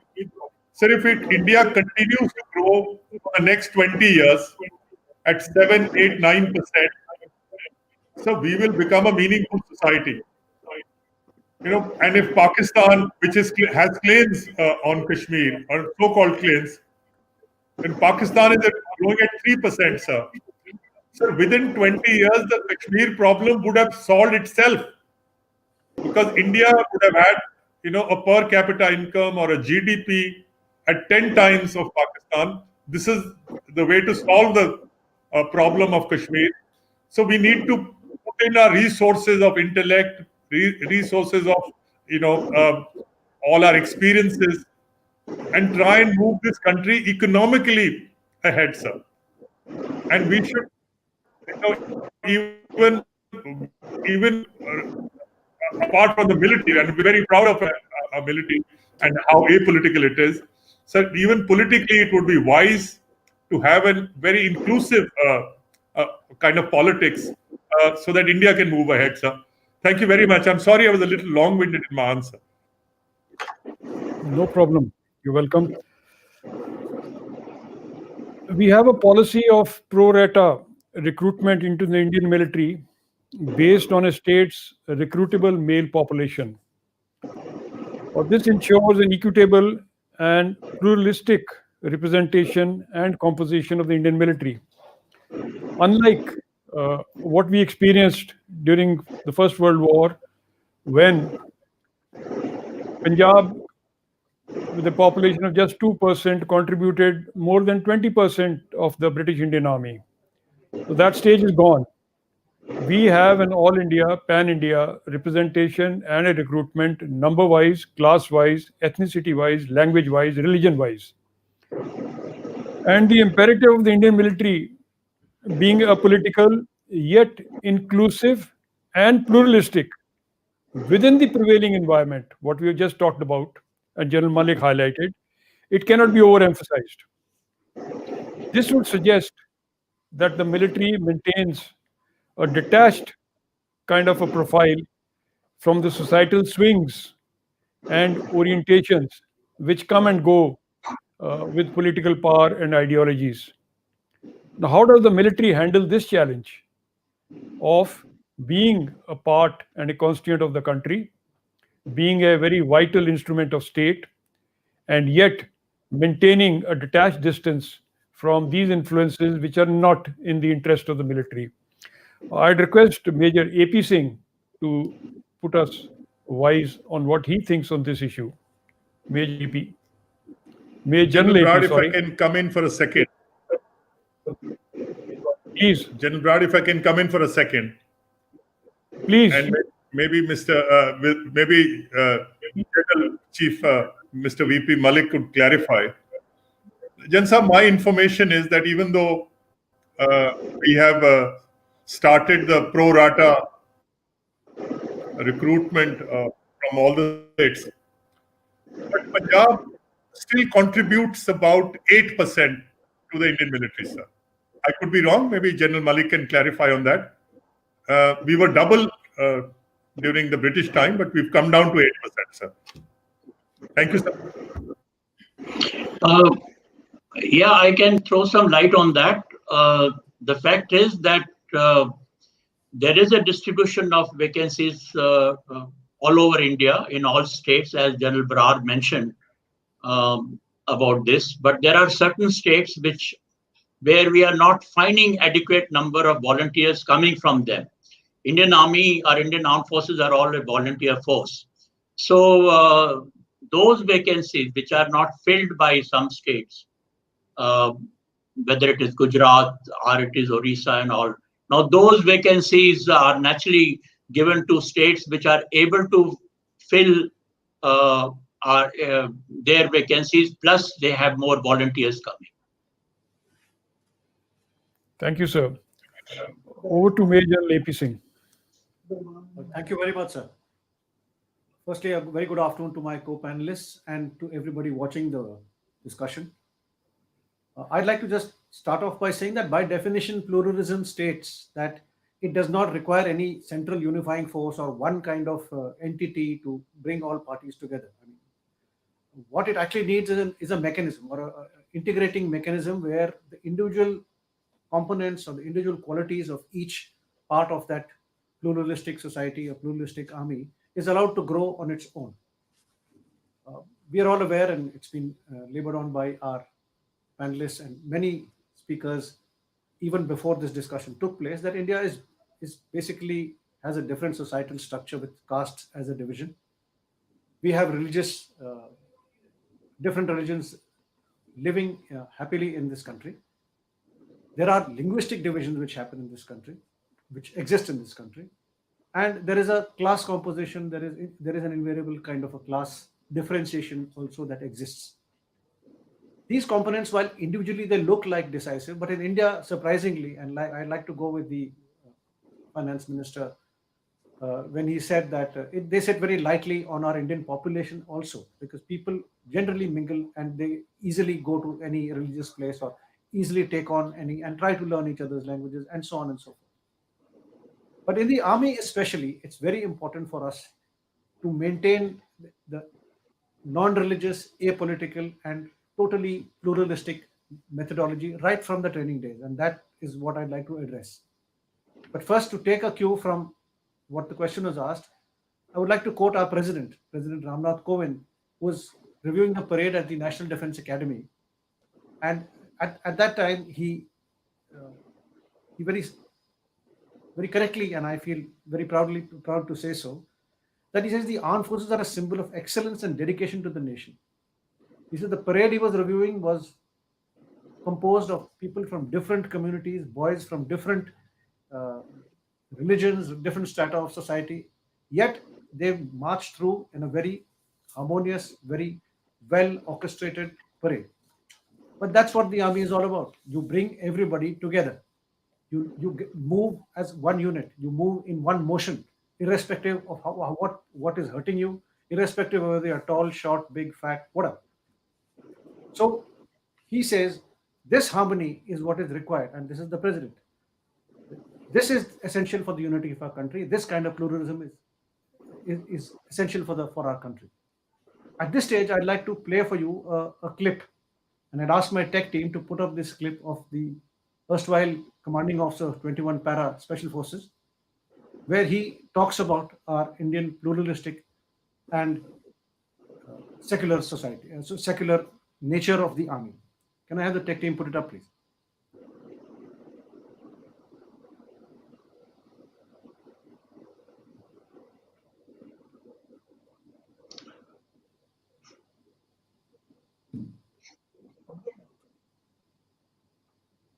While they're working on that, just to talk of the society that we live in, while all these divisions are stay in society, and while a young recruit comes in for training from our various villages, various religions, and various places that they come from, there is a kind of a drill which is brought in. We have a Sarv Dharmstal. We come in and we are taught to respect all religions. There is also a methodology where everybody tries and attends everybody else's religious functions en masse. The religious teachers of one community happily address or take on the duties of another religious teacher when they are addressing a sermon either in the mandir or masjid or gurdwara. And while all this is happening, that recruit, though, and some of them and some of the young officer trainees may be very staunch, followers of their own religion, but by seeing this collective following of this pluralism all over while in training as also while in the unit, it naturally grows on you. And I don't see, and I dare say that there is no forcing of any person to follow any religion or not to follow his own religion, let me put it that way. However, while you blend into the ethos of the army, the ethos of the Paltan, or the ethos of the unit which you're serving in, these differences sit very lightly. These differences never even come to the mind. What comes to your mind is my soldier first, is my officer first, my unit first, mera naam, namak, mera nishan. And that's most important. I wonder if the tech team has got that clip going, but we can always come back to that later, because that singular statement, that 1 minute statement of that commanding officer has done much more and can do so much more for the unity of our country than, I dare say, many politicians or many other people who try to get people together at certain times when it suits them and are mostly divisive, like the moderator brought out, when they have to play politics. So with that, I'd like to request the moderator to give me an opportunity to come back to that clip of the CO21 Para SF, if he can't get it up just now. And the second time when the president addressed the country at the Republic Day was, and he again said the same thing, and I quote, "The country belongs to all of us, each of us, every group, every community, every region, and every identity." And there is no better way to define the armed forces than the Supreme Commander of the Armed Forces himself bringing out this thing. And while he's not a soldier, he brought out the very ethos of the army or the ethos of the armed forces very clearly. I think we have the clip ready now. Please put it up.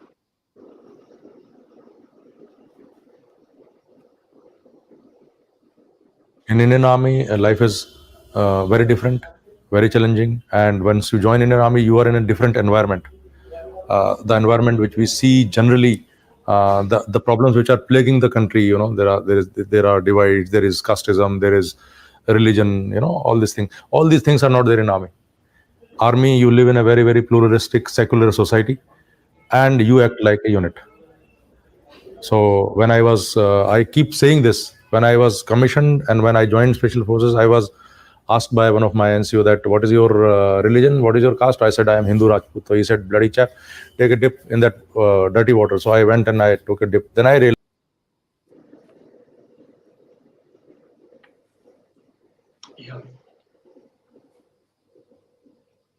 I think he's conveyed the essence of what soldiering is all about. There is more to come. And, we'll we probably will request you at that. later, but Colonel Saurabh Shekhawat, Kirti Chakra, Shaurya Chakra, Sena Medal, and BSM.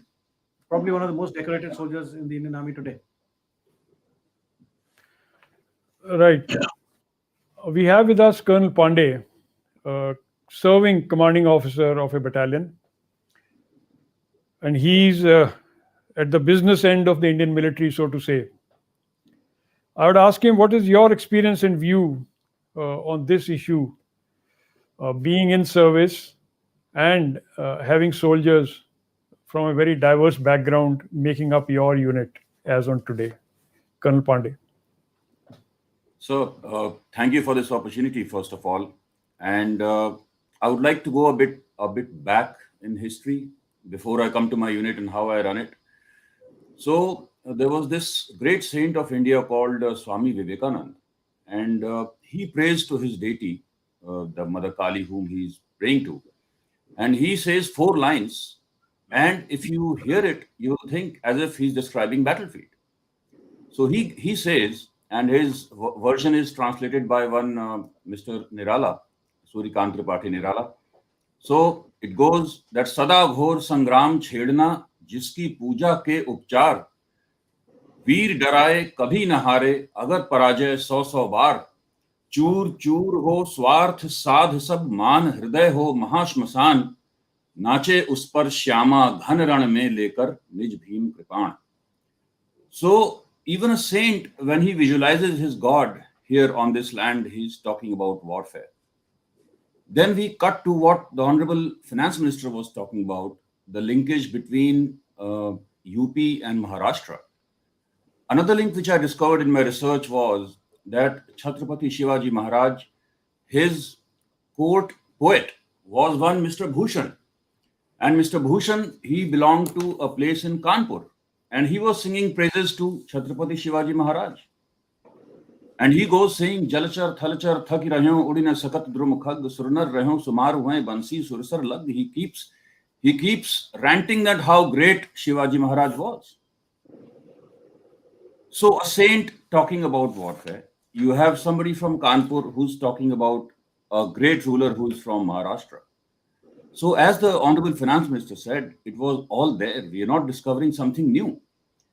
We inherited this armed force, and not just that. If we relegate Mahabharata and Ramayana to mythology, sir, and if we come down to the Middle Ages, we have great fighters like Chhatrapati Shivaji Maharaj, as I mentioned, then Rani Lakshmi Bai, you had Veer Katabamman, you had Lachit Barphukan, and we'd had a discussion on how pluralistic their forces were. So it's not a melting pot actually. Our country is not a melting pot. It's something else. Nothing melts here. We are as we are, and we are as powerful as each community, and we exist like this. Britishers handed over a very functional and a very blooded and a successful armed force, which we are preserving right now. And we are evolving as well, the way times are passing. Some pertinent questions were posed as to how the condition is, how the situation is on ground. And I'm in touch with my troops, sir. My unit primarily composed of north, west, and western part of the country. It's a grenadiers composition. And suffice to say, about 25% of my unit is composed of Gujaratis, Kachchis and Saurashtris. So I'm a fighting outfit, and I'm composed of that region as well. We are Kutch State Forces. The battalion dance in my unit is Dandiya, is Garba. Twice a year we celebrate that Navratri festival, and we connect to that route. Sardham Sthal, we all know, we were in service. We know that in the same roof, below the same roof, we have all the religions existing, and people go there and worship. So there is no question. There is no question, at least at unit level and formation level, sir, that there is some division or there is some separation, and the boys are looking left, right, and they're trying to be diverse from what the nation wants us to do. Now, why are we like this? We are like this, sir, because we believe in one God. We believe Awwal Allah Noor Upaya Kudrat ke sab bande, ek noor te sab jag upja kaun bhale ko mande, sir. We are like this because we owe our allegiance to the flag, the Constitution of India. Naam Namak and Nishan, as it was brought out. We are like this, sir, because we believe in victory. We believe in victory at each cost. Hatova prapyas swargam jitva va bhokshase mahim tasmadutisht kaunteya yuddhaya krit nishchayam. So I'm also quoting because it's also there is a line of literature in this military festival. So I'm quoting from various things which I've learned as a child. And coming to the grassroots back again, I want to just bring out this aspect that we, as a pluralistic country, the temple of pluralism in this nation lies in the Lok Sabha itself. You have 500 plus members who are representing the whole of nation. So even if it's and we cut back to the military, even if it's say a Jat regiment or a Maratha regiment and the boy is standing on Siachen Glacier on some height, So he's not just individual who's standing, it's his entire village, his entire community, entire country stands with him. And that's how we fight, because we are not separate. We are not separately pluralistic, and we are connected, as it was also brought out by you, Sir, General Barar, sir, that we are coming from a pool of people which is by core plural in its content. So we cannot be divisive, and we owe our genes to the great people in this country, sir, like the great Jabali, whom no one knows about, Ashtavakra, Ramdas, Buddha, Guru Nanak. And as I repeat again, we are not a melting pot. We are actually like a huge South Indian dish which has so many flavors, but still we call it food. We still call it food. We don't try to fuse it. So at battalion level, I want to assure that irrespective of the proliferation of social media, irrespective of proliferation of so much of information and so much of social engineering, which was also the term which was used, we play hard, we sweat hard, and we train hard. So at the grassroots level, at the CEO's level, we just do our job the way the country wants us to do. And we always believe in that we will win always and every time. Thank you, sir. Thanks for giving me the chance to speak my heart about how we manifest ourselves on the grassroots level and what is the effect of this so-called problems, which if I don't call it a problem, I call it a advantage. Today we are sitting in so many different parts and we are still talking. So it's a great opportunity which I had to convey about how armed forces and how at the battalion level things are the way they are. Thank you, sir. Thank you, Colonel Pandey, for a very inspiring and a reassuring statement coming from the serving community. We're glad that things are the way they ought to be. Unfortunately, we don't have two of the panelists with us, and this panel discussion was scheduled for an hour and 30 minutes, hoping to have their views also on board. So before we close the session, I would request any panelist who would like to add anything. General Malik may possibly want to add something to what has been said. General Malik, sir. Thank you, General Barar. Firstly, I just wanted to add something to what Minister Shri Manpreet Badal said about Ranjit Singh's army. So it is not only the army, but Ranjit Singh himself as an emperor was quite secular in his outlook. I'm sure you will know more than me also that people who were guarding his treasure or who were managing his treasure, they were Muslims who are now calling themselves Fakir. I know a gentleman, Fakir Ajazuddin, who come from that thing.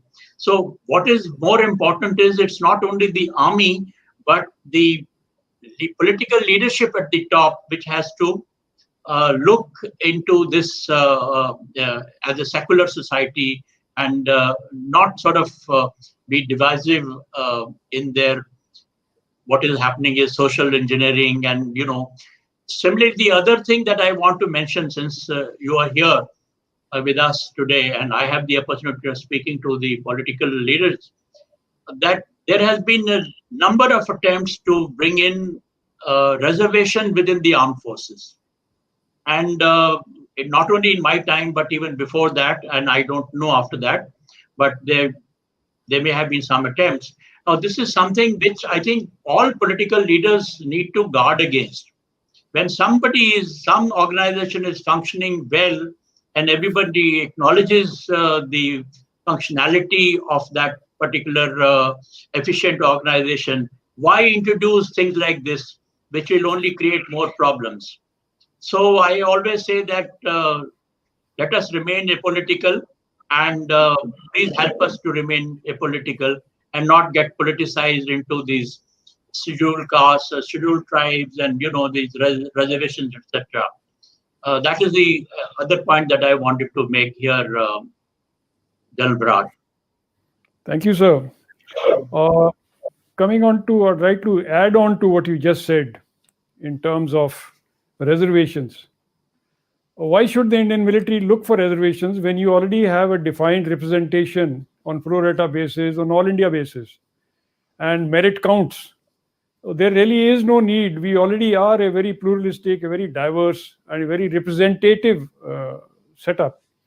So there's no reason to have this kind of a reservation. And I dare say today that if we have any threat or anything undermining the unity and the plural diversity integration of this country, it is the reservation. Much as I may sound not politically correct, but the fact of the matter is that a time possibly has come for us to look at this issue of reservation from a larger perspective and a longer horizon than what it was intended to serve. And I suppose I would leave that at that. And Mr.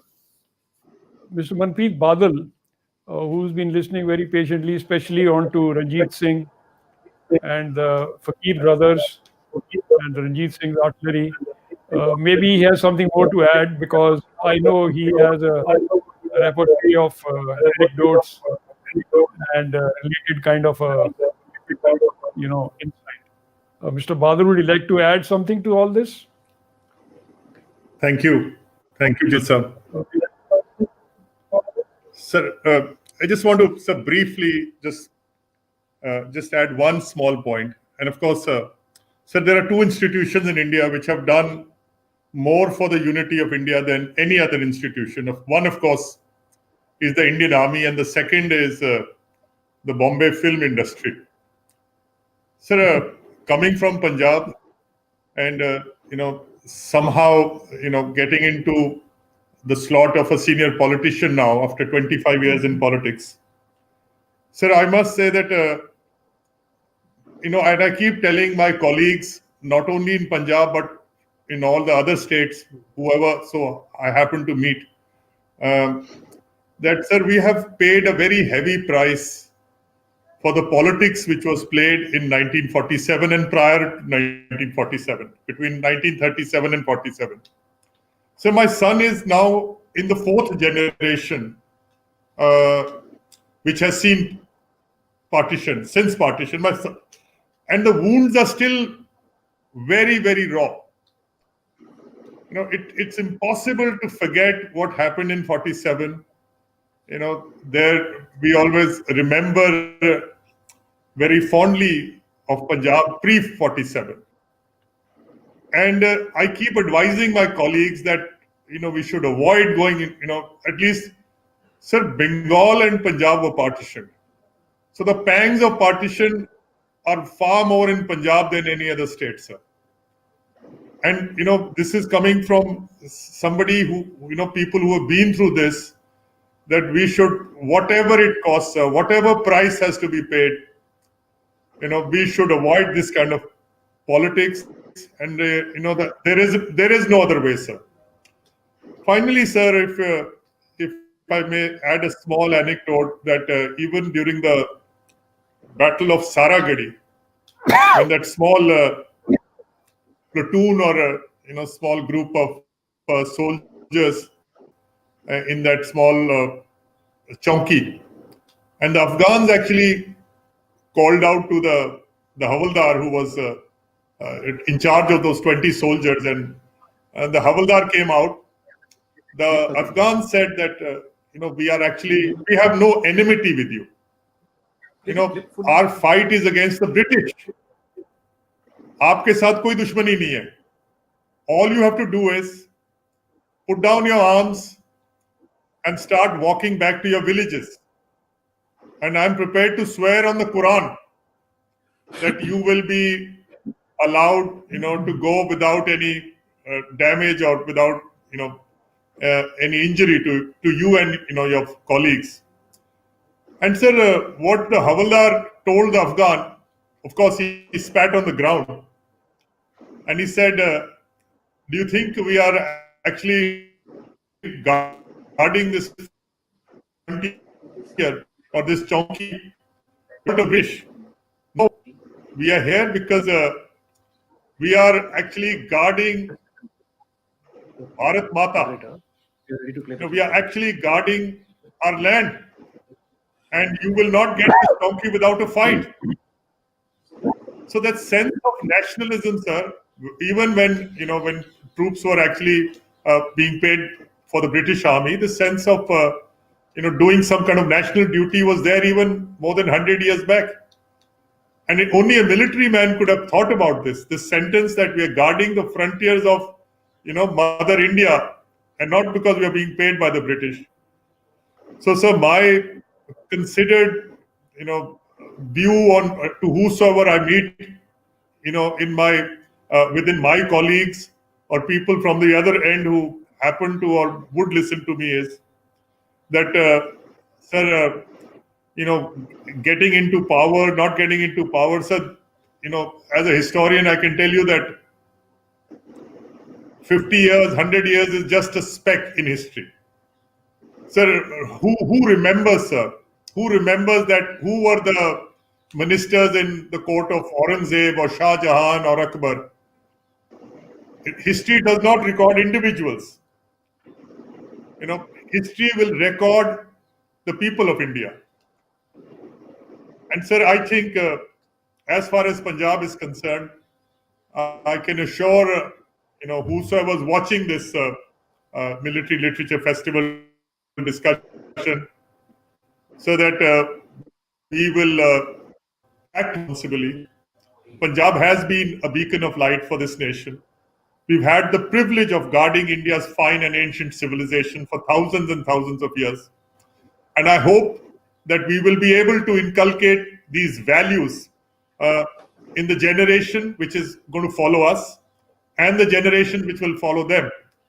So whatever it takes, Punjab will always, and that is, we hope, sir, we hope that this privilege of being the sword arm of India, to be able to, guard India, that will always be, we will always have the honor of doing that, sir. Thank you, sir. Thank you, Mr. Badal. The clip which Major General A.P. Singh wanted to play is now ready to be played again in its full content. So we request the organizers to kindly put it on air. In Indian Army, life is very different, very challenging. And once you join Indian Army, you are in a different environment. The environment which we see generally, the problems which are plaguing the country, there are divides, there is casteism, there is religion, all these things. All these things are not there in Army. Army, you live in a very, very pluralistic, secular society, and you act like a unit.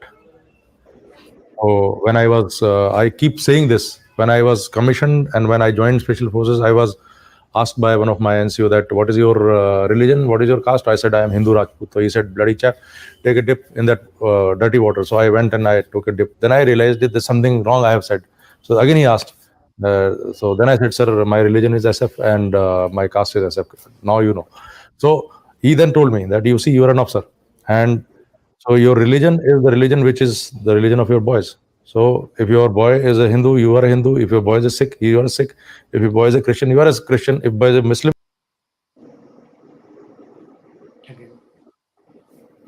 Thank you. I think we would leave it at that. And before we come to the end of this discussion, should any panelist want to add anything else to what we have been listening to, he's welcome to do that. Sir, if I can come in just for 1 second, sir, because that's Please. what the clip reminds me of. The Chief Minister, Captain Amarinder Singh Ji, he said, I had finished my school from the Doon School and I was at the NDA, and one of the drill instructors asked me, what is your caste? And the Chief Minister of Punjab, he said, I was almost, 18 years old or 17 years old. And he said, I didn't know my caste. And the drill instructor, in fact, mocked me that, what kind of a person are you? You don't even know your caste. He said, the next time I put a phone call to my mother, at 18 years old, he asked his mother, Mom, what caste are we? And she must have told him what caste they are. And that's the kind of background Indian officers and some of the officers who were at one time leading India. I mean, that's the kind of background they used to come from. It was very late that people actually got to know what class and creed and color you belong to. Thank you, sir. General Malik, sir. Yeah, I just want to narrate that I had the proud privilege of commanding the army during Kargil War, and there I saw troops from every corner of India, the way they fought. We had 8 Sikh capturing, along with grenadiers, 18 grenadiers capturing Tiger Hill. And on the eastern side in Patalik sector, we had 12 Jack-Alai, which had a very large number of Muslims. In fact, their battle cry was Allahu Akbar. And the Pakistanis were quite forced when they were going from one feature to the other feature, capturing the under their Dogra commanding officer. I forget his name. So it was such a pleasure, and that is what you want. I mean, that kind of a spirit. And I am sure I was very heartened to hear Colonel Shantanu Pandey, the state of affairs. But it is a sensitive subject that we have discussed. And while the army and armed forces have to guard against any kind of encroachment into our ethos, my request is to the political leadership that please avoid this social engineering and bringing in this so much of a division within our society, whether it is ethnic society or it is on account of communal this thing and all. It's not good for our country. And the lesser we have it, better we would be. And as a nation, then we can progress. Because one has gone through some of the instances, whether it was Bengal or in South India and all, that even on important foreign policy decisions that were taken by the government of India, there were opposition. And the opposition was, again, on account of either ethnic or lingual or, under those circumstances. So those are to be avoided. National security is everybody's responsibility. And of course, we are the prime movers for that. But every Indian is fighting that kind of national security. They're doing their bit for national security, and we must continue to do that. I thought I just mentioned what one has seen in the during my service, and what we have to guard against in future. Thank you, General Brar. Thank you, sir. And if I may reinforce that, on the flip side, I would take the liberty of saying that it's also incumbent on the senior military leadership, especially in these times of easy availability to social media and so on, to be alive and sensitive to these issues and be aware and be forceful in any correctives which are required at the appropriate time, and not be hesitant on that count. With that, I thank you all for being on this panel. And in parting, I take the liberty. Just come in for a second. Please. Sir, I hope I can speak for all of the Punjab and the Punjabis. And Chief, on my word of honor, that your words of caution, at least as far as Punjab is concerned, Chief, you can be rest assured that we will avoid any pitfall which threatens the security and the prestige of India. Thank you. Thank you, sir. And like I said, before closing the proceedings, I take the liberty of narrating a personal anecdote or incident. Way back in 1969, when I first stepped into my unit, the first person I met was a gunner, Inayat Ali Khan. And he introduced himself. He said, "Saab, main gunner Inayat Ali Khan hoon, aur aapko main lene aaya hoon." That day, until today, we are the best of friends. We are in touch. He gives me a call occasionally, especially on all the religious festivals, Holi, Diwali, Gurpurab, to wish me, and I reciprocate similarly. And last but not the least, every now and then, he'll gather another 3-4 of his colleagues, drive down to Chandigarh, spend a day with me, and go back. So that's what military service is all about. And I do hope and pray that we keep it that way. Thank you very much, all panelists, and thank you, viewers, for being with us. Thank you. Thank you, sir.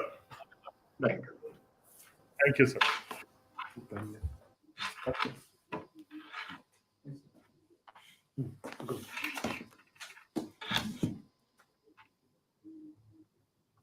The environment which we see generally, the problems which are plaguing the country, there are divides, there is casteism, there is religion, all these things. All these things are not there in army.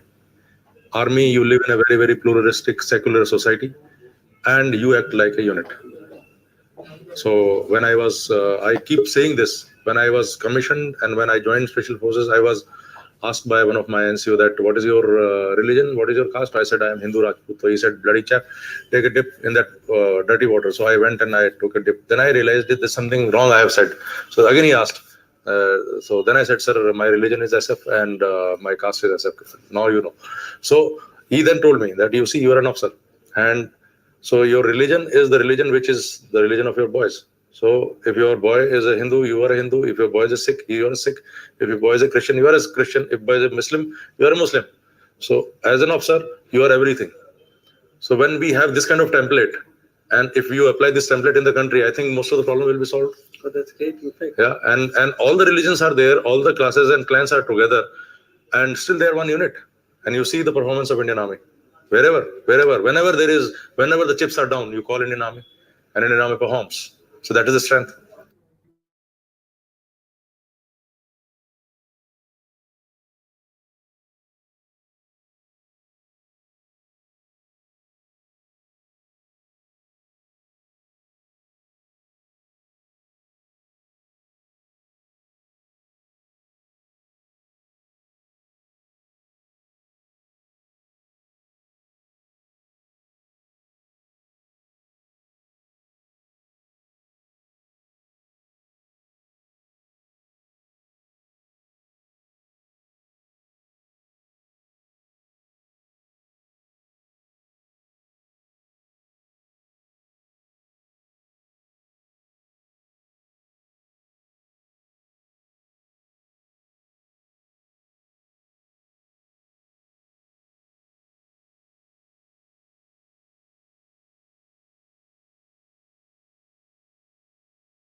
Good evening. I welcome our viewers to an extremely interesting session that's coming up now, which is a conversation between Mr. Shashi Tharoor, who is one of the most articulate men in India, and Major General Ashok Mehta, one of the most experienced soldiers of the Indian Army. As both gentlemen exchange views, I dare say this is going to be one of the most scintillating sessions of the festival this year, simply by virtue of having them both in the conversation. I'd like to briefly introduce both. Mr. Shashi Tharoor, politician, writer, and former international diplomat, has been serving as Member of Parliament Lok Sabha from Thiruvananthapuram, Kerala since 2009. He also serves as chairman of the Parliamentary Standing Committee on Information Technology and All India Professionals Congress. He formerly served as chairman of the Parliamentary Standing Committee on External Affairs. Mr. Tharoor graduated from St. Stephen's College, Delhi in 1975 and culminated his studies in 1978 with a doctorate in International Relations and Affairs from the Fletcher School of Law and Diplomacy, Tufts University. From 1978 to 2007, Mr. Tharoor was a career official at the United Nations, rising to the rank of Under Secretary General for Communications and Public Information. During the Congress-led UPA government rule, Mr. Tharoor served as Minister of State for External Affairs and Minister of Human Resource Development. He is an acclaimed writer, having authored 19 best-selling works of fiction and non-fiction since 1981, which are centered on India and its history, culture, film, politics, society, foreign policy, etc. In 2019, Mr. Tharoor received the Sahitya Academy Award for his book, An Era of Darkness. He has authored columns and articles in publications such as the New York Times, the Washington Post, Time, Newsweek, and the Times of India, the Asian Age, Deccan Chronicle, and contributes an internationally syndicated monthly column for Project Syndicate. Major General Ashok Mehta, who is the moderator, was commissioned in 1957. General Ashok K. Mehta joined the 5th Gorkhas and attended the Command and General Staff College at Fort Leavenworth, US, and the Royal College of Defence Studies, UK. He is founder member of Defence Planning Staff, and his last assignment was General Officer commanding IPKF South Sri Lanka. General Mehta fought in all of India's wars and counterinsurgency operations except in 1962 when he was on a peacekeeping mission to Congo. He's been involved in several regional dialogues and peace processes, including India-Pakistan, India-Sri Lanka, India-Nepal, and a trilateral India-Pakistan-Afghanistan. He is the convener of a new regional dialogue exploring a regional approach to a post-2014 Afghanistan. He also convenes the longest surviving annual India-Pakistan dialogues, started after the attack on Parliament in 2001. Major General Ashok Mehta is now a radio and television commentator and a columnist on defense and security issues, and the author of 2 books, War Dispatches, Operation Iraqi Freedom, and The Royal Nepal Army, Meeting the Maoist Challenge. He is working on 2 more. I welcome you, gentlemen, to the session and invite you to begin it.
Audio to on क्योंकि पहले he said please say you are on the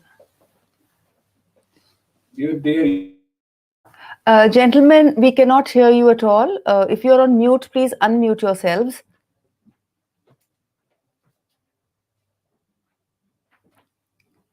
General Mehta, are you on mute?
panel discussions and clarion call theatre from 18th to 20th December on Facebook and YouTube Live.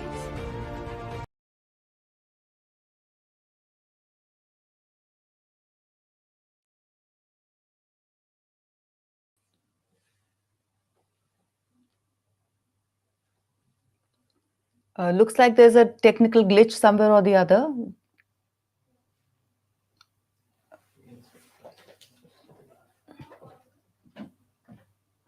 Apologies, it'll just take a few minutes.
Mr. Ashok K. Mehta and Dr. Shashi Tharoor, can you hear me? Yes, sir. This is the team at MLF. I would request you both to please log out and log back in. Maybe that should resolve the problem. Thank you so much.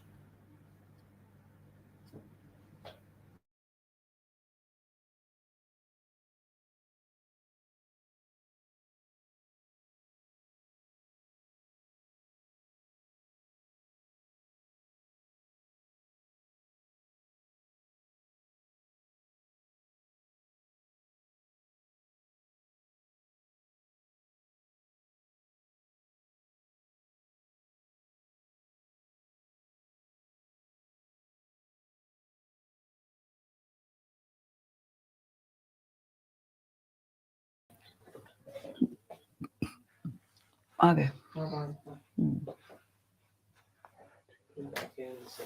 फिर भी नहीं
बहादुरी का दूसरा नाम गोरखा है।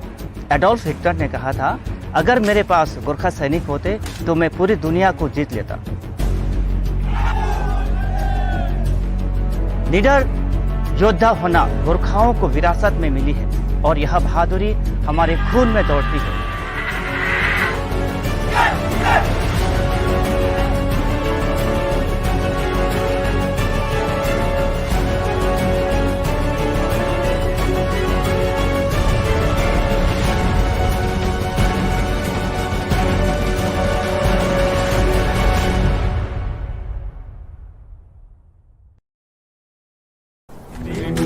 हाथ में सोटी चाल छोटी छोटी, प्लेट में रोटी हाथ में सोटी चाल छोटी छोटी, प्लेट में रोटी हाथ में सोटी चाल छोटी छोटी।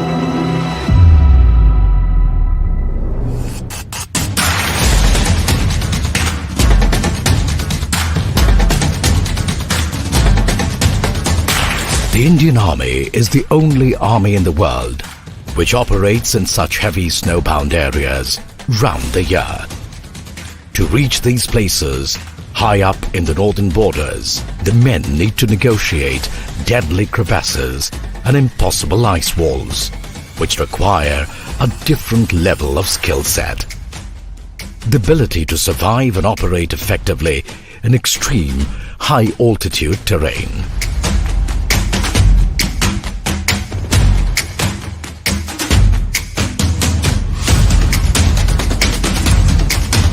In the depths of our soul, we find the courage to beat the unbeatable, to cross the uncrossable, to whiz past the wide wides and survive the sea of ice. We, the men of the Indian Army, overcome all obstacles with a smile.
His Excellency the Governor, Mr. VPS Badno, he asked me, he said, General, is there a military literature festival anywhere in India or in the world?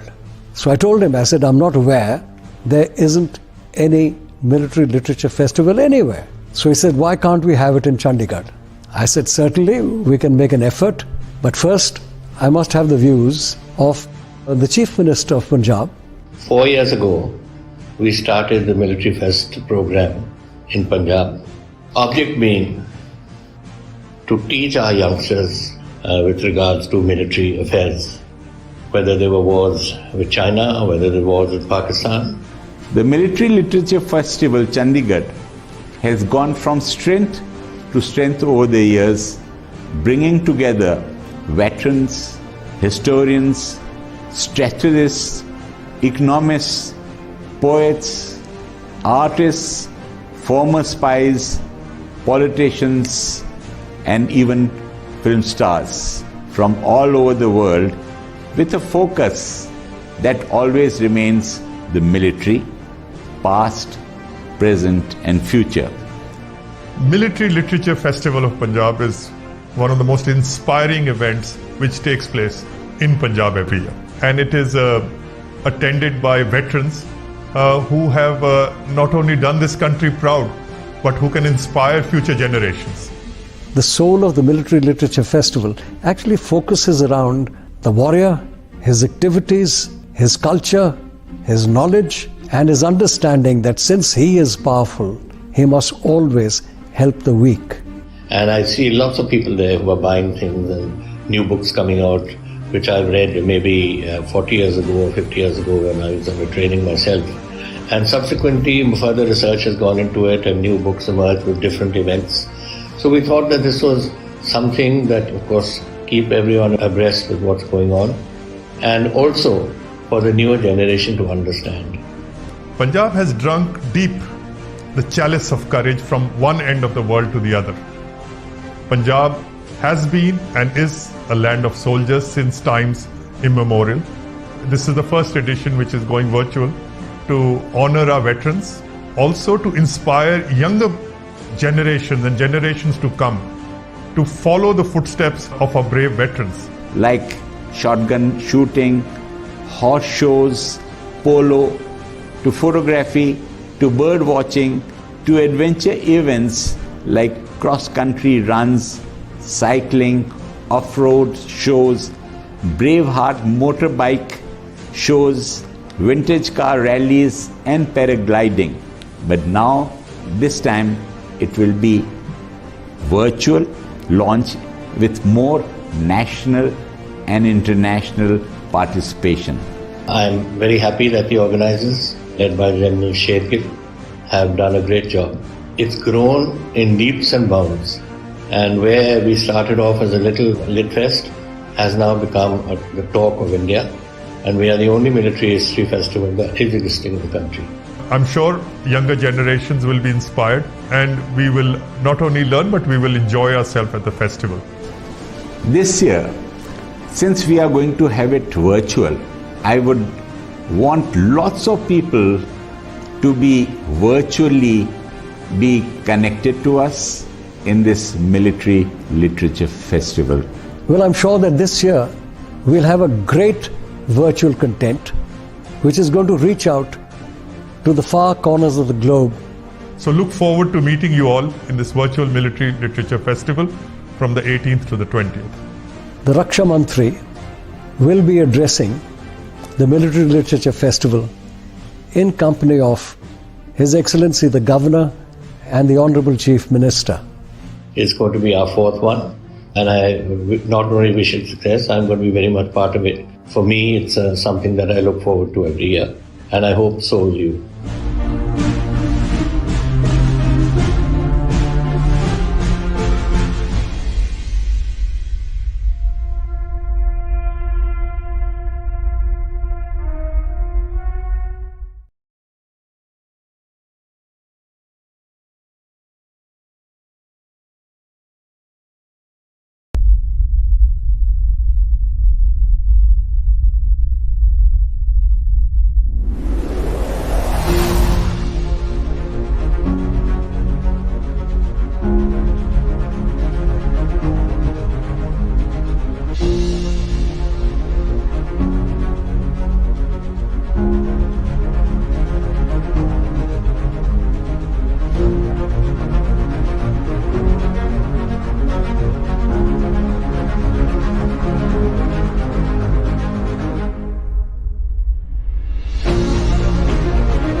His Excellency the Governor, Mr. VPS Badno, he asked me, he said, General, is there a military literature festival anywhere in India or in the world? So I told him, I said, I'm not aware. There isn't any military literature festival anywhere. So he said, why can't we have it in Chandigarh? I said, certainly we can make an effort, but first I must have the views of the Chief Minister of Punjab. 4 years ago, we started the Military Fest program in Punjab. Object being to teach our youngsters with regards to military affairs, whether there were wars with China or whether there were wars with Pakistan. The Military Literature Festival Chandigarh has gone from strength to strength over the years, bringing together veterans, historians, strategists, economists, poets, artists, former spies, politicians, and even film stars from all over the world, with a focus that always remains the military, past, present, and future. Military Literature Festival of Punjab is one of the most inspiring events which takes place in Punjab every year. And it is attended by veterans who have not only done this country proud, but who can inspire future generations. The soul of the Military Literature Festival actually focuses around the warrior, his activities, his culture, his knowledge, and his understanding that since he is powerful, he must always help the weak. And I see lots of people there who are buying things and new books coming out, which I've read maybe 40 years ago or 50 years ago when I was.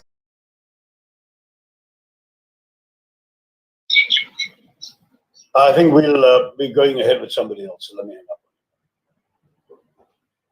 Good evening, Sachishar. It's Good evening, Mr. Vikramjit. Are you taking over from General Malik? no, so well, yes, I shall have to step in for him for the time being because I think we are unable to get his audio. However, sir, it's a great honor just to sit opposite you, even though it's virtual, and I would have just found it on my dreams to be here. But I've heard a lot of your talks, and I love the way you go bashing up the British about what they did to us, sir. And yeah, I'm an ardent admirer of yours. Thank you. But I would like to ask you a question on here, sir. I mean, I understand what the British have done to us, and what probably the Mughals have done, and they've come and looted us and gone. I'm talking about what they left behind for us and what we have achieved after that. So would you shed some light on that, sir? Right. Well, I mean, yeah, ostensibly here to talk about my new book, The Battle of Colombia. I'd be happy to talk about that in addition, but since you asked the question, in order to keep the audience engaged while we are connecting. Hello. I think it's going to talk if there's another conversation going on at the same time. Hello? Right. So just to say that on the question you asked about the British, you know, the conventional argument the British make and their apologists make is that they left behind a number of institutions, practices, and so on, which India has benefited from. The problem is that none of those things had anything to do with the interests of India. Every single thing that the British case can today point to, without exception, was only created for the British in their interest in order to prolong their role or enhance their profits. The classic example often cited is the railways. Well, yes, we have railways, but you don't actually have to go to the trouble and expense of being colonized in order to have railways. The Thais, the Japanese, and others built railways without actually having to suffer the indignity of colonial oppression. The British made it very clear, going back to the first note on the subject by the then Governor General Lord Dalhousie, went directly into the heart of the matter by saying the railways would serve the purpose of actually enabling British soldiers to go into the interior to quell any restive natives, and at the same time to extract resources from farther into the countryside and bring it to the ports from where they could be shipped to England. So the railways were conceived very much as an instrument of colonial exploitation. They were also built through a magnificent colonial scam where the Indian taxpayer paid for the construction and the British reaped all the profits. In fact, those who invested in the London Stock Exchange in Indian Railway stock received double the rate of reward of the highest earning government securities available at that time. And what is more, as a result, no expense was spared because all the money was going to England anyway. So each mile of Indian railway cost 9 times as much as each mile in countries like the United Kingdom, I beg your pardon, like the United States or Canada, where railways were being built at the same time. On top of that, the railways were run as a racist enterprise. Every significant position, from station master to ticket collector, all the way up to the grandees of the railway board, had to be white Europeans. Other than perhaps the smallest substations, Indians were given no significant positions. When Indians attempted to master certain skills, such as engine driving, they were promptly drummed out of the service and whites hired. It was only at the end of the First World War, when so many young whites were killed, that they had a shortage of available white people to recruit, that they significantly turned initially to Anglo-Indians and then to other Indians. So this is not exactly something the British can point to with any pride. Even the costing of the enterprise, it was essentially there to transport the Lad Sahibs in first-class compartments and a lot of freight at the lowest freight rates in the world at that time. Whereas when third-class compartments with wooden slat benches were added to bring on the Indian passengers who wanted to use the trains, the fact is that they paid the highest passenger rates of any railway in the world. So in every respect, the railways were a colonial enterprise. It was only at the end of the British Empire that India was able to convert the purposes and the use of the railways to India's purposes. And indeed, we went the other way now, where our freight rates became the most expensive in the world and our passenger rates the cheapest in the world, because our railways became about serving the Indian public and the Indian traveling public in particular. And that may not be a good thing at the end, because the freight rates have to come down, or we'll be continuing to send all our goods on the congested highways and pollute our air through diesel fumes from our trucks. But the idea still is that at least India is making its own decisions for its own people, whereas the railways were constructed entirely for the British. I have told in my book, An Era of Darkness, I've told similar stories about every one of the other achieved, alleged contributions of the British to India. So I have a point here. So when somebody comes to conquer us, I'm sure they do not come to conquer us and pamper us over things. I mean, if they have come to conquer and we have allowed them to conquer us, then they would take advantage of whatever they can about, maybe our weaknesses or whatever it is. My point is, nobody comes to conquer or rob you. And I mean, if a thief enters your house, he's not going to come there and say, "Oh, what can I get you breakfast in bed?" He's of course going to rob you and kind of shoot you. So my point is, what they did in those times, that's what conquering was all about. So they were right in their own way. My point is, what after they left? Where does the nation stand today? And we always hide behind this garb of, abhi 50 saal to hue hain independence ko, abhi 70 saal to hue hain independence, and we've been hiding behind that for a long time. Why is that with us? Okay, so two different answers. And the first half, you're absolutely right. That's what conquerors did. And indeed, for the first century or so of British rule, right up to the so-called mutiny of 1857, the British didn't really pretend otherwise. They were basically there to loot and drain as much as they could, though, of course, they did also conduct some certain reforms and so on, but very minimal, because they thought that they would be left more in peace if they actually didn't tamper with Indian society, do anything for India. The irony, however, was from the second half onwards, particularly after the ruthless suppression of the Indian revolt in 1857-58, the British then started issuing, as it were, a different version of their rule, claiming they were in India on a civilizing mission, laughable considering India was a far older and more accomplished civilization. when they came than what they had become by 1857. And on top of that, they actually managed to persuade their own people and the rest of the world that theirs was an exercise in benign altruism. In fact, in the first decade of the 21st century, there were writers like Neil Ferguson, Lawrence James, Andrew Roberts, and so on, who published books claiming that everything India is achieving today in globalization and so on is because of the foundations laid by the British and how wonderful British colonialism was and how India should be grateful. No victim is grateful to their kidnapper, their oppressor, their looter, their thief. And my book was very much a response to this kind of revisionism going on that echoed the fraudulent press releases of the late Victorian era rather than the actual truth of British imperial exploitation. So on the first part of what you said, you are right, they behaved as conquerors would do. And my answer is yes, they did. And it was high time they admitted it, rather than pretending to the world that they were there as some sort of act of charity. There were no Mother Teresas in the British ranks. So that's the first and most important answer to your question. On your second question, I actually agree with you. I don't think that colonialism can be an excuse for our failures of today. And I have myself said that when I published the book, that my book is not an attempt to either excuse, justify, or in any other way help us evade responsibility for our own failures of governance.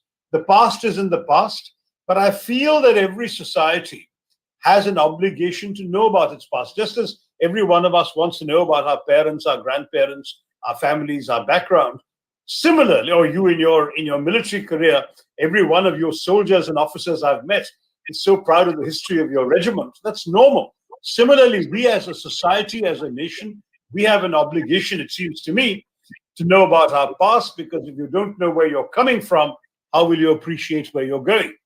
And that's why, to me, it's extremely important that we have that sense of history. But it's not in any way to excuse our failures. Today, if any Indian leader of any party were to start blaming the British for what's going wrong today, I'd tell them, wake up and take responsibility, because we are now where we are. You found the situation you've got, make it work.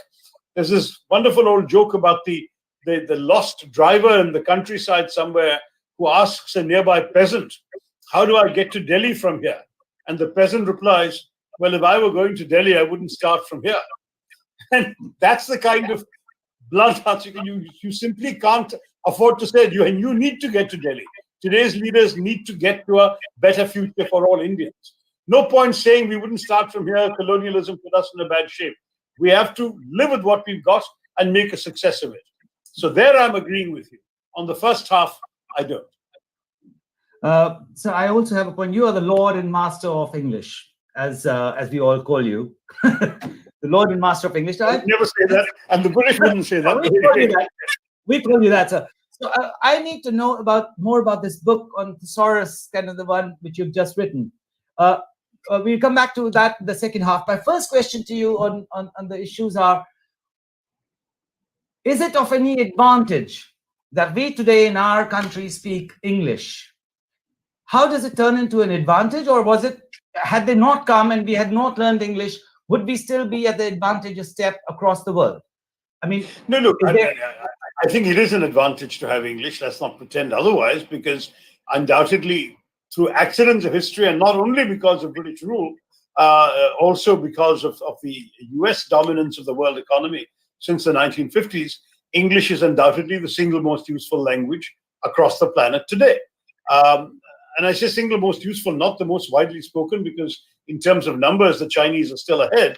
But Chinese is only really useful to communicate with people from China. May I just, yeah. So just one thing. There was a friend of mine who just talked to me about this, and he said something like, all the countries that do not speak English have been somewhere down the line superpowers. So whether you take China, you take Russia, or you take Japanese, who do not actually promote English as such, and they're very proud of their own language, they being ahead.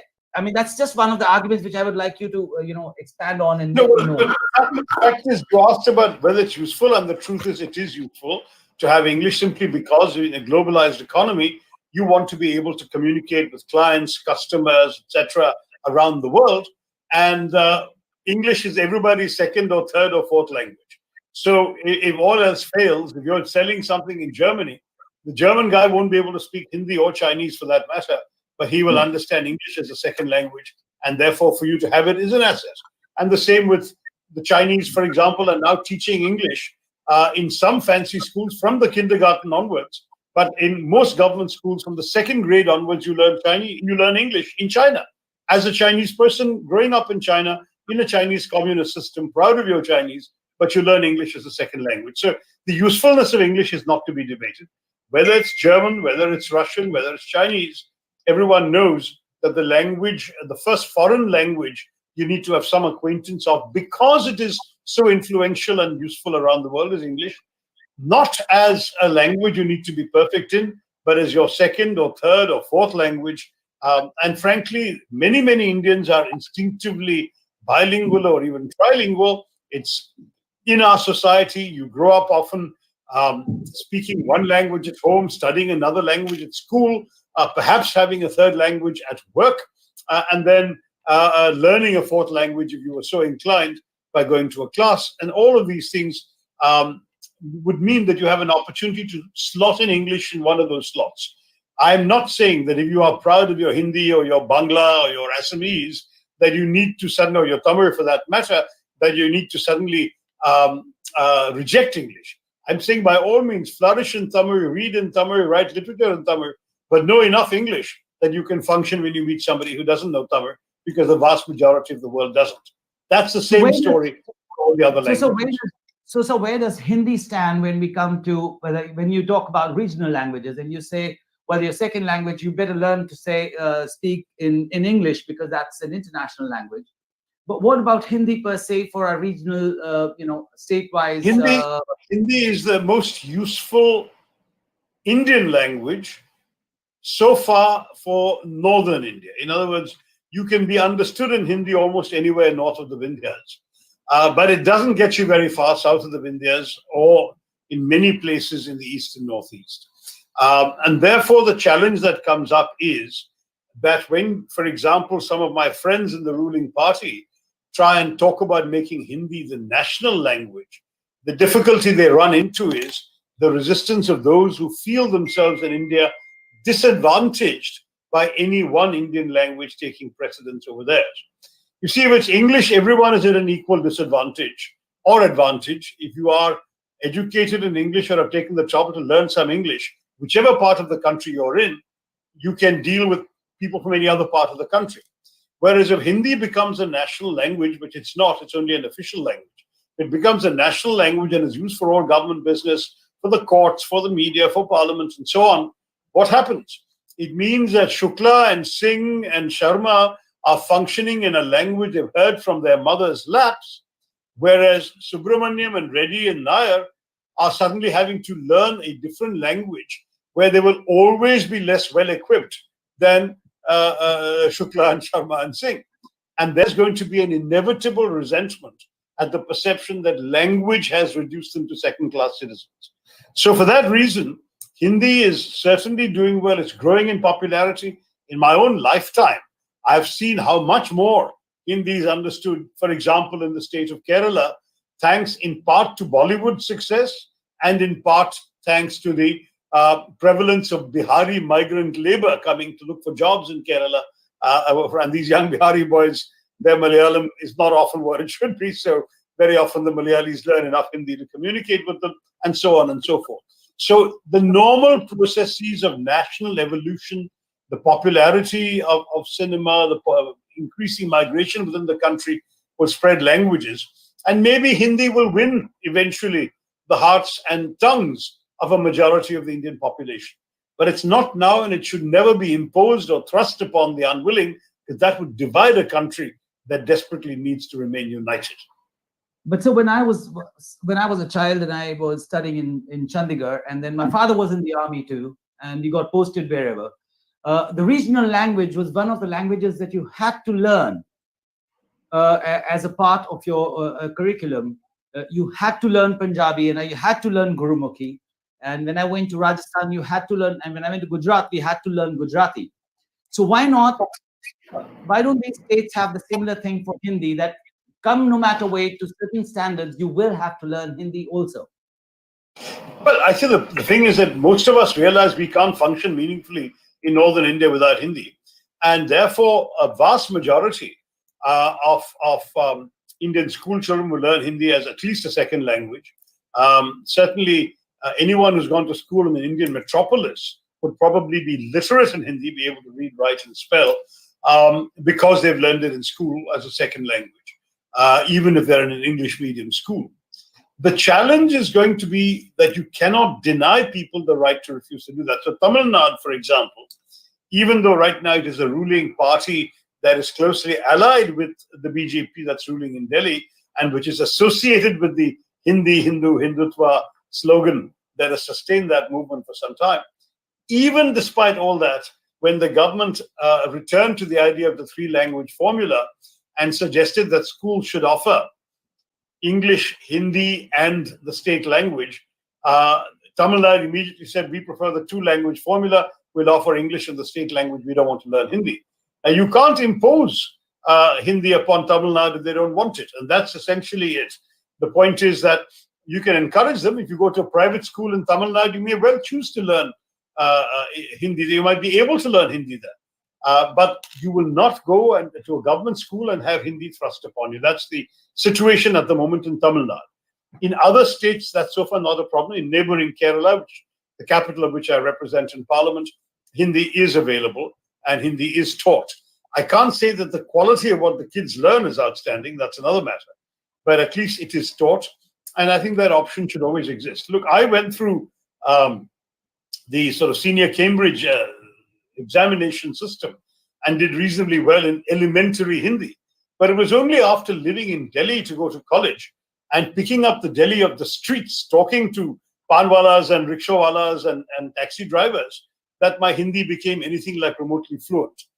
Classrooms actually don't teach languages very well. Today, of course, you can go to a lab and hear the language spoken on headphones and so on. But in India, since all those things are not widely available, it's not in the classroom that you're going to promote Hindi. You can learn it, and it can be an asset. Certainly, you can be literate in it. But at the end of the day, you have to live the language. And people who feel they do not need to speak Hindi in their daily life or understand Hindi in their daily lives just to get through the day, such people are not going to want to be able to master Hindi. And I think the sooner the Hindi folks realize that, the better. I know many South Indians who've grown up in North India and speak fluent Hindi, indistinguishable from a North Indian. But a South Indian growing up in South India will not be able to do that. Whereas a North Indian growing up in South India may speak Hindi at home, the South Indian won't. So the important message is understand the complexity and profusion and diversity of our languages in our country. Realize that that diversity is a strength of ours. Don't impose and thrust it on anybody. Let languages evolve and people will use them when they need to use them. So let's now talk about your Tharoorsaurus, as you call it. The Lord and Master shall speak and we shall listen. Yeah, Tharoorsaurus is actually a bit of a tongue-in-cheek book. It is, I mean, the text inside is serious and accurate. But as you can see from even the cover of the book, it's right here behind me, the one showing me my face on top of a dinosaur. It's really a combination of three things. The Tyrannosaurus, since everyone is terrified of big words, and Tyrannosaurus is a terrifying dinosaur. And of course, a dinosaur is an old-fashioned creature to whom words matter. Tharoor, my name, and Thesaurus, because of course people like looking up words. And Tharoorsaurus is simply a collection of words with a little bit of a description of what they mean, how they originated, and anecdotes and stories that explain their usage and how they evolved and so on. So it was fun to write. And it was partially because the publishers, Penguin, having noticed the extent to which this outsized reputation for me, the outsized reputation that I have developed as a wordsmith or whatever else, a word maven, they said, let's do this book because people will be interested in the words you know. And it's the kind of book that people can dip into. It's got 53 different words. The idea being 52, one for a week, every week of the year, and the 53rd for a leap year. And it's really quite quirky. There are words which many people had not heard of till they opened my book. There are many words which people have heard a lot of, particularly in the last year, but may not know all the origins and the history of, words like pandemic and quarantine. There are words that some people have heard of and others haven't, but which I think are fun and people should know them, like defenestrate, which is literally to throw out of the window, but is metaphorically used to reject and discard things. And then actually, there was an incident in history called the defenestration of Prague, which involved a couple of parliamentarians being tossed out of an open window in Prague Castle.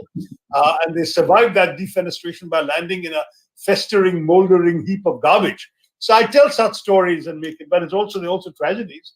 How General Akbar Khan, I beg your pardon, Emperor Akbar killed the general who was his nurse's favorite son by having him defenestrated. And when the first time around he didn't die, he picked him up, had him brought up and thrown out of the window again till he was killed. So defenestration, serious as well as amusing stories are told about it.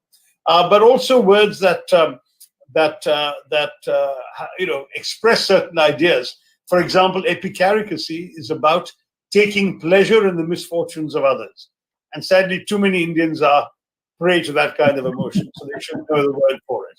That's what the Therurosaurus is here. I gather from the chat box on our talk that General Malik is now available. And since he's prepared to talk about the Battle of Belonging, which was what this talk was advertised as, shall we do that too, Vikram? Surely, sir, we shall. Is he here? Is he connected? I will just have to check control. Control, can you hear me? Right, can you patch him through, or will we have to go on a different platform altogether? They'll just come back to us in a minute, sir. Let's continue talking, Major Vikram. Yes, sir. So among the words in Therurosaurus is one which I hope will also become more popular, and that's agathocacological, which has nothing to do with Agatha Christie. But agathocacological refers to a combination of good and evil. And in life, and particularly in your military life, don't you see so much of that around you? When I read about soldiers fraternizing with soldiers on the other side, isn't it a recognition of the agathocacological nature of warfare and conflict? That same guy whom you're having a coffee with at the United Nations cafeteria or exchanging mithai on Diwali at the border is terribly evil and out to kill you when he's pointing a gun at you in the middle of a war. The mixtures of good and evil that people, situations, and so on have lends itself to a word, and that's why agathocacological. I just wanted to bring up a little incident about what I heard some time ago, or what I learned some time ago, is a word called teetotaler. And a lot of people mistake that to be a teetotaler, whereas the spelling goes the teetotaler. And where does that come from?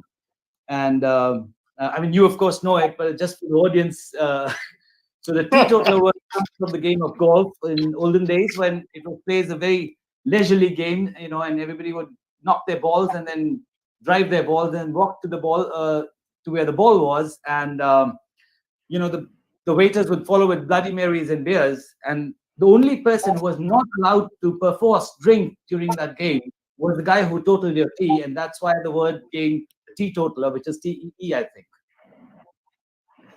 That's right. I mean, it is T-E-E, and in fact, the argument about teetotaling is that actually it was a term that is only about now just about 200 years old, because apparently in 1833, a certain Richard Turner, an Englishman, used the word to advocate for abstinence from all alcohol. And this chap, when he died, Richard Turner, had the words author of the word teetotal carved on his gravestone, which is an amusing footnote to your story. But the interesting thing about whether it comes from golf or not is not a story that I've heard, but I entirely believe you. All I know is the story of Richard Turner, because to die with a word you've authored as your biggest legacy is quite amusing. Alcohol actually comes from Arabic, that it's sort of referring to al, as in Al Jazeera or whatever, and kol, which is what you put on your eyes. So how did alcohol, which is alcohol, become connected to booze, which in any case is haram in most of the Arab world? Don't ask me. So you've been a very versatile writer, and you're an MP, and there are questions that have just come to me about what is your vision of the ideal India? So that's really what the battle of belonging is all about, and I'm glad you asked that, because essentially the question, and you guys in the military are very strongly into patriotism, and I argue in the battle of belonging very much in favor of patriotism. The battle of belonging is a deep dive into the concepts of nationalism, patriotism, and so on. The first 100 pages I'm studying the theory, the concept, the evolution of nationalism worldwide. Then I talk about how India's freedom struggle and anti-colonial nationalism converted itself over 3 years of debates in the Constituent Assembly to a civic nationalism. And in that civic nationalism, what happened was that everybody was deemed to be equal. Now, there are broadly two kinds of nationalism in the world, and I do a fairly detailed taxonomy of them all. But one is all those linked to factors of identity that you're born with, that are immutable. Things, for example, like your birth in a particular religion, your color of skin, your ethnicity, your language, your region. All of these things tend to be things you can't help. You were just born into them.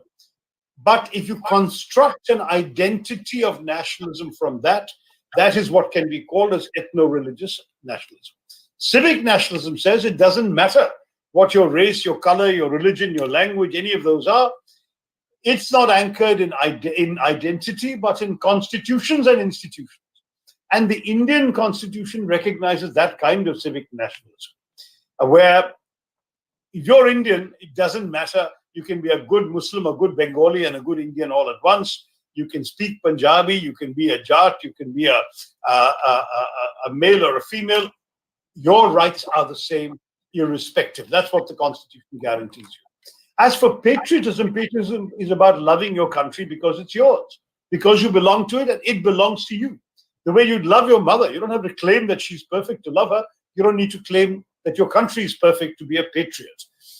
Whereas nationalism is often not only a bit aggrandizing, but it's also centered on the state, centered on the flag, centered on the government, and often directed at others who threaten the primacy of the nation. So whereas a patriot is prepared to die for his country, a nationalist is prepared to kill for his state. And there is a difference there, and I think it's important to understand. I think that the civic nationalism of India is one that's worth cherishing and promoting. I don't think nationalism is a dirty word. It led to the long, successful struggle for our independence. But this was a nationalism deeply rooted in India's time-honored civilizational traditions of inclusivity, of social justice, of religious tolerance, the desire to forge a society that allowed individuals to flourish regardless of their background, and not allowing those backgrounds to create barriers.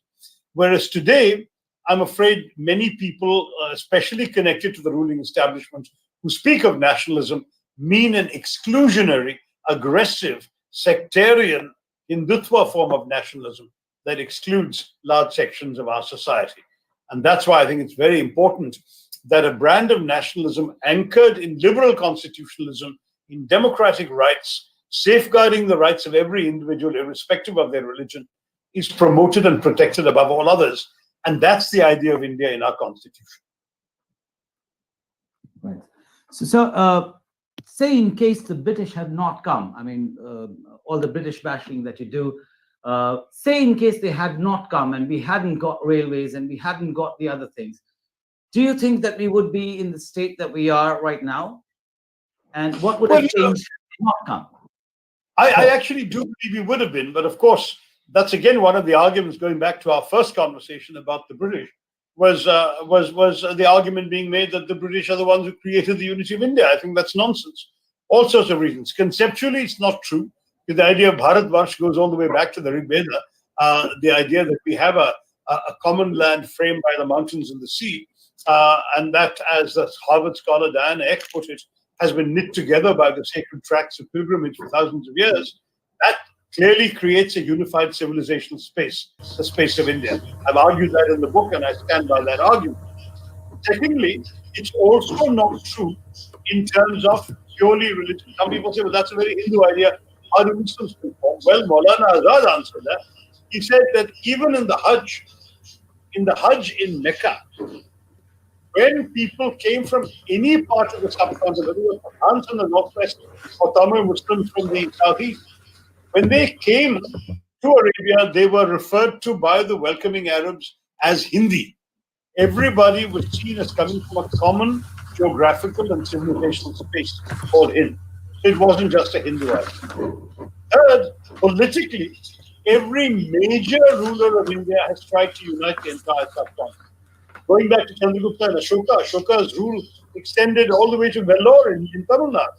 And the fact is that others tried, didn't succeed as much as he did. But then you come up with people like the Mughals, where Akbar conquered all of what is today India, Pakistan, large chunks of Afghanistan, Bangladesh, of course, and again made it to the south. Aurangzeb died as Catholic forces resisting him in the Deccan. So the Mughals also sought very much to unite India as one. And finally, if the British had not prevailed in the 18th century, who would have prevailed? Now, the facile European argument is, well, weren't the British, you would have had the French, you had the French, you would have had the Dutch, whatever. I disagree. I think that the group that seemed most likely to conquer all of India was actually the Marathas. They had made tremendous progress. They had a terrible setback in the Third Battle of Panipat when Ahmad Shah Abdali defeated them, but Abdali had no intention of staying here to conquer.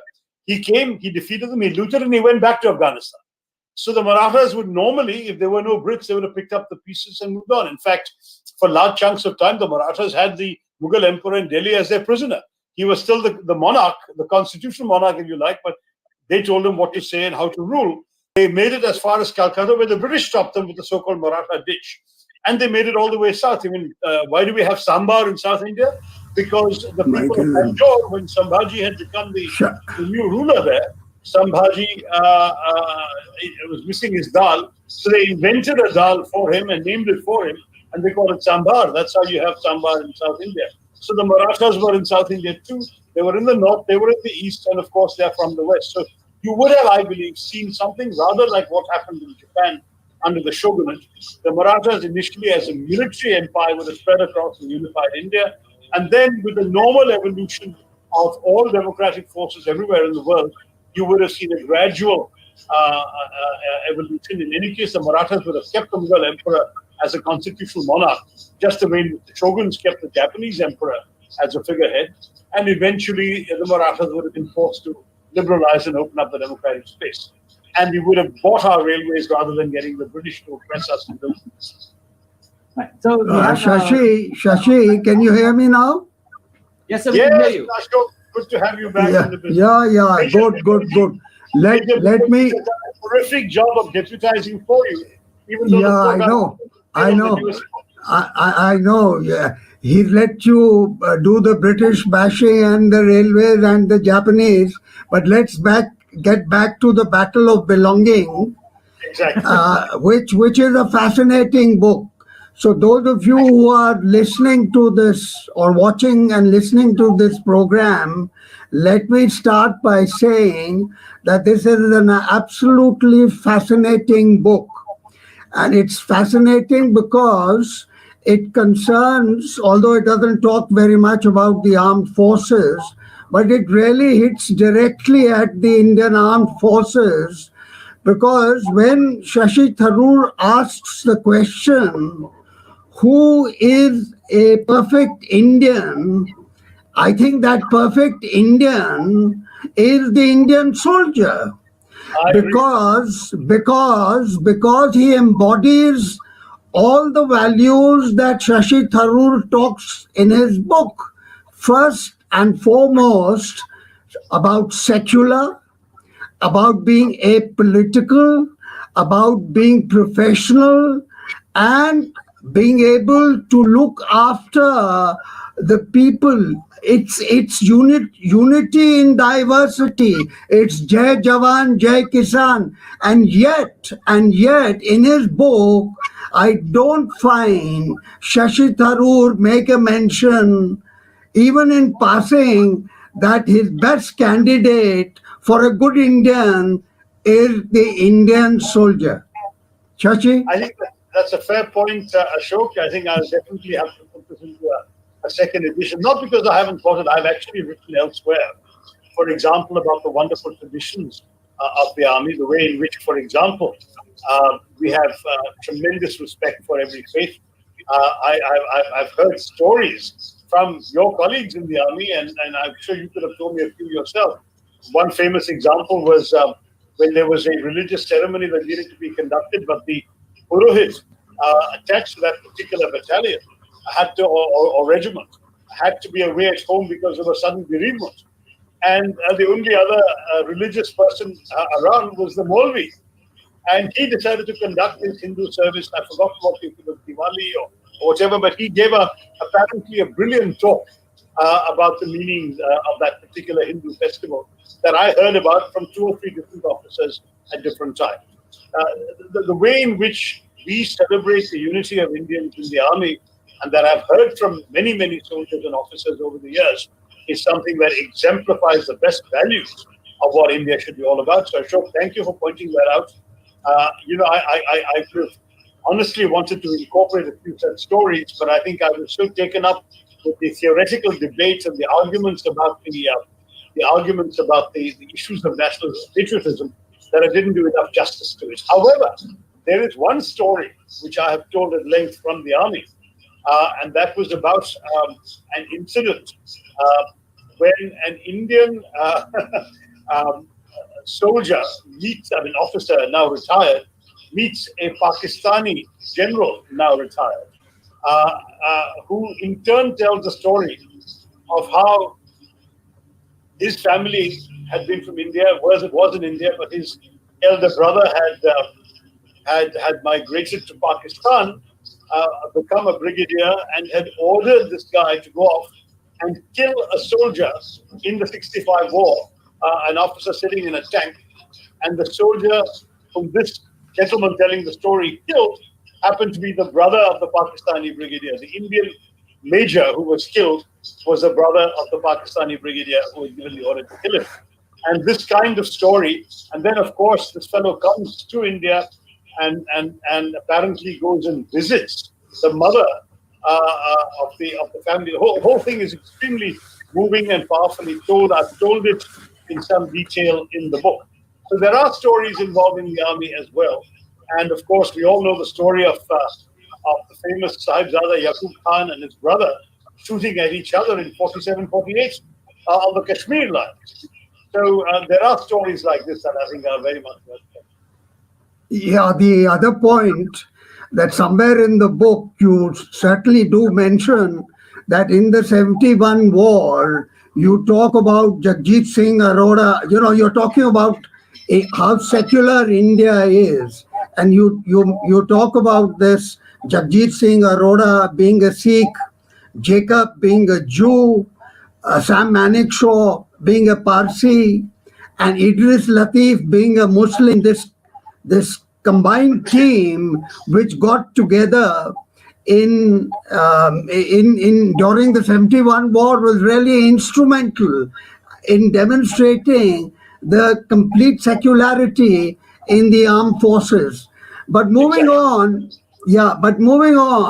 somewhere else in the book you talk about, your basic argument in this book is about 2 sets of values that are emerging in the country for the idea of India. And one set of ideas is very divisive, very narrow-minded, and it's followed by the Hindutva ideologues, versus what you yourself describe yourself as the Indian nationalist, the congenital Indian nationalist. Is that right? And then you go on to talk about the clash between these 2 values. And as a result of this clash between the liberal and the illiberal, the authoritarian, and the other side, you talk about the damage that has been done through this authoritarian leadership, their bigoted supporters about the damage to institutions, and you mentioned only in passing about the damage done to the upper, and I quote, the upper echelons of the military.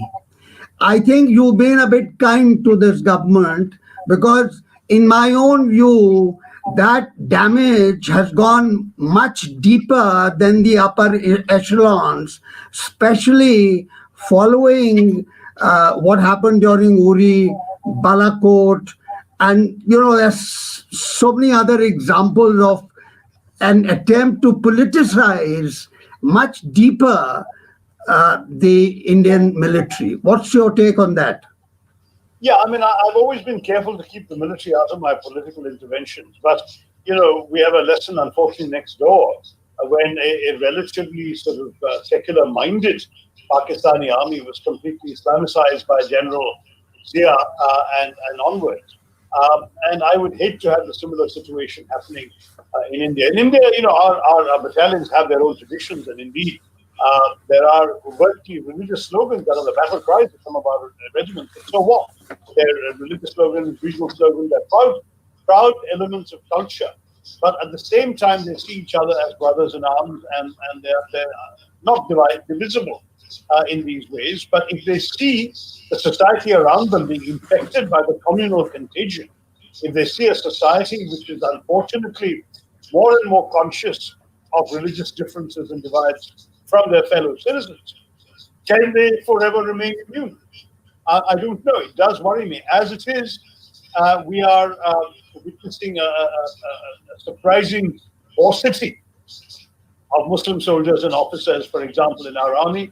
I would say as late as the 70s, even possibly the 80s, we had a very significant proportion of so-called minorities donning the uniforms of all the three services. And though it's correct that the government does not release figures for people by religion in the armed services, we can just know by seeing the names of the people who rise to the top of each of these services. If you look at the top ranks, you find most religions represented. That is becoming, sadly, more and more, or shall we put it this way, less and less multicultural, multi-religious in recent years. And there is a genuine concern that if the lower ranks also start becoming more communal-minded, that the Indian army will not be the army that you served in, Ashokji. It will become something a bit different. So let's hope that the patriotism of Indians will always be above the pettiness of politicians.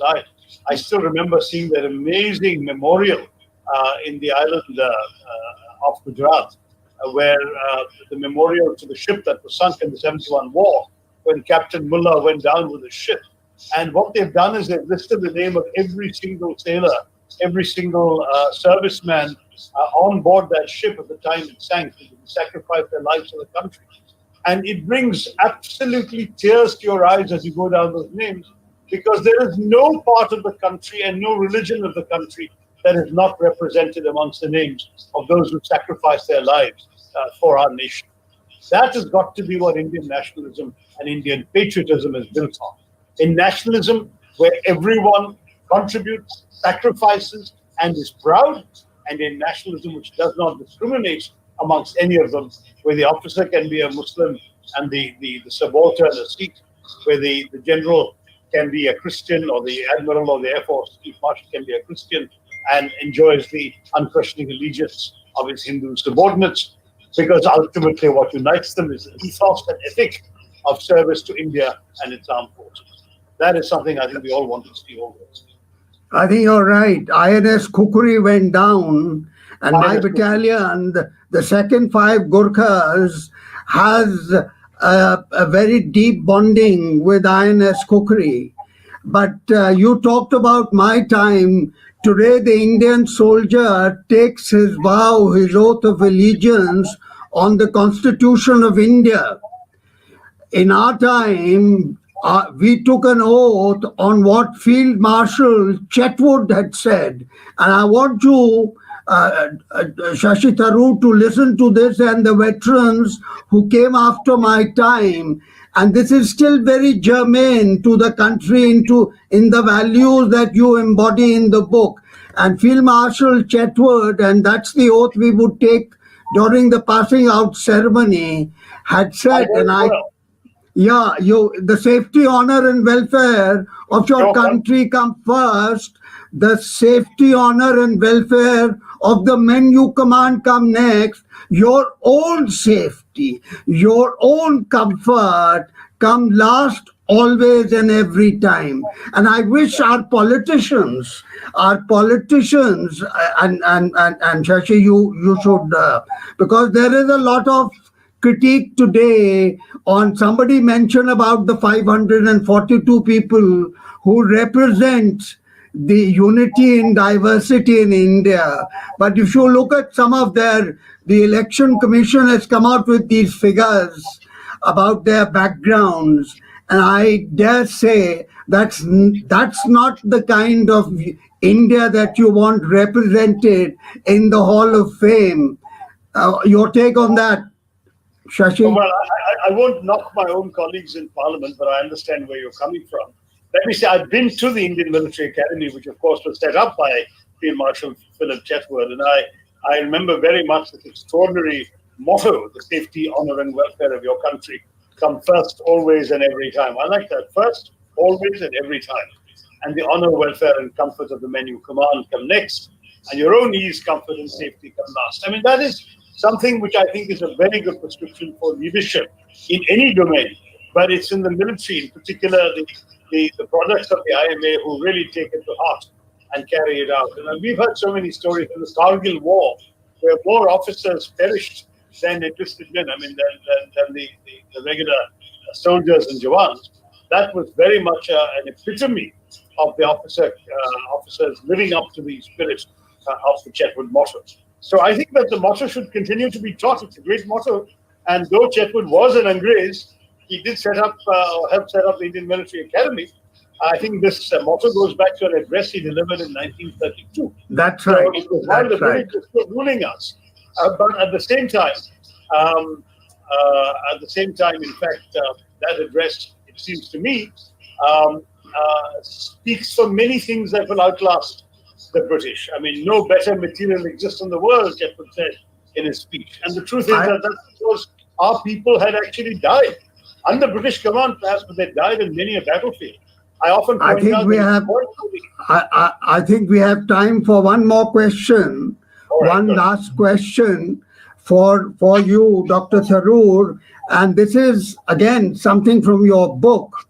Politics in India has now boiled down to the mathematics of winning elections. I mean, this government, the ruling party has demonstrated this eloquently, that winning elections is all that matters. But if you're winning elections through divisive means, what it does to the country, to the divisiveness in the country, is going to have an impact on what the Americans call homeland security and we soldiers call internal security.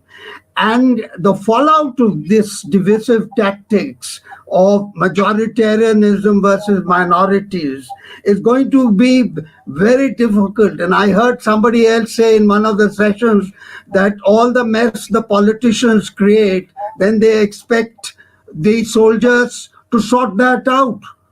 So what is your take on this? That how the politics that impacts on the soldier? Well, first of all, let me say that I think the principle is... Yes, of course, Major Vikram. Just one question. I'll add to that same question. We have bilateral ties with our neighbors. We carry out trade and trade with them. Isn't there a time when the government should come to a complete and rock horns and say no more trade till the time you sort your ways out? Because it's very discouraging for an army guy, especially for a guy like in uniform, who's sitting at the border trying to fight the very enemy that you want to have trade with. Okay, now that's a different question, but I'll come to it also.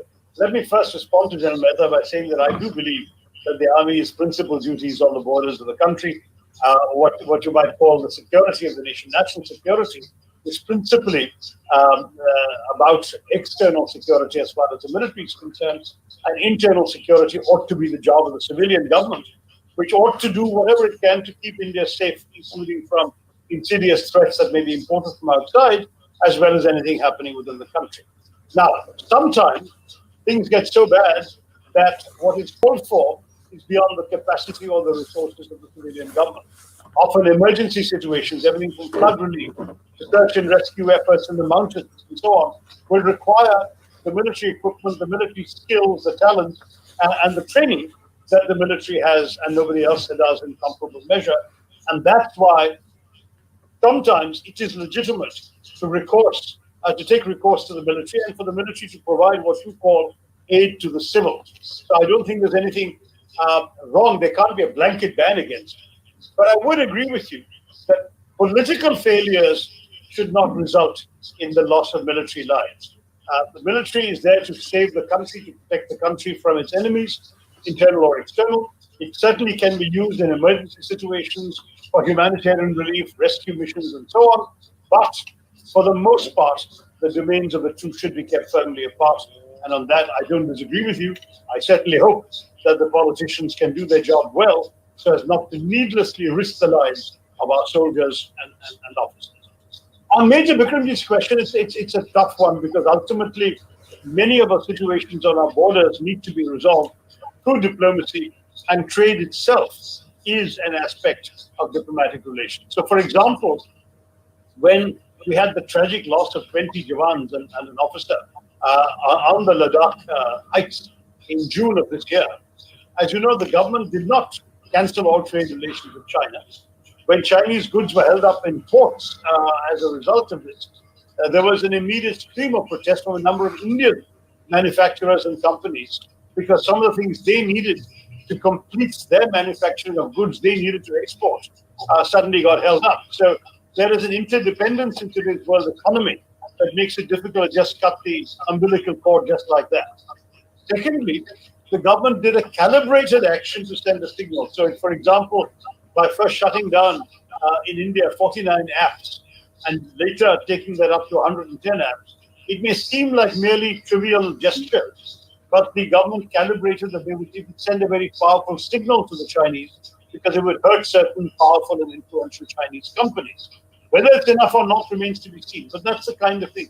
If you just completely turned off the tap, you would not be able to use and send calibrated gestures while you are negotiating a withdrawal of the Chinese from the territory they took in April and May.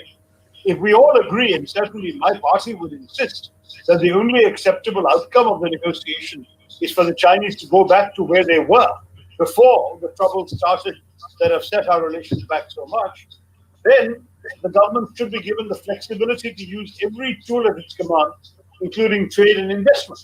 And you're seeing, for example, that perhaps Huawei and ZTE, the big Chinese companies that were expecting to be selected for the 5G telecom rollout in India, they may find themselves squeezed out because of the lack of progress in the negotiations. So all of this is to say, let's give the government what they need to solve the problem while fully respecting your sentiment and concern. I do believe that in today's very complex and interdependent world, it's not that easy to go directly from $100 billion to zero overnight. So don't expect that, and help the soldiers understand is what my answer would be. I guess we're well over time, in fact. Yeah, so finally, in this battle of ideology that you talk about in the book, you're on the losing side at the moment. How do you expect, and we'll close the discussion on this, your party is on the decline, the contestant, the ruling party is moving up. It's what I call the 303 government, and you are a 0.50 government or less. So how is this this is the battle between unequals, and you're going to lose this battle of belonging. No, the battle of belonging is for all of us. It's to be fought in the heart and soul of every Indian. And it's a battle which, frankly, is about the country we belong to and that belongs to us. That battle is relevant irrespective of the political fortunes of any party. But I would challenge your assumption because, after all, only 37% of the vote was won by the BJP last year and 31% in the previous election. So though they may have successfully exploited some of the insecurities and fears of many voters in enough constituencies to get to that 303, the truth is that there still is a very significant percentage of the population that did not vote for them or their allies, and 63% is a considerable majority that seems to see India in a very non-Hindutva way, and certainly in a way that's sympathetic to parties like mine that stand up for this, shall we say, inclusive idea of India. So I would urge you to rethink your question, Shobji. I think that the majority of the country does not support the hateful rhetoric and exclusionary nature of the Hindutva idea of India, and that if these ideas can continue to be diligently projected and promoted around the country. My book is going to come out in Hindi shortly. It's already coming out in Malayalam. We're going to try and reach people who won't read me in English to try and get the message across that India has a nationalism, a civic nationalism that it can be proud of and that's absolutely worth protecting. So many thanks to both of you. I've really enjoyed exchanging thoughts with the emergency pinch hitter, Major Vikramji, and of course my old friend General Ashok Malik. Thank you. Shashi, my congratulations. I hope your hopes.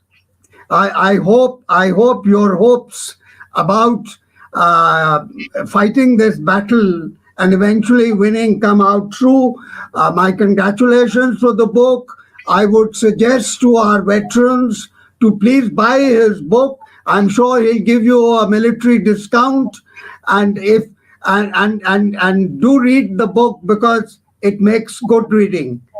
Congratulations again. Thank you for watching, and thank you the audience. And back to you, Vikramjit.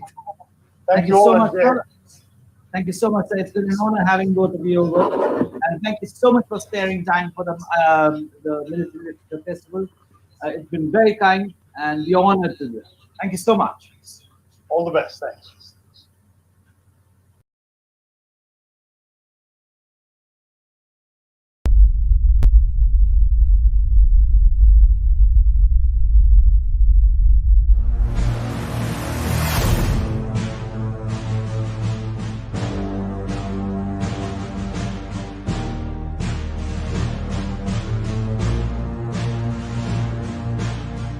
His Excellency the Governor, Mr. VPS Badnaw, he asked me, he said, General, is there a military literature festival anywhere in India or in the world? So I told him, I said, I'm not aware there isn't any military literature festival anywhere. So he said, why can't we have it in Chandigarh? I said, certainly we can make an effort, but first I must have the views of the Chief Minister of Punjab. And over the years, Punjab has been on the route of invasions by many people, and that was followed by a number of invasions, and it turned the people into a hardy, tough, enduring stock, and the kind of people who would leave their plowshares and pick up their swords and fight. The soul of the Military Literature Festival actually focuses around the warrior, his activities, his culture, his knowledge, and his understanding that since he is powerful, he must always help the weak. Well, I'm sure that this year we'll have a great virtual content which is going to reach out to the far corners of the globe. I encourage all viewers to switch on the 18th of this month at 10:30, because the Raksha Mantri will be addressing the Military Literature Festival in company of His Excellency the Governor and the Honorable Chief Minister.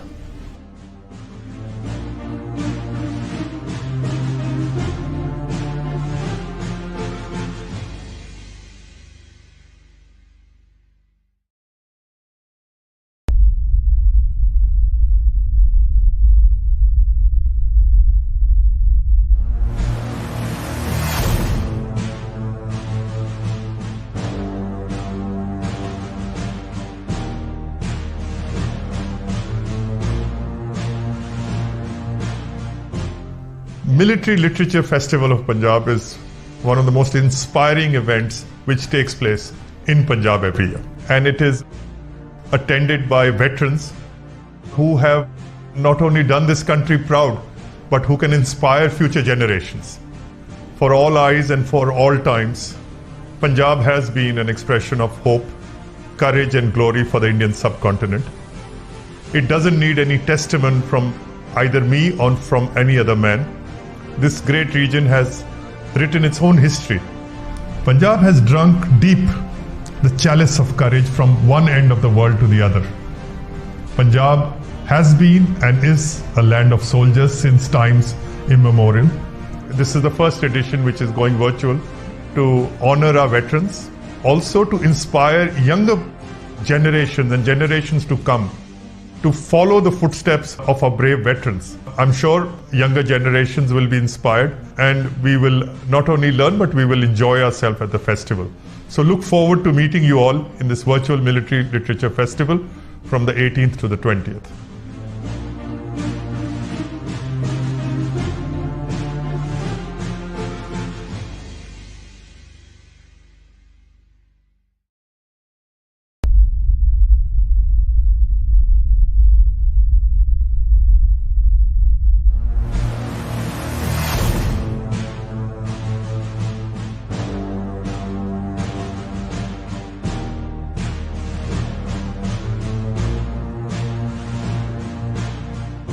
Four years ago, we started the Military Fest program in Punjab. Object being to teach our youngsters with regards to military affairs, whether there were wars with China or whether there were wars with Pakistan. And I see lots of people there who are buying things and new books coming out, which I've read maybe 40 years ago or 50 years ago when I was under training myself. And subsequently, further research has gone in. This was something that, of course, keep everyone abreast with what's going on, and also for the newer generation to understand. I'm very happy that the organizers, led by General Shedgit, have done a great job. It's grown in leaps and bounds, and where we started off as a little lit fest has now become the talk of India, and we are the only military history festival that is existing in the country. It's going to be our fourth one. And I not only wish it success, I'm going to be very much part of it. For me, it's something that I look forward to every year. And I hope so will you.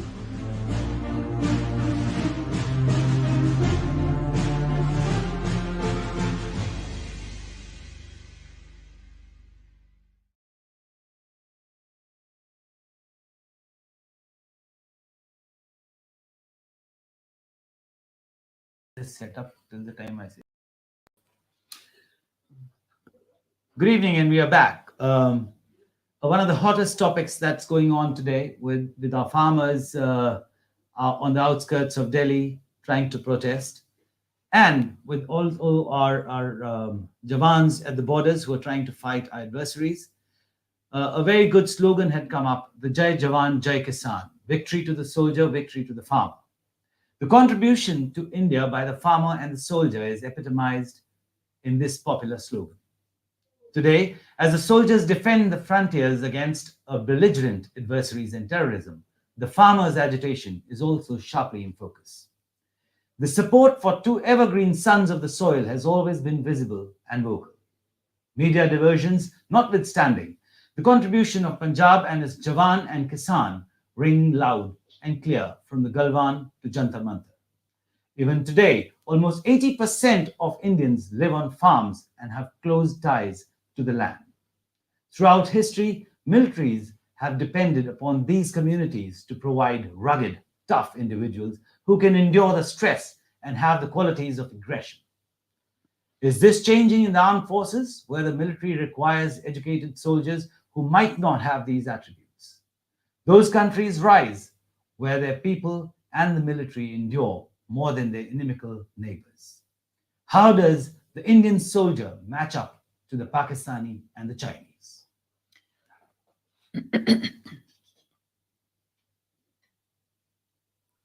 To discuss this topic, we have on a panel Mr. Manpreet Singh Badal.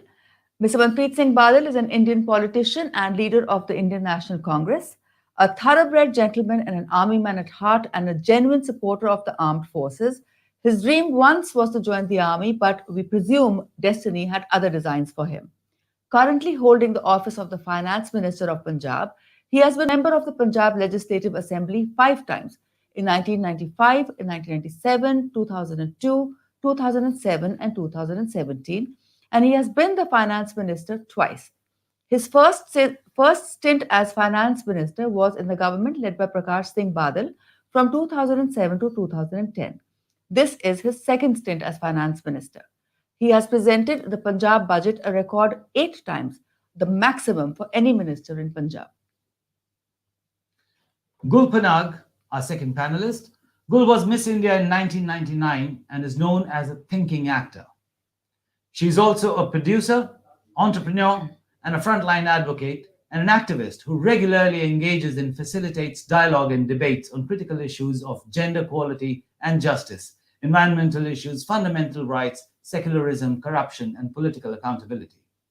Gul also runs the foundation, Colonel Shamsher Singh Foundation, that works towards promoting citizen government partnerships towards gender equality, addiction awareness, education, employment, and disaster management.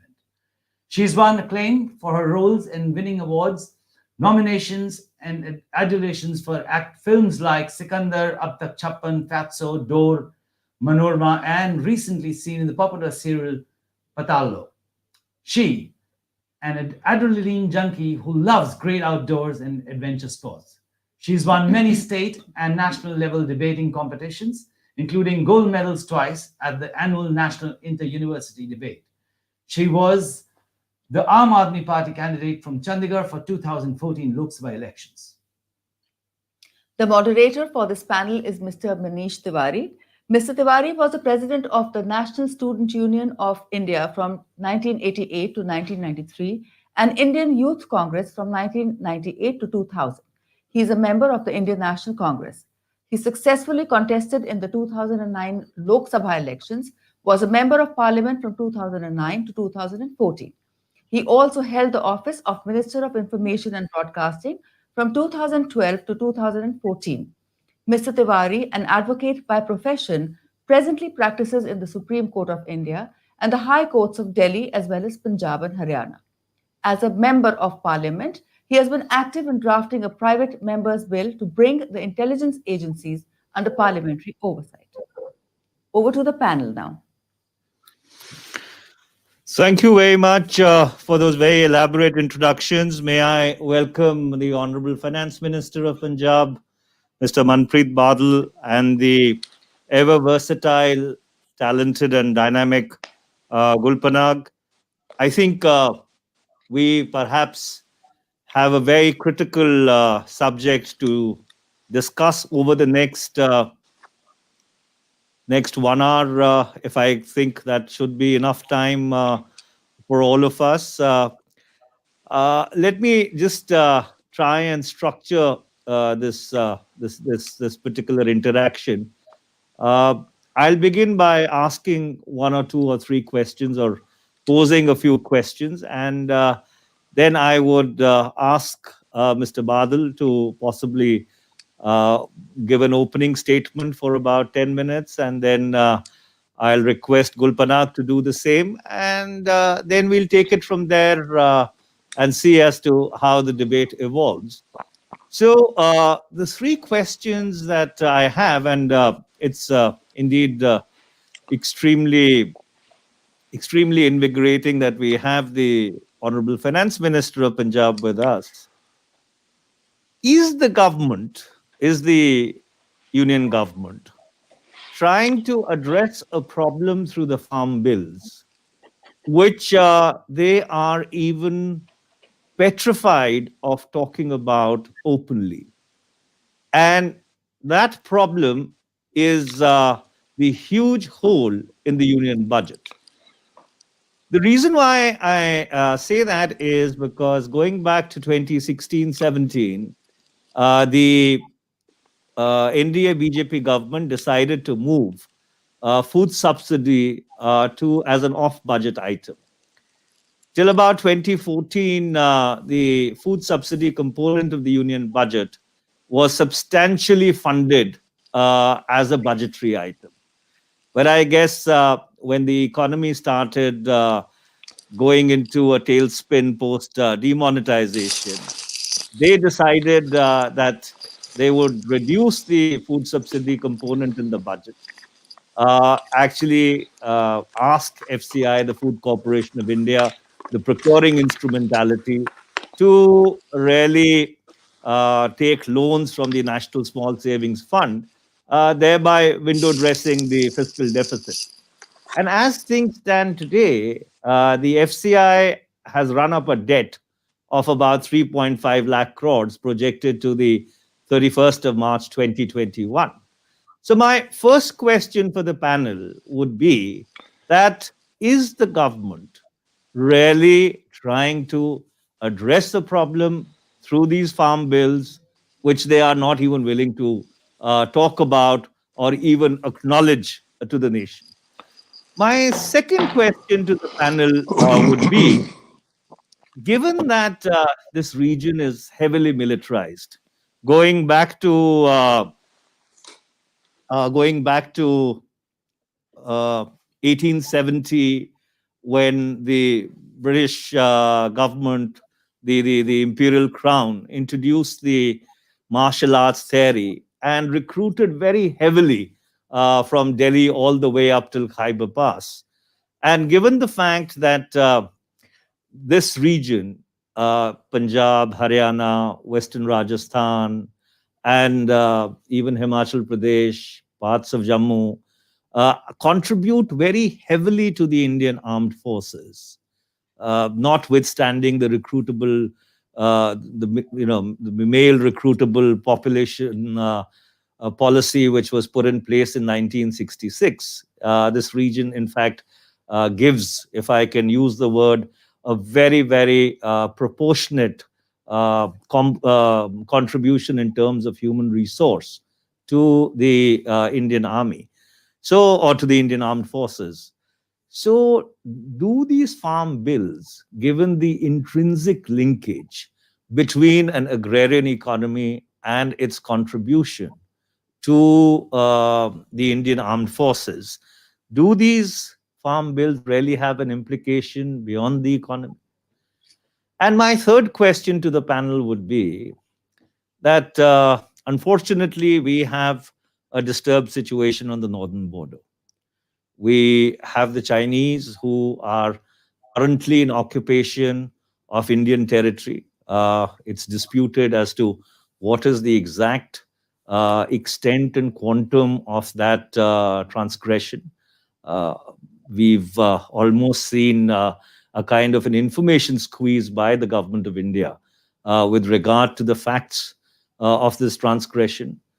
We also have a situation in Kashmir post the abrogation of Article 370, which cannot really be called tranquil or normal by any stretch of the word, what normalcy means.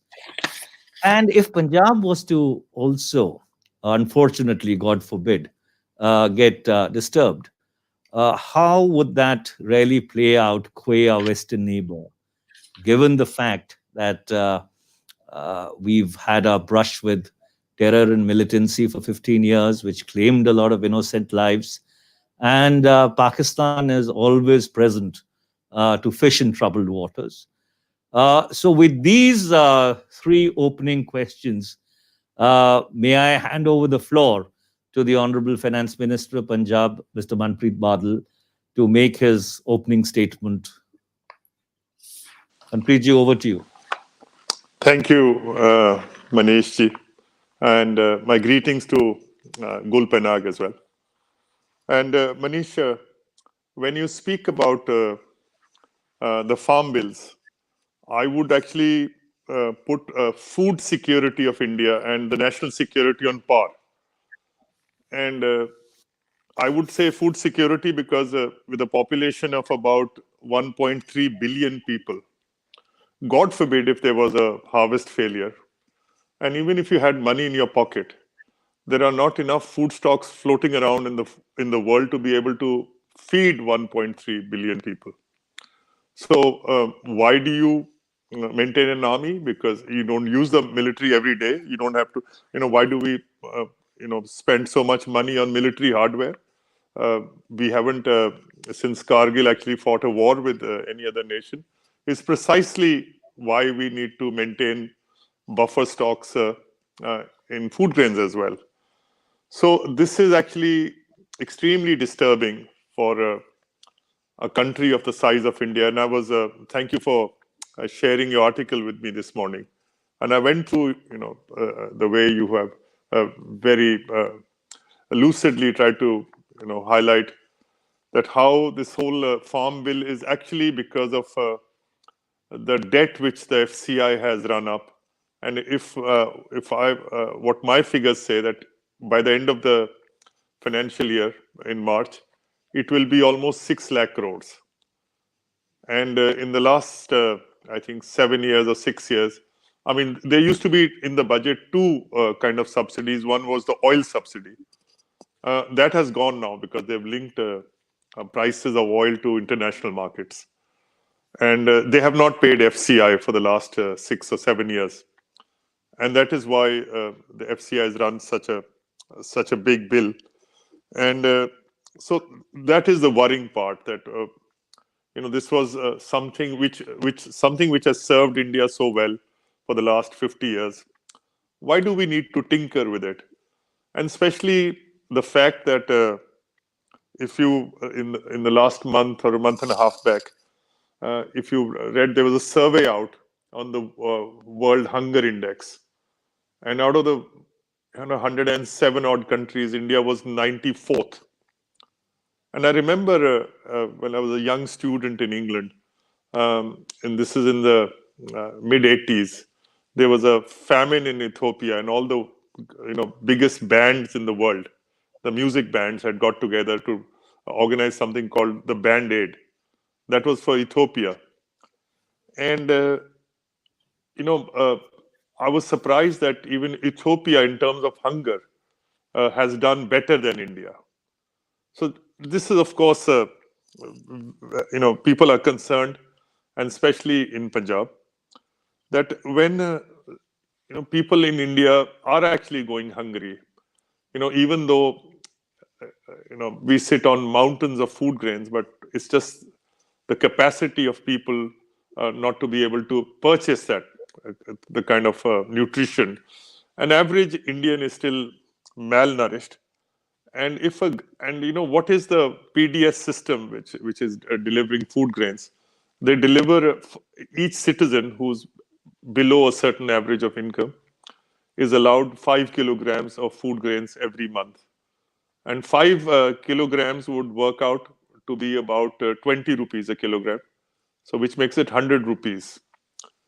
And if the government of India, or any government, is not capable of even giving 100 rupees to citizens who cannot feed themselves, I don't think so they have the right to call themselves a government.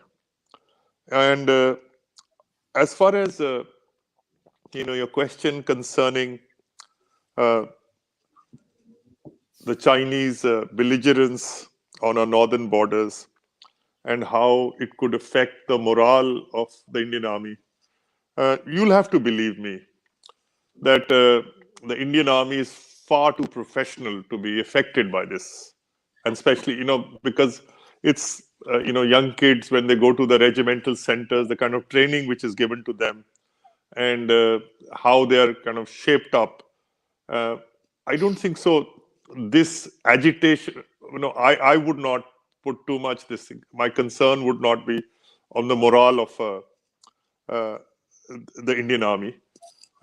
But having said that, definitely, and since 1857, that's how the Indian army has shaped up.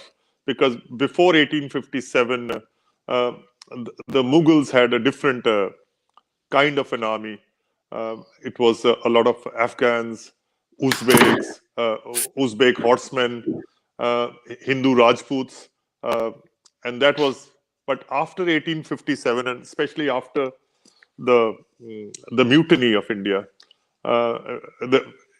it was the Sepoy army was disbanded.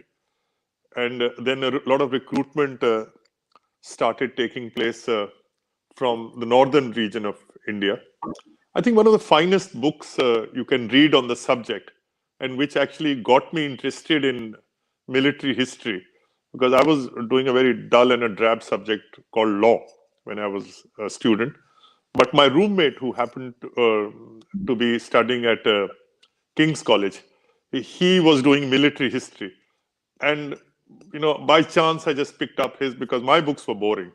Military history books were very interesting. And the first book I picked up was a book written by an Englishman called Philip Mason. And the title of the book was A Matter of Honor.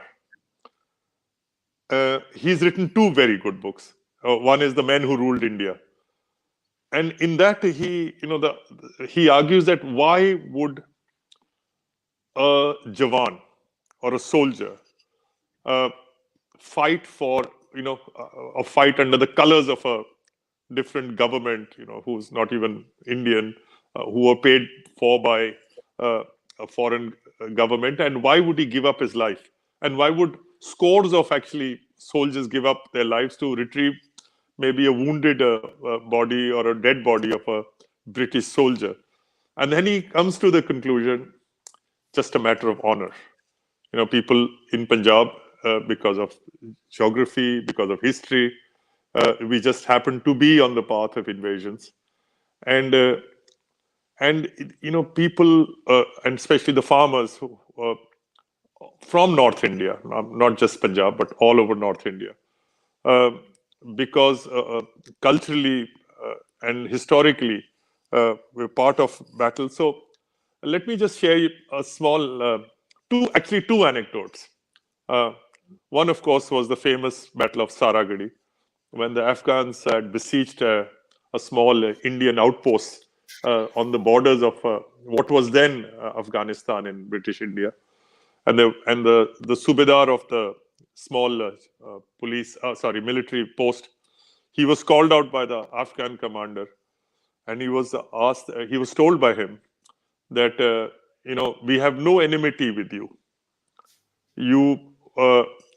Our fight is against the British. And we would be very happy, and I'll be very happy to actually swear on the Quran that if you just give up this post to the Afghans and you can walk back to Punjab, you just have to give up your weapons and we will not hurt you. And what the Subedar or the Havaldar, he was actually a Havaldar, what he told the Afghan, of course, he spat on the ground. He said, do you think we are here because we are, we get paid, by the British? Hum unka namak khate hain. Hum Angrez ka we are not here in this post because, we are, paid by the British, but we are here because we are defending Bharat Mata. We are defending our country, and we are defending our families. We are defending our land. We are defending our children. And this can only come, from someone who's rooted in the soil, who was rooted in this country. And over the years, this tradition of young people, and especially Punjab, has had the privilege of guarding India's fine and ancient civilization for thousands of years. And over the centuries, Punjab has sent our finest sons in the face of great danger to defend the honor and dignity of this nation. And all these, all over the centuries, what we've never asked anything in return, except to be able to, enough land to be able to bury those sons who did not come back. And even after the partition of India and Pakistan, the militaries of both countries have continued with the same tradition. And there's a very interesting anecdote. Once I went to Punjabi University at Patiala, and there was this very famous Punjabi laureate. Her name was Mrs. Tivana, Dalip Kaur Tivana. And this was at a Punjabi cultural festival or something, and she was giving a lecture. And there's there's one incident which I've never been able to forget.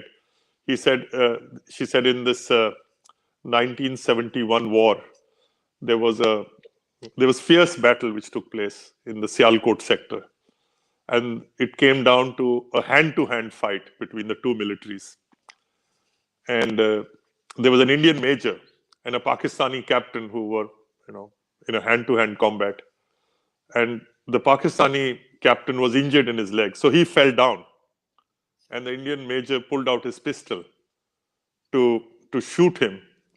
But then he read the badge of the Pakistani captain, and it said, Captain Tiwana. And by that time, the Pakistani captain had looked at the badge of the Indian major, and it said, Major Tiwana. So the Indian major gestured to the Pakistani that you get up. Probably he had realized that his life had been spared. And he told him that, just leave. You can go back. And the Pakistani captain actually took out his pistol and offered the Indian major his pistol, as a souvenir. And he took the pistol, and Mrs. Dalip Kaur Tiwana actually said, how I know about the incident was that Major Tiwana was my brother. And that pistol actually sits in our house. It's encased in a glass casing. So, farming families, probably the same tribes, fighting for the honor of their own countries, now different countries. But, ever since the British organized the Indian military into, what was then called as the martial races. But having said that, Punjab has, in spite of our size and population, our contribution to the Indian subcontinent, whether in agriculture or in military, has been completely disproportionate to our size and population. And even today, since I think 69 or 68, they started recruitment on what is called, the pro rata male recruitable, something. Even though Punjab is now a little less than 2% of India's population, yet even today, our contribution is about 8% to the Indian Armed Forces, down from 20% from the British times. So there's a tradition of soldiering, and this, of course, comes from values which, rural people, especially, this carries on from generation to generation. And I hope that, some of the veterans from Punjab, and sometimes I look at the honors list of people who've received medals for gallantry. And, it really makes me proud when I see that Punjab not only is the #1 state in that honors list, but the second state of India, which is Uttarakhand, is not even half of Punjab. So that is the kind of contribution which Punjab has made. I hope we can carry this on in our generation and in the generations to come. And Punjab should be known as, what in Punjab we call the sword arm of India, and also the breadbasket of India. So that would be my opening statement. Thank you very much.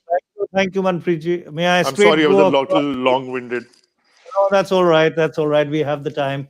May I go across to Gulpanak ji? The floor is all yours. Thank you, Maniji. And it was a pleasure to listen to you speak, Mr. Badal.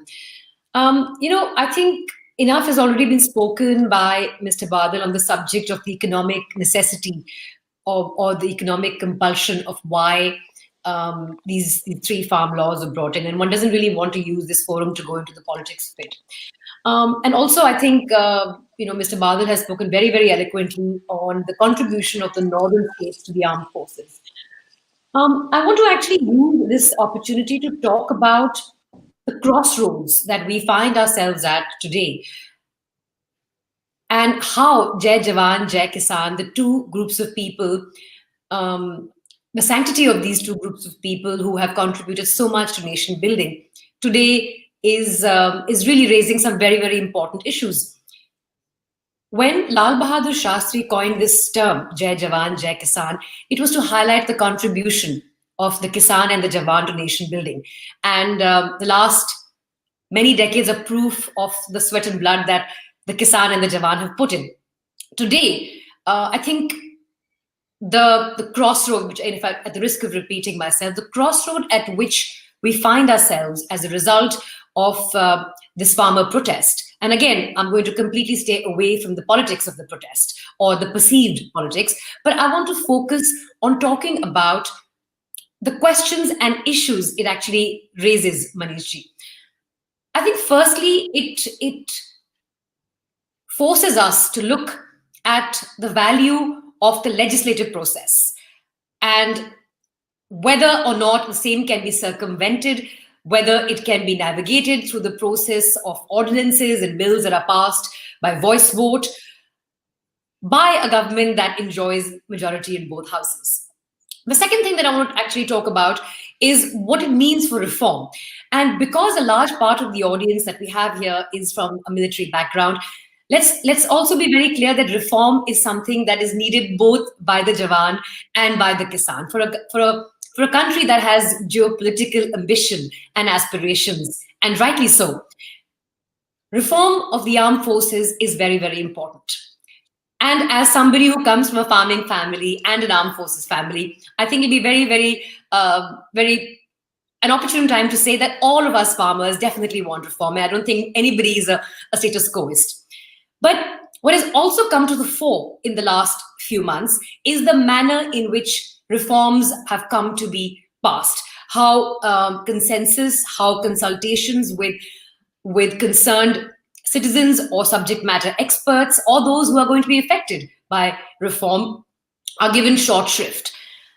When it comes to agrarian reform, I think there's no doubt that there is reform needed. Now, I don't want to go into the economics of it because Mr. Badal has adequately elaborated on the manner in which procurement is done, whether we have surplus grain, the FCI's bills are being paid. I'm going to stay away from that. But what I want to really talk about is that it's this part of the country, largely Punjab and Haryana, has taken India from being grain insufficient, rather from we had a huge food grain scarcity, to food grain surplus. And that was also a result of adopting agrarian reform in terms of the techniques of agriculture. And today, if we are to speak about reforms, I think it's important to take into account the fact that we are a welfare state, and the poster child that the rest of the world tries to follow when it comes to free market reforms and market-driven forces that operate in these free economies, the United States has demonstrated adequately over the last couple of decades that laissez-faire is dead, even in the United States. And the largest subsidy given to farmers the world over is given by the United States. And the reason for that is perhaps because, as Mr. Badal said before me, food is something which is at par with national security. Food security is at par with national security. You can't control the climate. You don't know what's coming next. And which is why at some level there has to be a security net woven around produce. And also, if market forces were to dictate and decide prices of food grain, then we would be in a situation where the farmer would always suffer. So yes, I think there's a very clear understanding that reform is needed. Similarly, I feel reform is needed in the military, and I think everybody watching would agree, because everybody here who belongs to a military family or not sees India as a huge geopolitical power in the years to come, but for which we need reform. But how is the reform to be brought about? The third thing that I want to speak about is the role of pressure groups in a democracy. Now, traditionally, for those of us who have a political science background, the role of a pressure group is to try and effect change or to influence decision-making at the political level. what we've seen is that in this case, and again, I'm referring to the present impasse that we're seeing, that the farmer and the soldier are almost together in this pressure group, trying to ask for what they feel is their right, A, in terms of their constitutional right to protest, and B, in whatever demands they may make. The other thing that this has revealed, Manishji, and you, as somebody who comes from a legal background, and as does Mr. Badal, would be very interesting to note the questions this throws up in front of us of the right to legal remedy. And I think that, for me, is something that's worth examining, because the language of these bills, and again, this is not about these bills, it's really about the issues and the questions this has actually brought to the front. That, are we in a democracy where we can frame laws where the executive has the power to be judge, jury, investigator, prosecutor, and executor? It's an important question to ask, because it's not about this. It's not about this particular set of laws, but it's the precedent it's likely to set. And most importantly, I think what it means for our public discourse. Now, the right to dissent is essential to a democracy, but no one likes dissent. I don't like when my 2.5-year-old son dissents against me, but fortunately, we don't have a democracy at home. I don't think anybody likes dissent when in an environment that they would like to control, but for governments in democracies, the right to dissent is a bitter pill that they must swallow.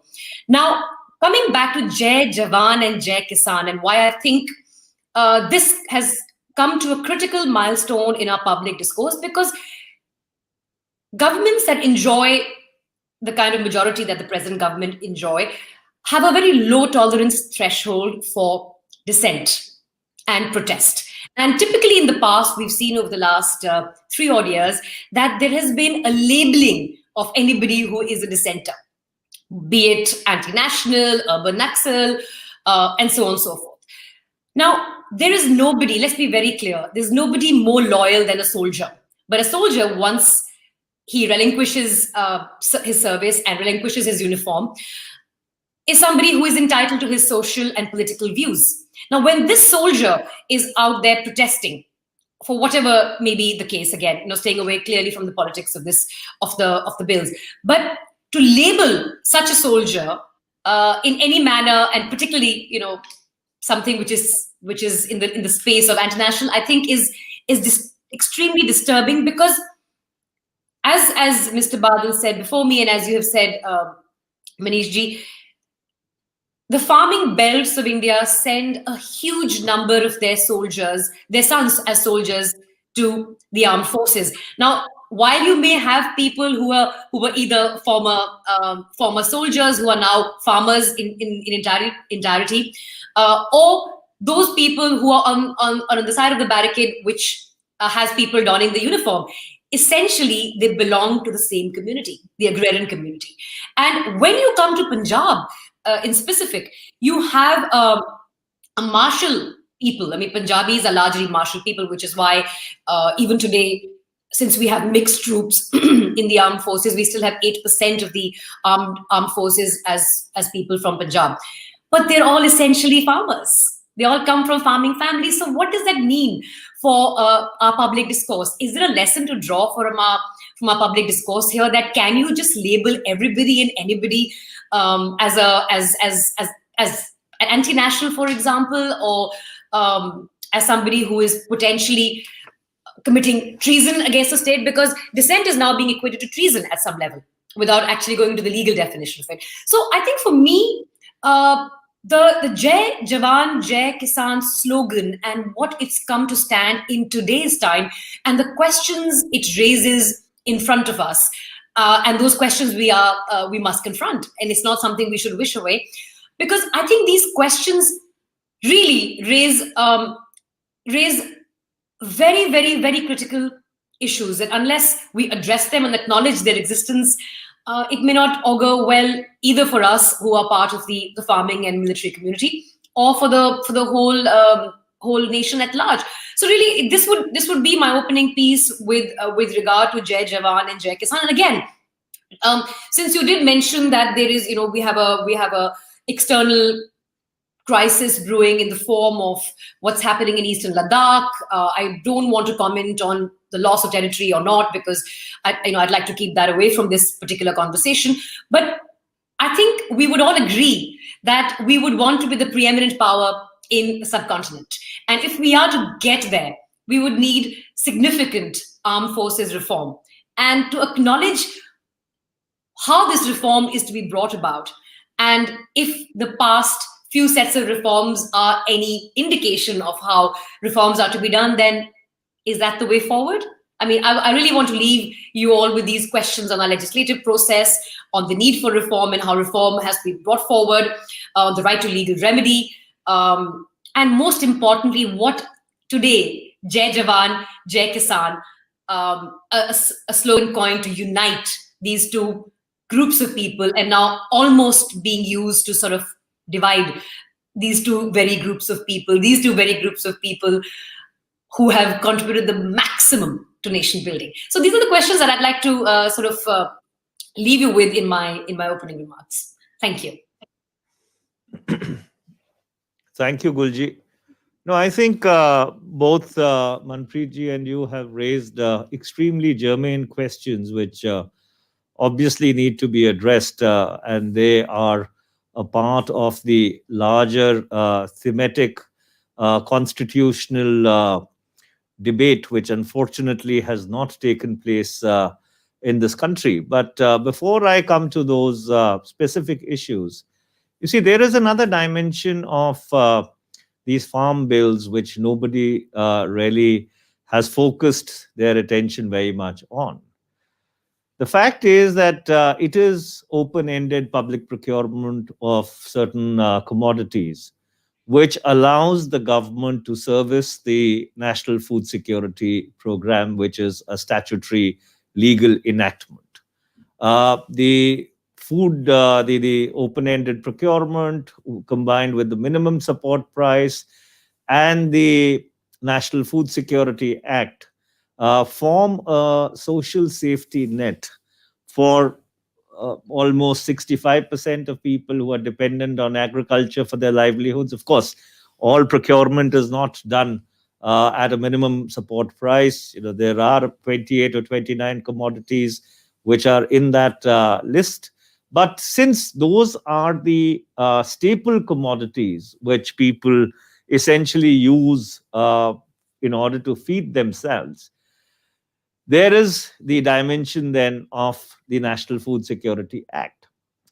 So essentially, if government is going to hand over or wants to hand over procurement to public players, not with to private players, notwithstanding their protestations to the contrary, then if government does not procure, or the share of government's procurement keeps declining, essentially, how would they fund or how would they service their commitments under the National Food Security Act? So is this also a design whereby the National Food Security Act is sought to be rendered as a dead letter in the years to come, which essentially means that about 36.4% of India's population, which is poor, maybe not below the poverty line, but poor going by international definitions, would be deprived of this particular form of food security, which I think is essential for them to hold their body and soul together. So I think this is a dimension which we really need to explore in the public space. That what are the other implications of these farm bills? Number two, when you talked about the value of the legislative process, unfortunately, when we enacted the 10th schedule with the best of intentions, we threw out the baby with the bathwater. While the objective was laudable in order to try and correct or mitigate the menace of defections, the IR arms and GR arms, it has essentially taken democracy out of the legislative institutions. So no longer do people or legislators and parliamentarians have the privilege or the liberty of being able to vote according to their conscience, their constituency, and their common sense. So what you find is a whip-driven tyranny. If you are on the treasury benches, you vote for a bill. If you're on the opposition benches, you invariably end up voting against a bill. One of the first things that I did when I went to Parliament was actually do a private member's bill, which sought to limit the anti-defection law only to those instrumentalities which impact the stability of a government. Finance, no confidence motions, finance bills, adjournment motions, etc. There are about 3 or 4 items whereby if the government loses, then the government has to resign. Unfortunately, of course, that effort went nowhere because I don't think it suits leaderships across the political process to really lose that control. But I think that is something that we should really talk about, because in the case of the farm bills, and even before that, you've seen a complete subversion of the legislative process, especially the manner in which legislation has been enacted. Number 2, when you talk about reform, about the role, I think it eventually comes down to how broad a consultation do you carry out with stakeholders who are going to be impacted by that process. And unfortunately, we've seen that both at the level of the union government and even at the level of state governments, that broader process of consultation outside the legislative and the executive sphere becomes a casualty. While Government of India actually has a pre-legislative consultative policy, it is followed more in the exception than in the breach. So therefore, I'll turn the floor back to Manpreet ji with these 3 additional questions, and also some of the issues which Gul Panang ji has raised, to get your thoughts on them. Over to you, Manpreet ji. Thank you, Manish. And before I answer any of your questions, may I just compliment Gul Panang. There are the 2 institutions in India which have really held India together, and actually, the unity of India has been actually, these are 2 institutions. One is the military Indian Army, of course, and one is the Bombay film industry. You people have done more for the cause of India than any other institute, any prime minister, any president of India could ever do. Not many people, Manish, would even remember that when India went to war with China and we needed to double the size of our army, it was employees of the Punjab government in 1962 that 30% of the entire bureaucracy of Punjab, whether it was nurses, doctors, clerks, officers, policemen, 30% of our employees just left Punjab government employment to be able to join the defense services. And Mr. Kairon was then the chief minister of Punjab. And the retirement age in Punjab used to be 55 years because there was nobody left to serve the civilian government, that we had to raise our retirement age from 55 to 58. So, that's the kind of jazba which is there in Punjab towards and the people of for the defense forces and for the love for this motherland. And of course, not just the defense forces, even in the entire independence struggle. I mean, Punjab was one place where the germs of Indian freedom, they grew the fastest. When I was growing up as a young child in rural Punjab, I used to always imagine that one day India will also take its rightful place amongst the community of nations as an honorable member. And for that, if we could, become, like people talk about today, a $6 trillion economy. If our per capita income goes up from $2,100 to $6,000, then we become a meaningful society. Manish, when I was in a boarding school in Dehradun, and we used to go to our science classes, in chemistry class, we were taught that if you boil water at 100 degrees centigrade, it'll become steam. And that is science. And science is exact. ये नहीं कि भगवान की कृपा होगी तो ये steam बनेगा. That was science. Similarly, statecraft, or politics, which we call. Statecraft is actually also a science. That if you do A, B, C, then, the country is bound to go up. X, Y, Z, there is no question of the country progressing.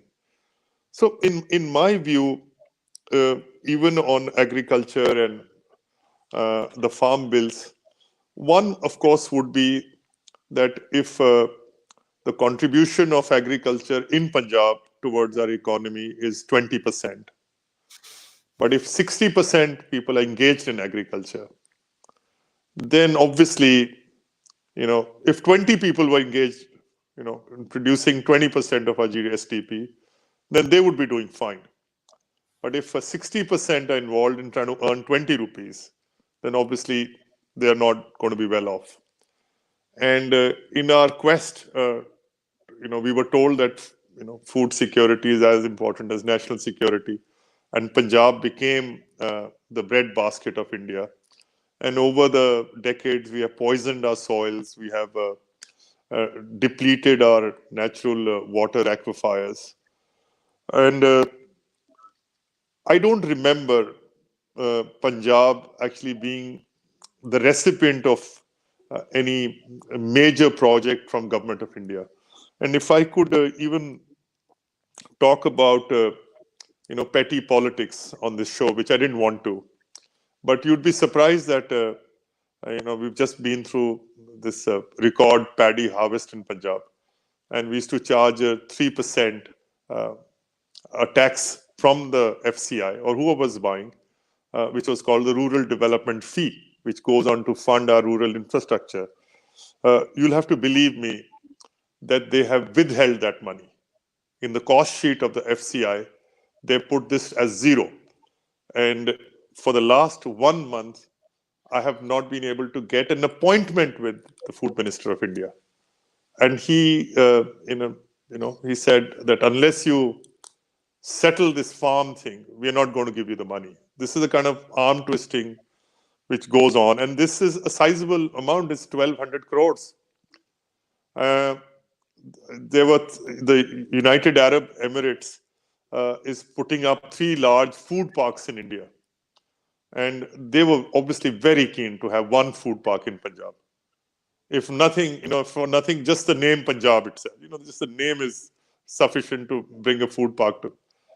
And because Government of India has to allot them, one has gone to Gujarat, obviously, the second to Madhya Pradesh, and the third to Maharashtra. Then another project which was coming up was the pharmaceutical park. And there were 3 bulk drug parks. Punjab was actually the front runner. But I'm actually scared that they're going to bump us off just because of this. And they're going to give 1 to Gujarat and 1 to UP and 1 to Himachal, I think. So, unless you wean away people from agriculture, from Punjab, and try and, industrialize Punjab, because we could not industrialize because we never mounted a serious public relation exercise in the last 40 years, thinking that, this food security is part of the national duty. So we wouldn't mind being relieved of this national duty if our children could be given alternative employment. And when I go to the Delhi airport, my heart breaks when I see young people from Punjab. The airport is usually full of people who want to emigrate out of Punjab, and some of them to the Middle East. And I see their mothers and the parents come sitting on the curb at the Delhi airport, young people trying to make a living, just because Punjab could not, or the country could not give them alternative employment. And I would actually like to say in this show, there's a proverb in Punjabi which says that dosti mein, दुश्मनी में और आशिकी में इंसान का दिल तो बड़ा ही होना चाहिए, दिल छोटा नहीं होना चाहिए. What I've seen in the last 3 or 4 years with the government of India, somehow the heart is not big enough. We're not looking for Punjab is not looking for any payback for what we've done. This is how the Punjabi is. But why would we would want to actually have India grow. We want to be part of the success story. Punjab has, contributed a lot to, the progress of India. We see some blank pages still, and which can be written by Punjab. And even when people talk about the Kashmir problem and how do we solve the Kashmir problem, Manish ji, my considered view is that if India continues to grow at 7 or 8% every year, if the GDP of India continues to grow at 6, 7, 8%, Pakistan is growing at 3% or 2%, within 20 years, Kashmir problem would have solved by itself. And, Punjabi farmers, we are not, Punjab is not where people are just dying to just grow wheat and rice. If it's the children of the same farmers who have, saved the Italian cheese industry, the Argentinian groundnut industry, the Californian nuts and grapes, just if there is an alternative, they'll be very happy to switch.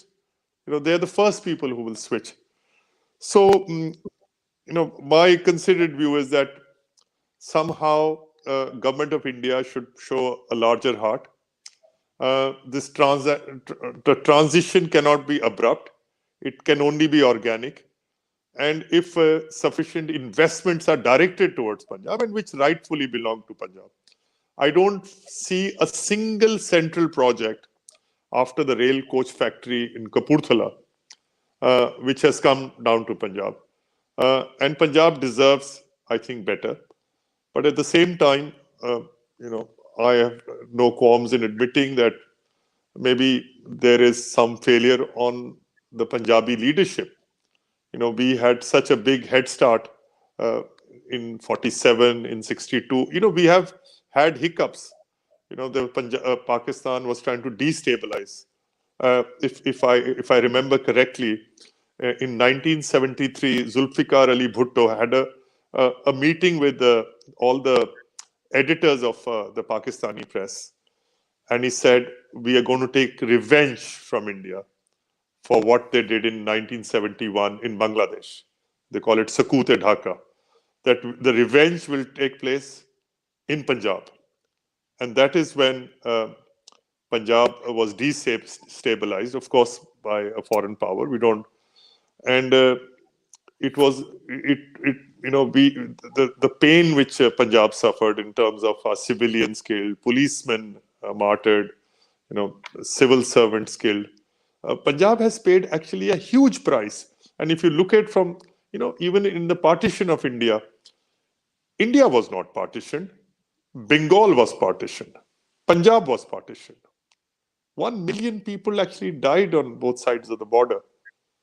And barely had we got a decade, Punjab, in barely a decade from 1947, we had built the Bhakra Dam, we had built Chandigarh, we had built the Punjab Agricultural University, we had, got electricity to our villages, roads, engineering colleges.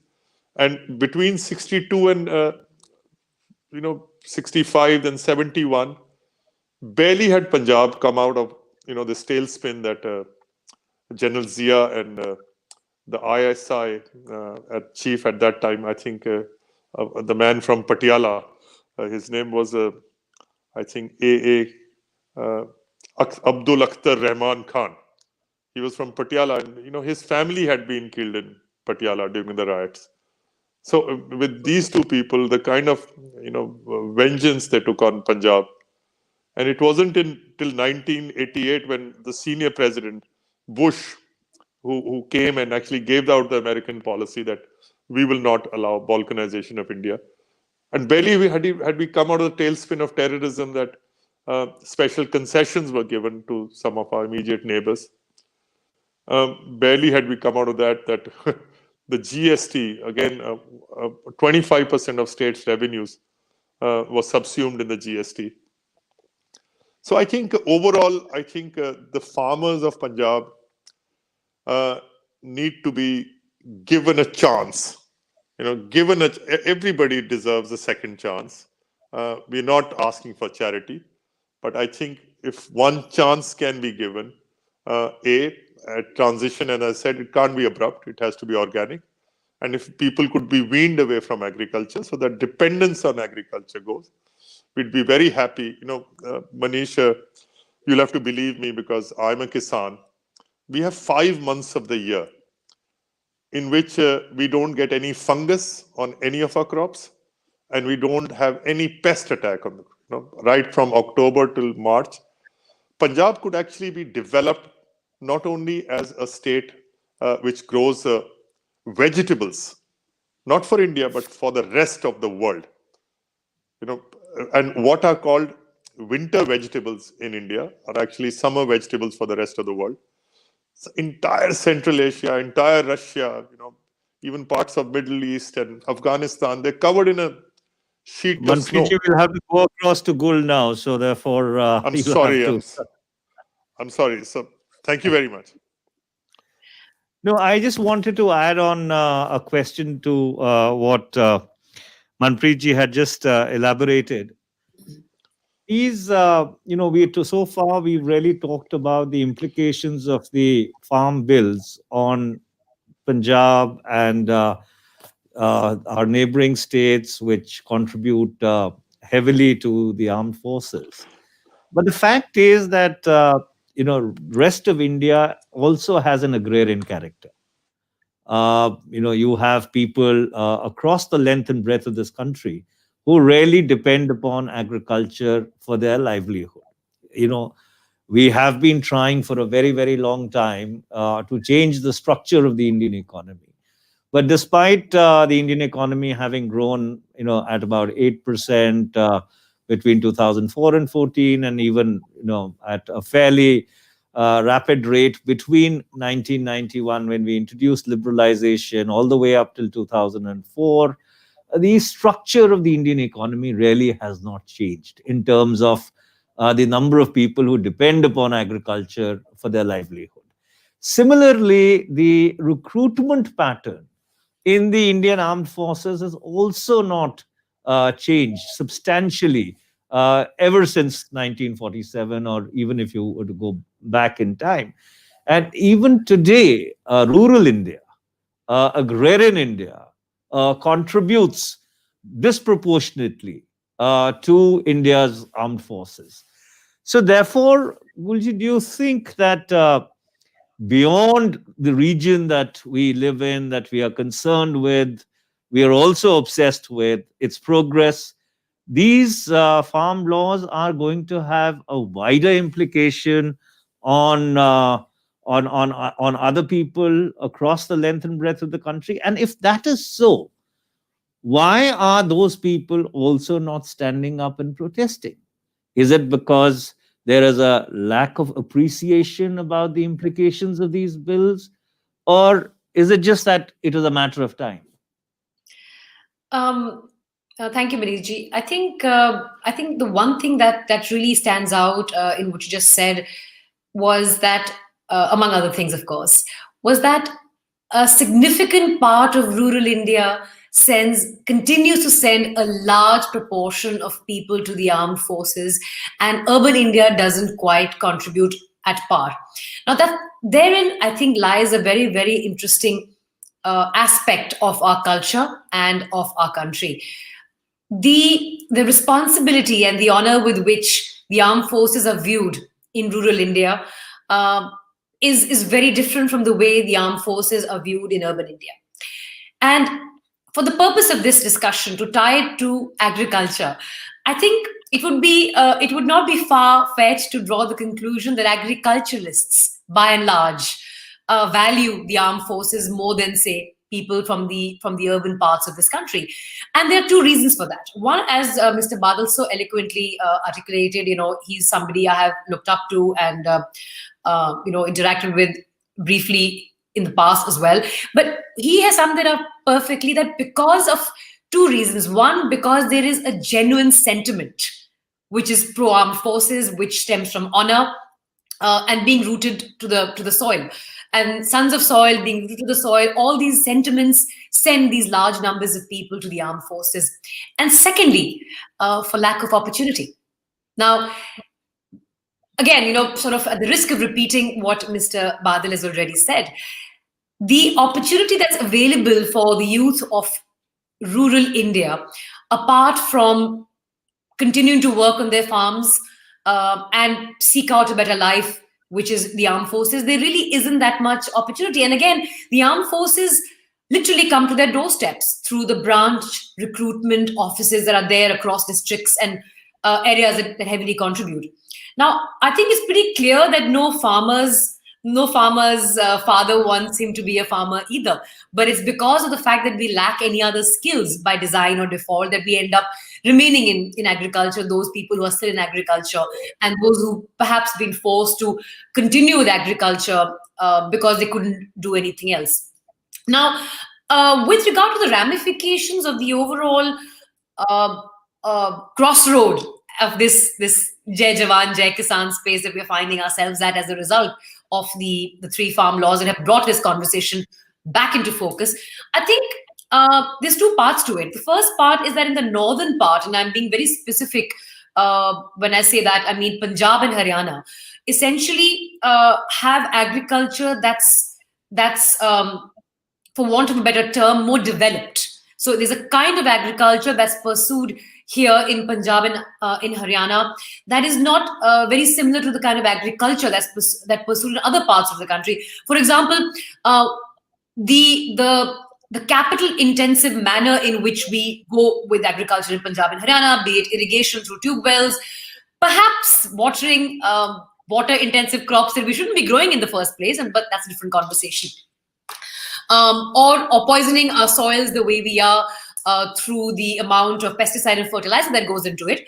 But essentially, it's also because there was a sustained focus to increase our food grain production, and that food grain production was incentivized, and therefore these two states delivered. And of course, Punjab was the granary of the country.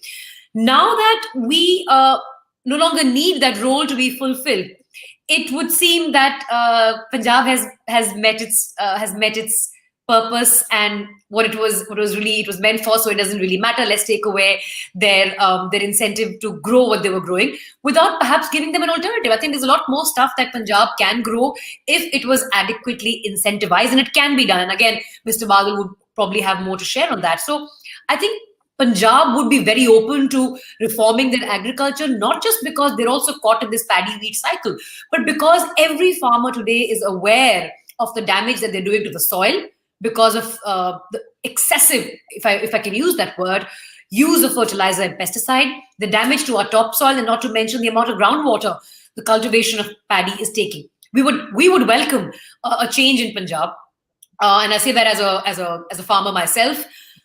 But we would need to be handheld through for that.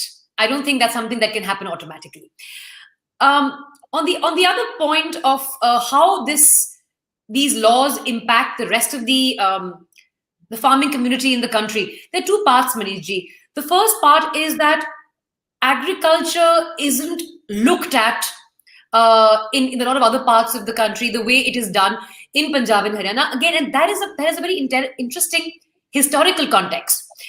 The annexation of the Punjab was the last annexation of a state, princely state, so to speak. Not that it was one state, but I'm referring here to Maharaja Ranjit Singh's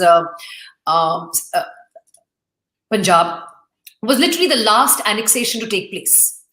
And by then, the way the British viewed agriculture had also dramatically changed from the way they viewed agriculture, when Bengal was annexed, and how the manner in which the agriculture was therefore developed in these respective states. So it's interesting to note that the development of agriculture in the last few decades of the British Empire, and the timing of the annexation of agrarian states dictates to a large extent the kind of agricultural practices that were adopted.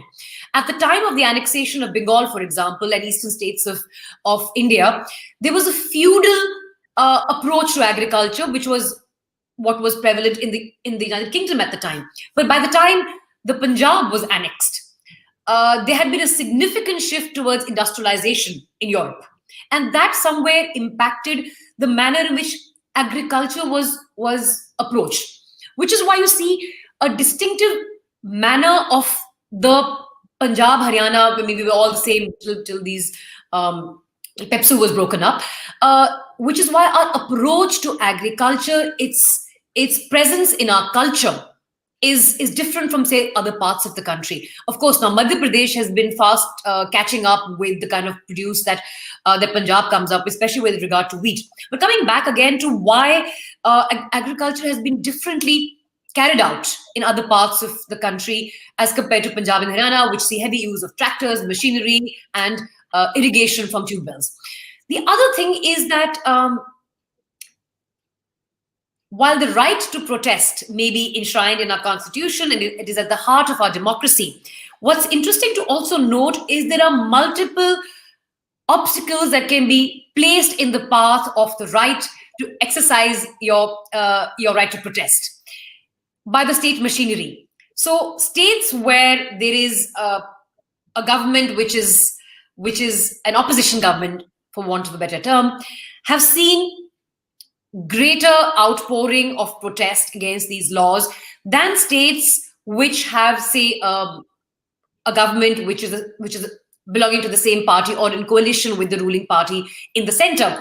And that tells us something in the manner in which the meat of the laws has been communicated to the farmers and their right to protest and dissent and how it's been exercised. So my sense is that the other states are also impacted by these laws, Manishji, as you pointed out, given that a large part of our country is agrarian. But the impact on those states and the farmers and their sort of disruption of the normal course of things through protest has perhaps been undermined.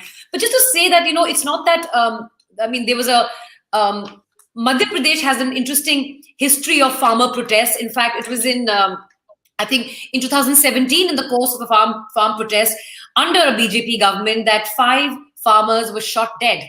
5 farmers were shot dead in police firing in the course of a protest. So there have been belligerent farmers who've continued to protest even without support or without being given that platform or allowed that platform by the government, as we have seen from the farmers of Haryana.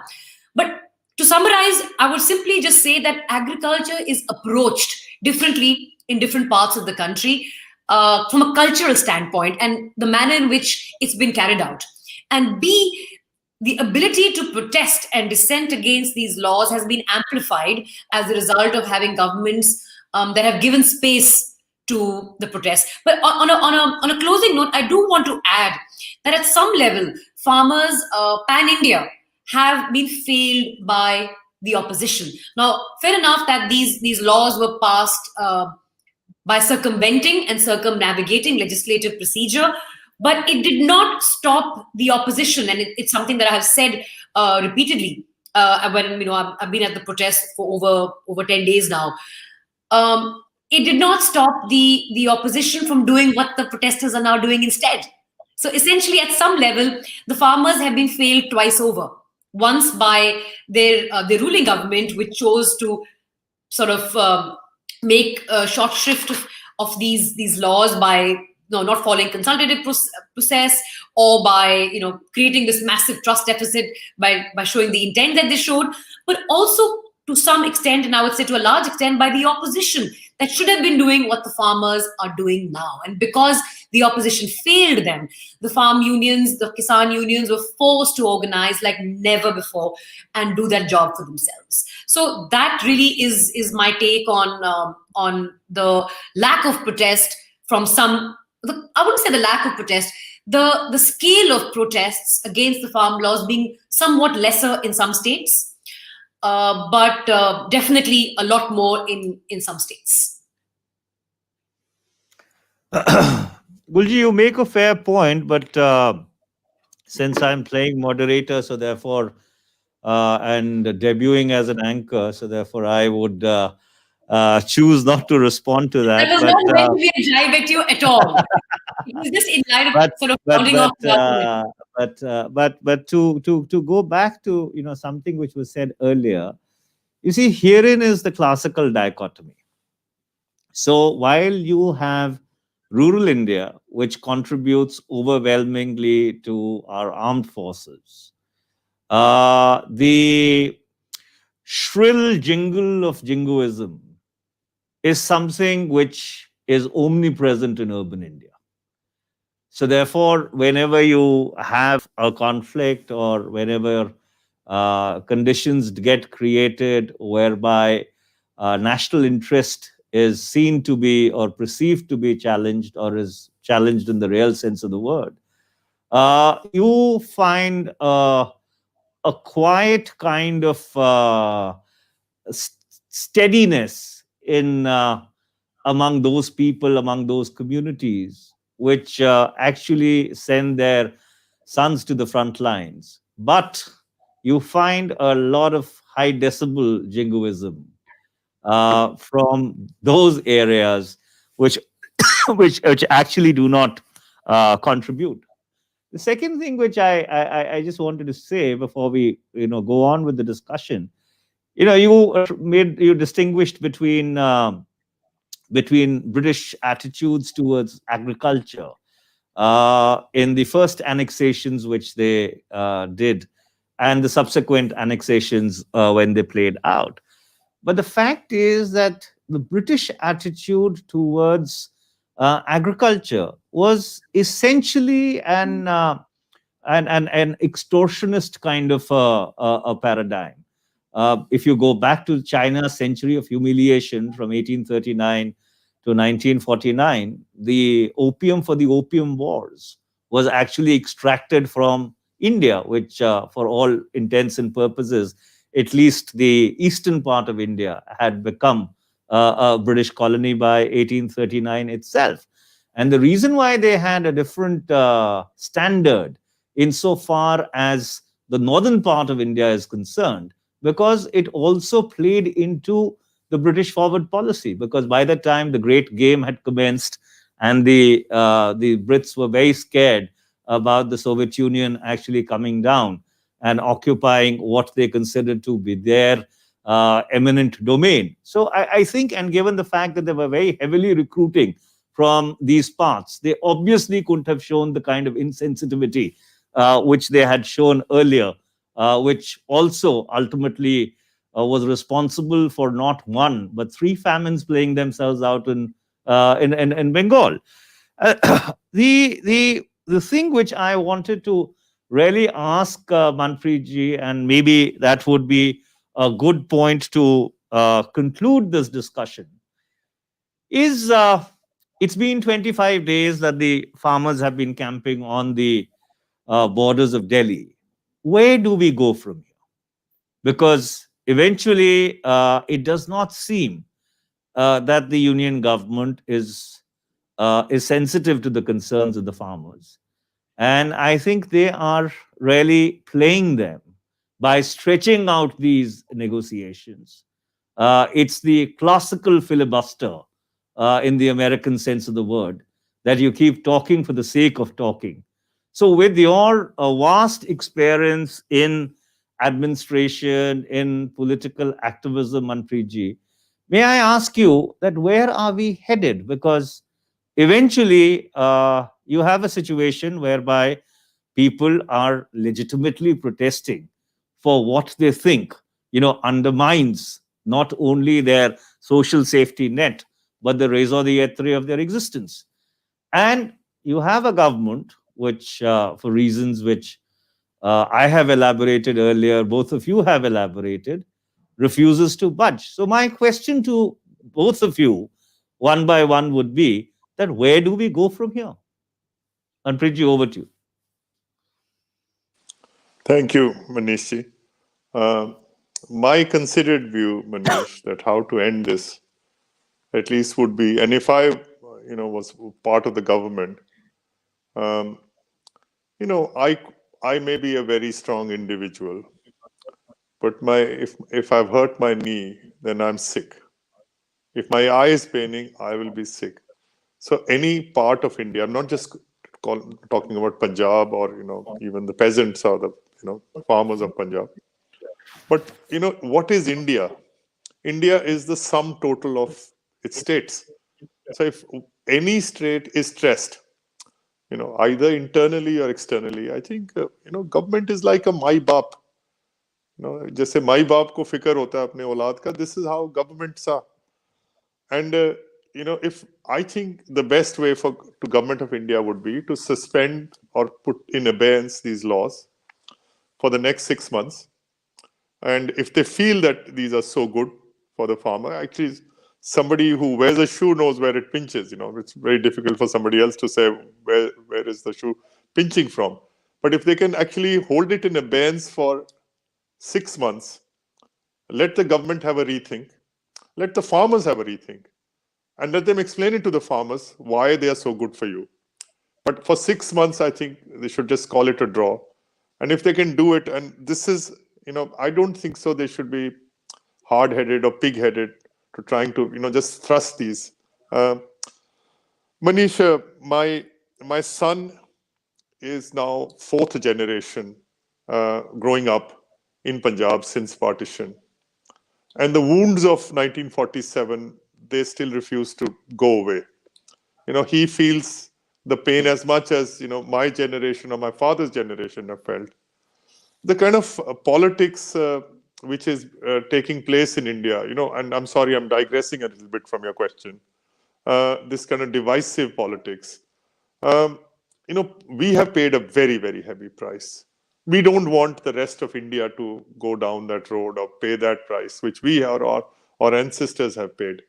And, as I said earlier, that, it doesn't sometimes you have to be generous, or give somebody, give the other person a chance to succeed.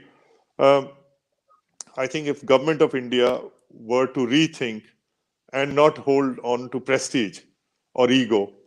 I think, in Punjabi, there's a saying that प्यार से तो आप पंजाबी की जान भी ले लो, वो जान दे देगा. But आप ये कानून का झांसा मत दो उस पंजाबी को, that this कानून is actually good for you. The farmer actually has seen through this.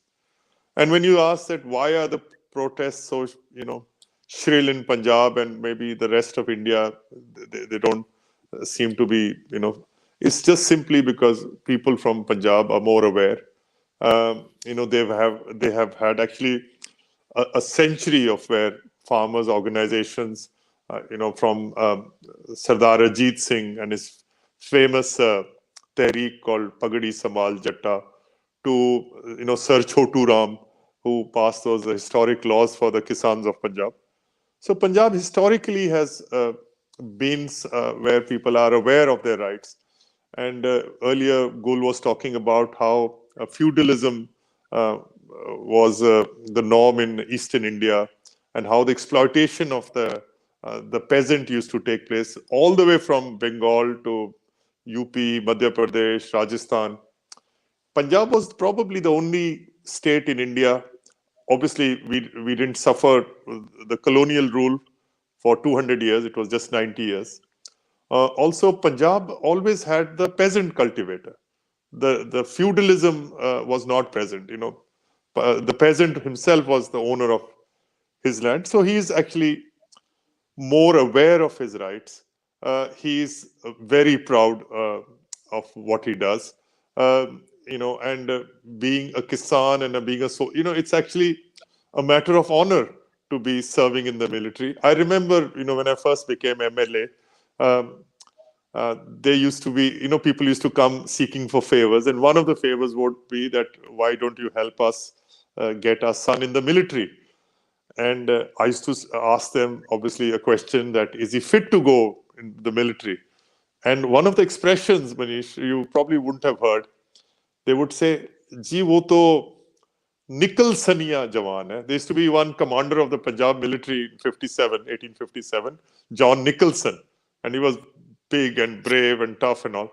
Ye wo to Nicholsonia Jawan hai. He's like Nicholson,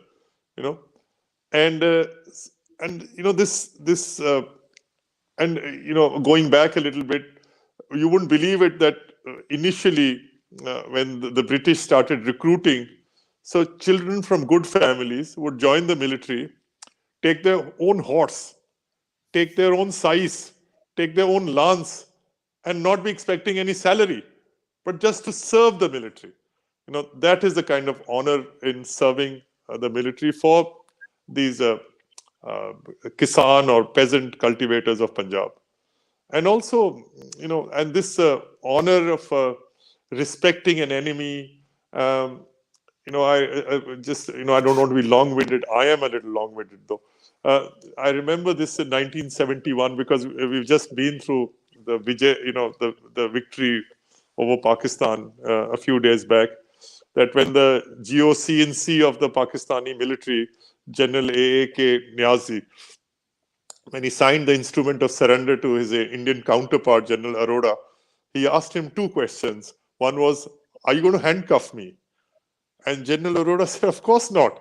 We'll go together, we'll have a drink in the mess, and, we're old friends. And the last thing I want to do is to handcuff you. And the second question which General Niazi asked his Indian counterpart was that, can I be guarded by the Rajput regiment? Because he was formerly with the Rajputs, and the Rajputs had given him a name. They used to not call him Niazi, but they used to call him Amar Singh Rathod. That was an honorary name given to General Niazi when he was a young major in the Indian Army. So, this kind of ethos, this kind of sentimentality, this kind of honor which springs from, the farmer, soldier families. This has, we have done India proud in the past. We hope to carry on this tradition in our generation. And we hope that we can inculcate these values in our children and in our grandchildren yet to come, to serve India with honor, with pride, and be, the torchbearers of a new India. I hope Punjab and its surrounding states, all of us put together, we will live to see a day when India has more inclusive laws and conducts more inclusive politics in India. Thank you. Thank you, Manpreet. Before I come to Gulji, there's one thing which I would like to say. We have a certain understanding of the farm laws and its implications where we live. However, there seems to be a completely different understanding of the farm laws in various other parts of the country. I have been talking to, trying to convince people that why these farm laws are destructive, subversive of India's national security. But I find a completely different perspective, even among extremely enlightened sections of our citizenry in various other parts of India. I think there is a need to have a more concerted outreach to try and explain as to why for 25 days in this bitter cold, when there is an abject cold wave sweeping over North India, people are camping out in the open. So I think the point which Gulji was making earlier people who sympathize, people who support the farmers' cause, who understand their pain and where they are coming from, I think need to make a greater effort to try and reach out to people across the country and really explain our point of view, because I'm quite surprised that what should be obvious is obviously not obvious. And so therefore, Gulji, back to you for the final word. Thank you, Manishji. When my first day at the Singhu border protest about 2 weeks ago, in fact, I had also bought the media narrative that this is largely a Punjab protest. And there are, I mean, obviously Sikhs are more prominent given the turban, and you tend to spot them much quicker. And I had bought this narrative that there are a huge number of people from Punjab at this protest. Now, being from Fatehgarh Sahib, which is a stone's throw away from both Chandigarh and your constituency, Manishji, I had witnessed the unions galvanizing people even as early as early October. And I understood, okay, I mean, it made some sense that it would be largely these people at the protest. But the first lot of farmers I actually met with were from Haryana. And then I met with people from Madhya Pradesh and Rajasthan. And of course, not to deny that there were a significant number of people from Punjab. But that also is largely on account of the fighting spirit of the Punjabi. And also the Punjabi and the cultural ability to organize logistics, at the heart of which is the langar. The reason these protests are continuing and are being supported in the manner that they are being supported is because we have a culture of camping out. We do that for all our melas. We in fact do it 3-4 times a year, be it Muksar Sahib, be it Fatehgarh Sahib Jod Mela, be it Shaheed Mela again in the month of May. So we are used to doing this, and people open their hearts and their kitchens and set up langars. So logistically, this has been very, very well supported. Now, there's also been a disconnect in the manner in which the mainstream media, Manishji, has reported these protests, and the manner in which they're actually playing out on ground. There is a significant number of people at the UP borders also protesting. There are people back home in UP who are protesting, but given the situation in UP and the lack of tolerance for people to express their right to protest, perhaps has something to do with why they're not turning out in the large numbers that they ought to be turning out, and also because they lack the organizational capability of the Punjab farmer. So there are a lot of people on ground, and my time at the protest over the last 2 weeks has actually brought me face to face with farmers from all over the country. So I think there's little doubt in the fact that farmers from across India are. But let's also acknowledge that the massive attempts of outreach that are being done by the ruling government to try and convince people how these laws are actually very good for the farmer is also playing its part.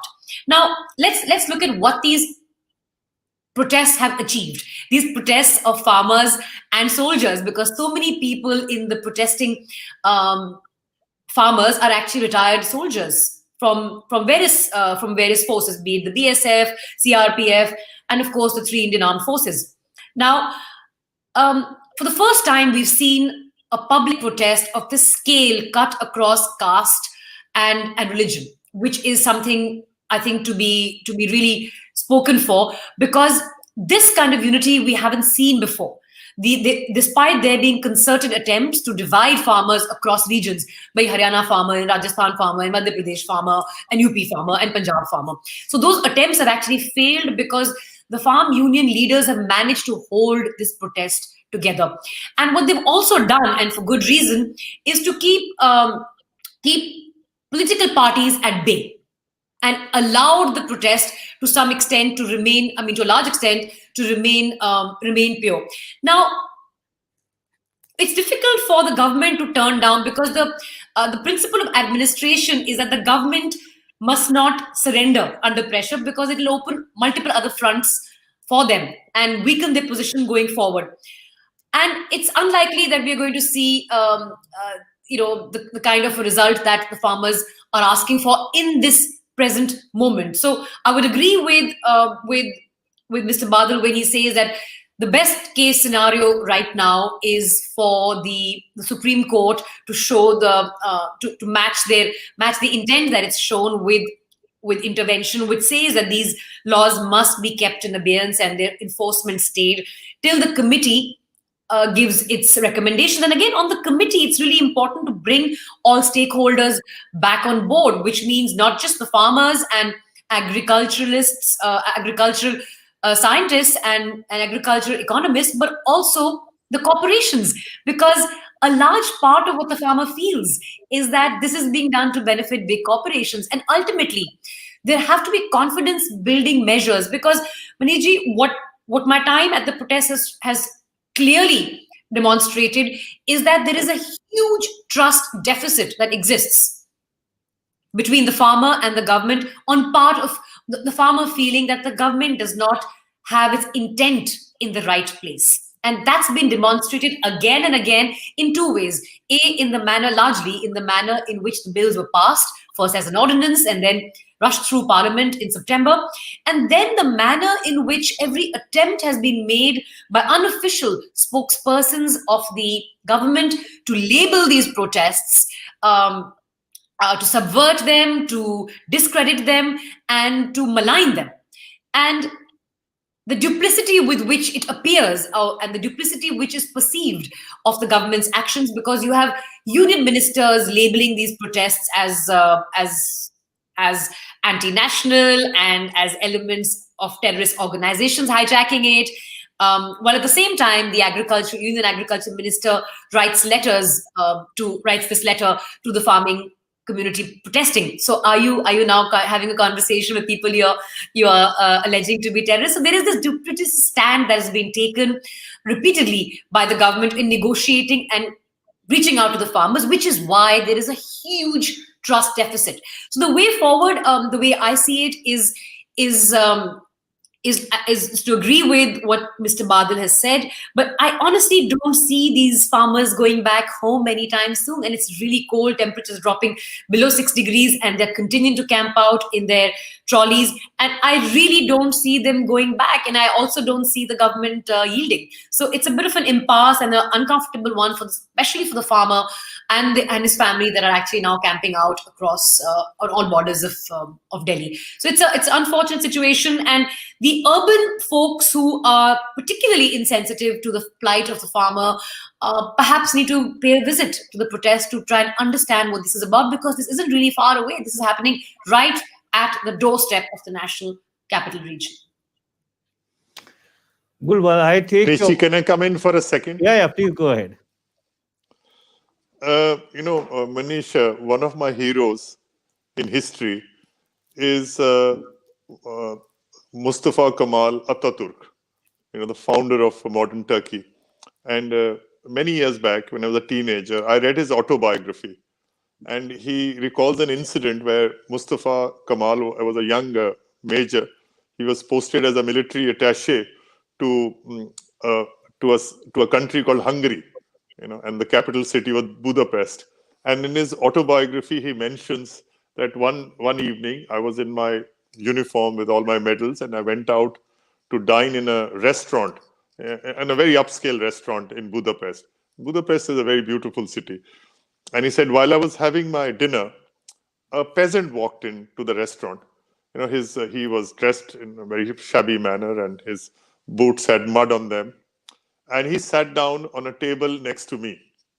And the manager of the restaurant, came along and he whispered in his ear. He said, "Excuse me, sir, this is a very fine dining facility, and we really don't encourage people like you to come and dine over here. So could you kindly leave?" And Mustafa Kemal said, "Well, I was having my dinner, but my attention and my ears were towards what was happening on the next table." And this is recorded by Mustafa Kemal. And he said, what the peasant said to the manager, had a deep impression on me, made a deep impression on me. And the peasant said, "Listen, I am a farmer and I grow food for Hungary. And my son is a soldier and he's defending the borders of my country. I have every right to sit on this table, on this high table, and dine here, and you cannot ask me to leave. I think this would be a correct analogy for the situation. I think the farmers have every right to protest over there, and maybe the government, as a government, must listen to them. And you can't take away that right, and you can't, try and divide the movement, and I must give it to the Kisans of Haryana, and again a people-led movement. The kind of generosity which they have shown towards their, brethren from Punjab, I think it's almost makes me emotional when I see these two set of Kisans sitting together, sharing their food. And I've known families in Haryana, and I've known personally where they have, maybe their own children may not have got the milk and, this kind of sweets, but which they are actually donating or just giving away, as charity to the people of or Kisans of Punjab. And through this, and in a very responsible fashion, not only want to thank the Haryanvis, but also as a minister in the government of Punjab, would say that we will try and reciprocate one day for what you have shown. Believe me, there are young people from my district who are telling me, that it's you people, the netas and the leaders who divided us. And there's actually a movement, or at least a thinking of joining Punjab and Haryana together again. They said the next movement would be to create what is called a Maha Punjab. Thank you. No, while I absolutely take your point about the spirit at the Dharna site and the fact that the farmers have been sitting together, people have been expressing solidarity with them. But in my own limited experience as a political activist, someone who had organized and led the movement which had led to the downfall of the VP Singh government way back in 1990, may I very respectfully say that it is perhaps not a good idea to keep the politicians out. Because till the time a movement does not get a critical amount of political support, unfortunately, governments are able to ride roughshod over these movements. And the reason why politicians have been keeping out is because we did not want to disrespect the sentiments of the farmer unions by attempting to, in any manner, hijack what is their protest. But as we enter the 25th day of the Dharna on the borders of Delhi, and as we head into possibly the coldest season that this region experiences over the next 2 months, I would like to use this forum to urge the farmer unions to broaden their support base and allow all those people who have the conviction of courage and who do believe in their cause to legitimately come and participate in the movement. But thank you very much, Mr. Badal. Thank you very much, Gulpanag-ji, for sparing your time and being with us at the Military Literature Festival. It was absolutely a pleasure and a delight listening to both of you. Thank you very much and have a good night. Bye-bye. Thank you for having me. Thank you, Manish. And congratulations on your debut as a moderator. Thanks. Thank you and good night. Thank you. Can we switch it off?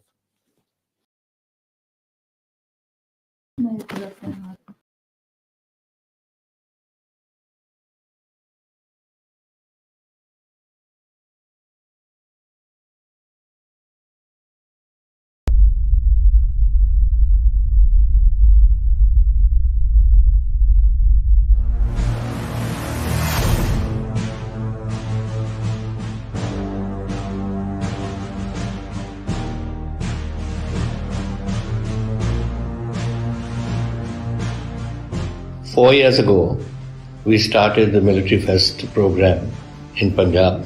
Object being to teach our youngsters with regards to military affairs. whether there were wars with China or whether there were wars with Pakistan. And I see lots of people there who are buying things and new books coming out, which I've read maybe 40 years ago or 50 years ago when I was under training myself.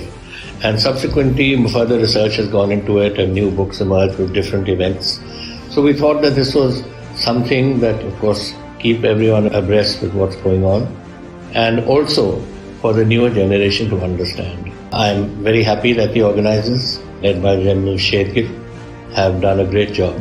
It's grown in leaps and bounds, and where we started off as a little lit fest has now become the talk of India, and we are the only military history festival that is existing in the country. It's going to be our fourth one, and I not only wish it success, I'm going to be very much part of it. For me, it's something that I look forward to every year, and I hope so will you.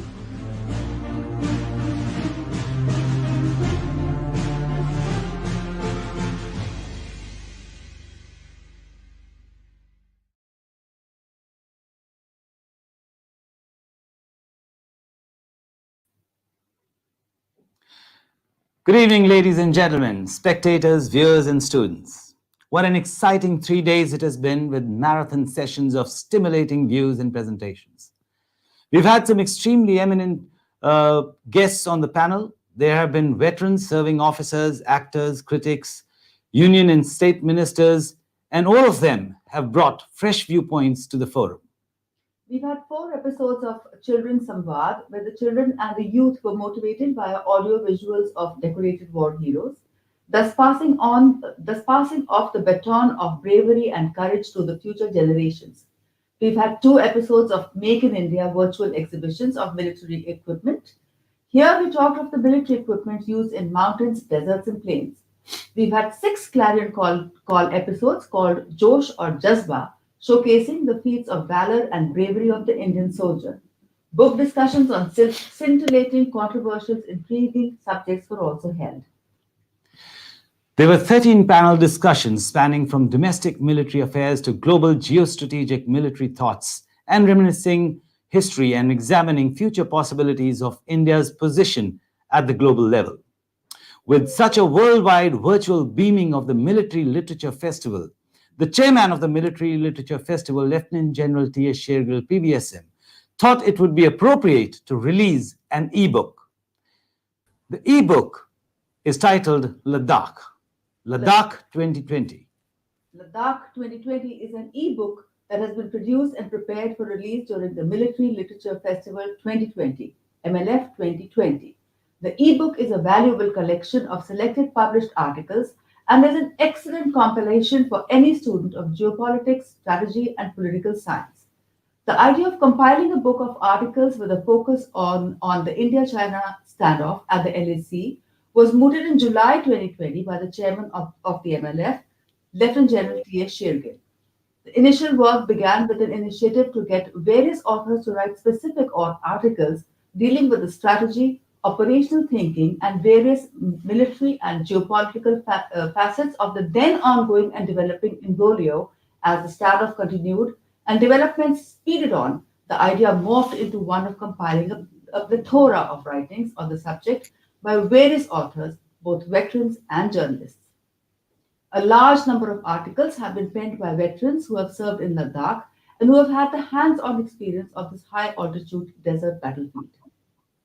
50 such articles have been selected for the book based on their coverage of various facets such as historical background, intelligence operations, operational inferences, operational logistics, lessons learned, and recommendations for the way forward. Interestingly, the publisher is also a veteran and the CEO of Indian Military Review, Major General Ravi Arora. The significance and strategic importance of the area is one of the primary reasons that this compilation is a must-read for all students of strategy and operational art.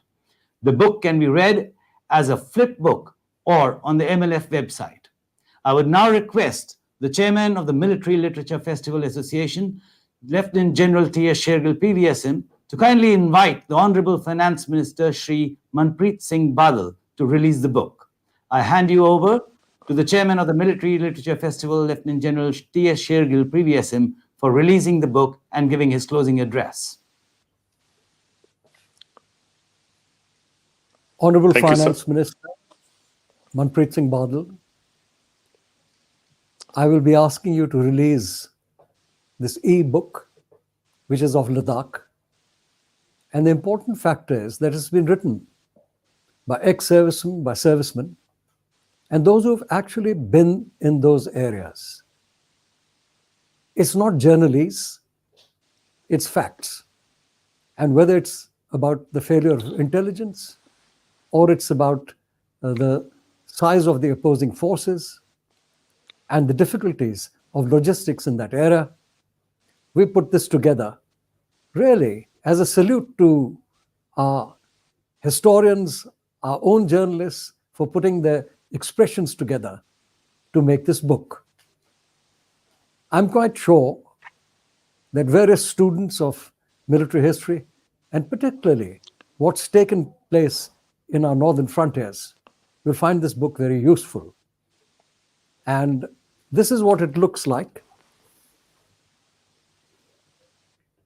And although I can't hand it to you directly, but what I'll do is I'll symbolically remove the ribbon, and then you can give your comments, your closing address, and close this 4th Military Literature Festival, which has been a virtual festival, and not really the wonderful carnival atmosphere that we had in the previous 3. Thank you, sir. Thank you, sir. Can we take this off? It's always a problem.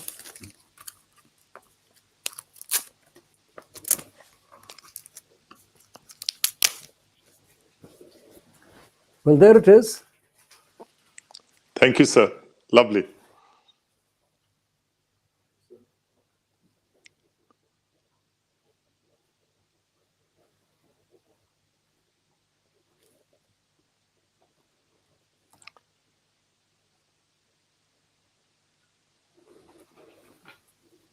Over to you, sir.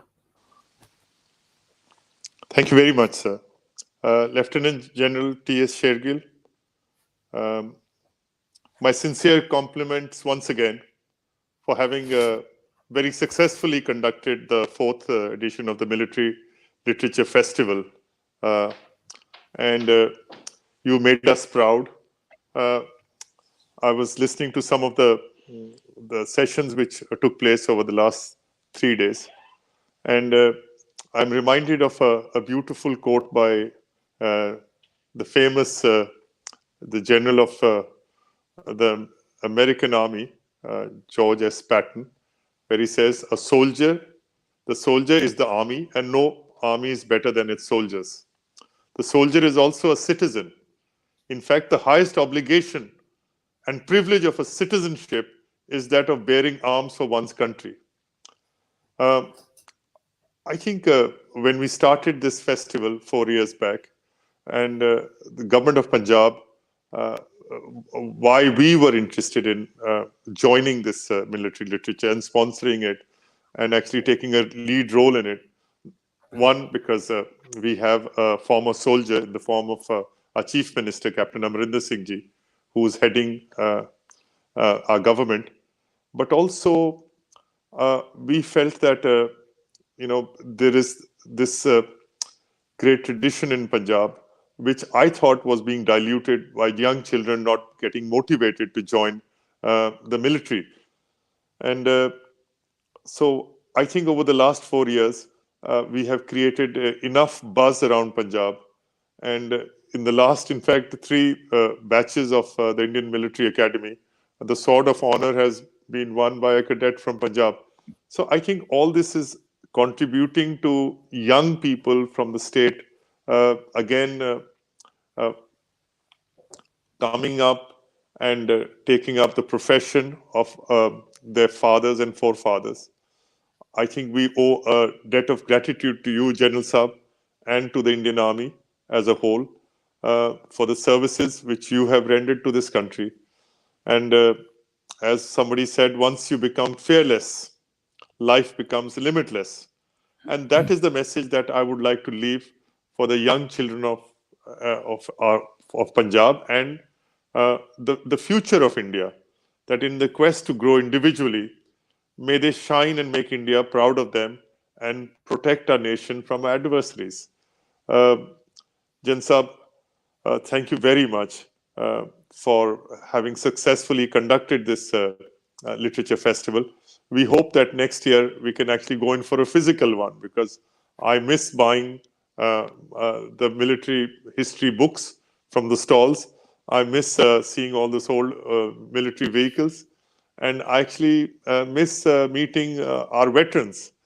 And hopefully the values which you lived by, I hope we can inculcate those values in our next generation and the generations yet to come. So thank you all very much. And not only to you, General Saab, but also your entire team. They have worked, in the sense day and night to make this a success. Once again, thank you on behalf of the people of Punjab and on behalf of the government of Punjab. Thank you and Jai Hind. Thank you very much.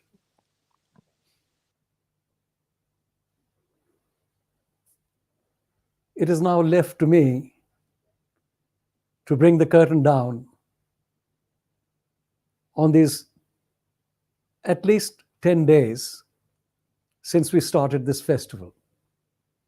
We started as a salute to the fallen on the 7th of December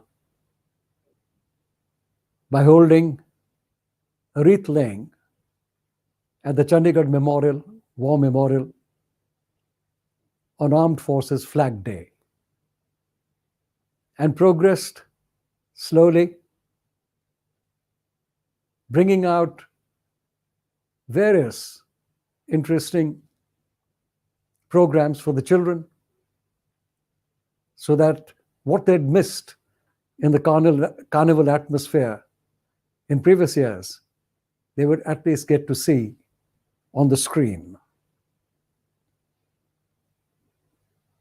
I cannot possibly thank enough our Honorable Raksha Mantri, Shri Rajnath Singh Ji, who graced the occasion, coming from a long line of forebears who have wielded the sword. I know that his heart and his head is with the armed forces and with the ex-servicemen who he has the opportunity to look after.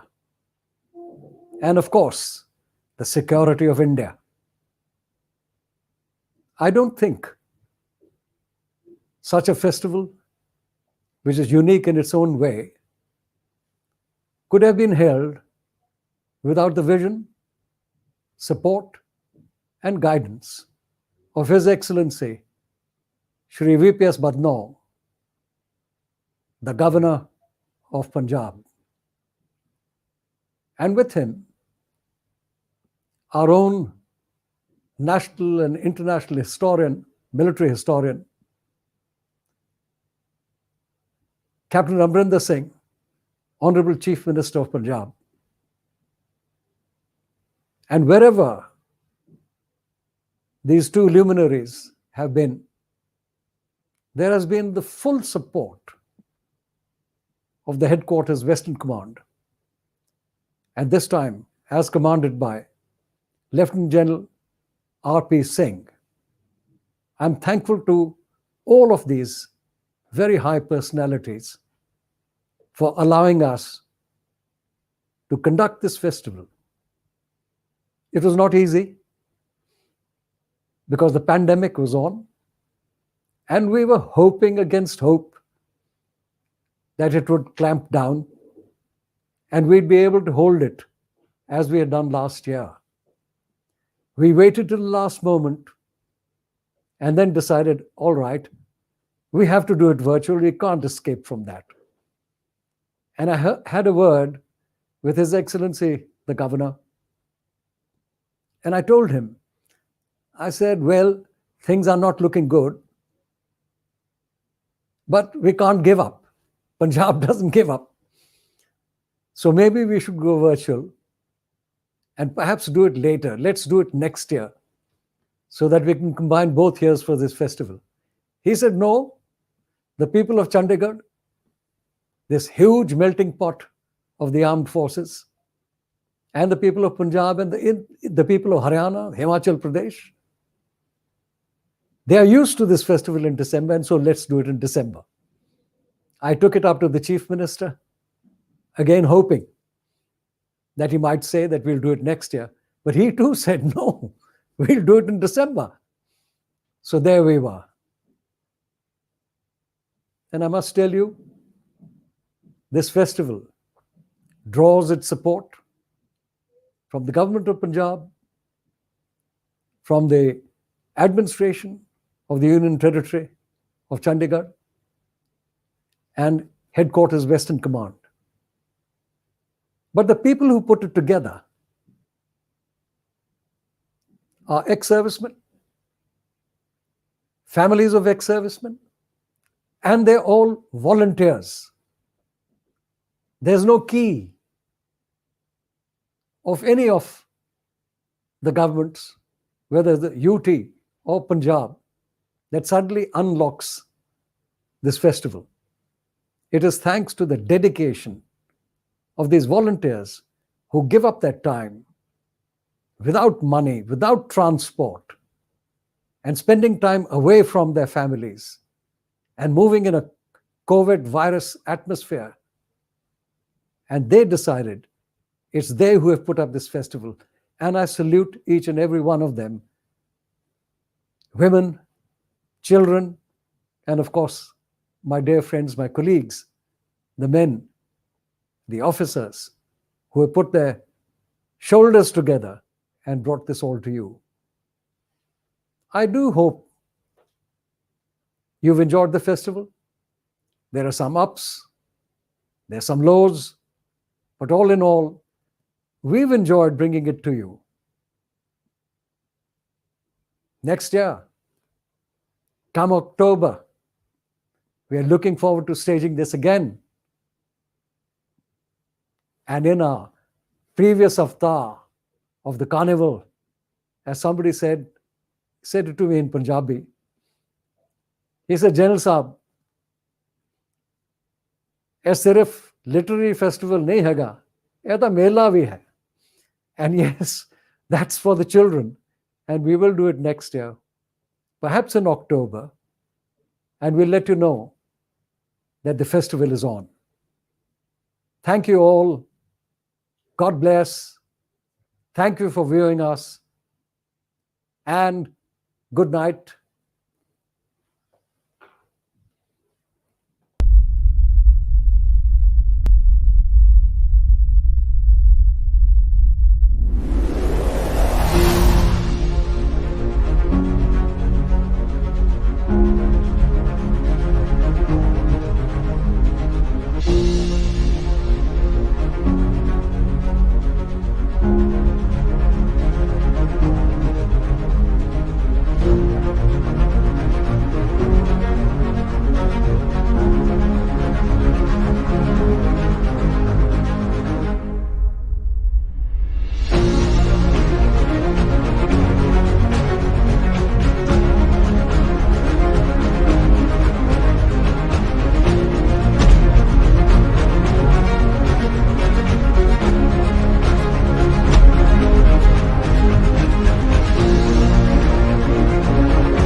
His Excellency the Governor, Mr. VPS Badnaur, he asked me, he said, General, is there a military literature festival anywhere in India or in the world?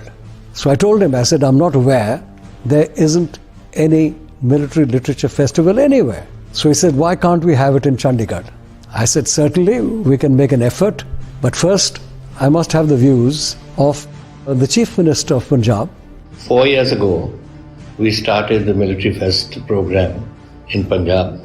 Object being to teach our youngsters with regards to military affairs, whether there were wars with China or whether there were wars with Pakistan. The Military Literature Festival Chandigarh has gone from strength to strength over the years, bringing together veterans, historians, strategists, economists, poets, artists, former spies, politicians, and even film stars from all over the world, with a focus that always remains the military, past, present, and future.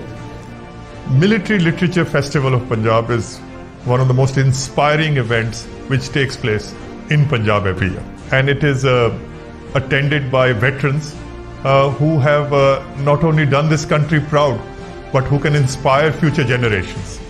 The soul of the Military Literature Festival actually focuses around the warrior, his activities, his culture, his knowledge, and his understanding that since he is powerful, he must always help the weak. And I see lots of people there who are buying things and new books coming out, which I've read maybe 40 years ago or 50 years ago when I was under training myself. And subsequently, further research has gone into it and new books emerged with different events. So we thought that this was something that, of course, keep everyone abreast with what's going on, and also for the newer generation to understand. Punjab has drunk deep the chalice of courage from one end of the world to the other. Punjab has been and is a land of soldiers since times immemorial. This is the first edition which is going virtual to honor our veterans, also to inspire younger generations and generations to come to follow the footsteps of our brave veterans. Like shotgun shooting, horse shows, polo, to photography, to bird watching, to adventure events like cross-country runs, cycling, off-road shows, Braveheart motorbike shows, vintage car rallies and paragliding. But now, this time, it will be virtual launch with more national and international participation. I'm very happy that the organizers, led by General Shergill, have done a great job. It's grown in leaps and bounds, and where we started off as a little lit fest has now become the talk of India, and we are the only military history festival that is existing in the country. I'm sure younger generations will be inspired, and we will not only learn, but we will enjoy ourselves at the festival.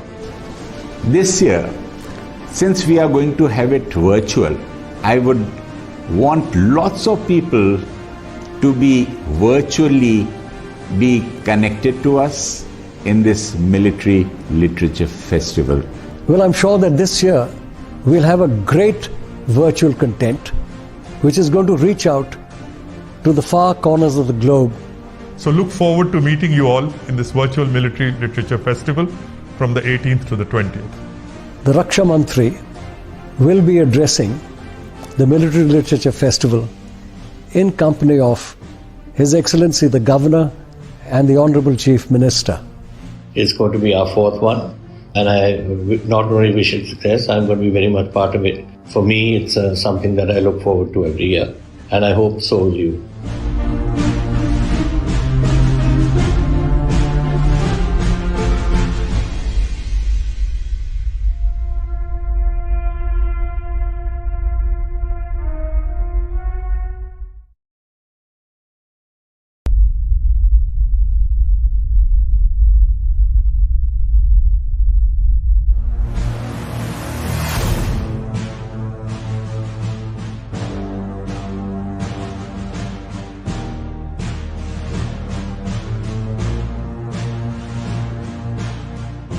Four years ago, we started the Military Fest program in Punjab.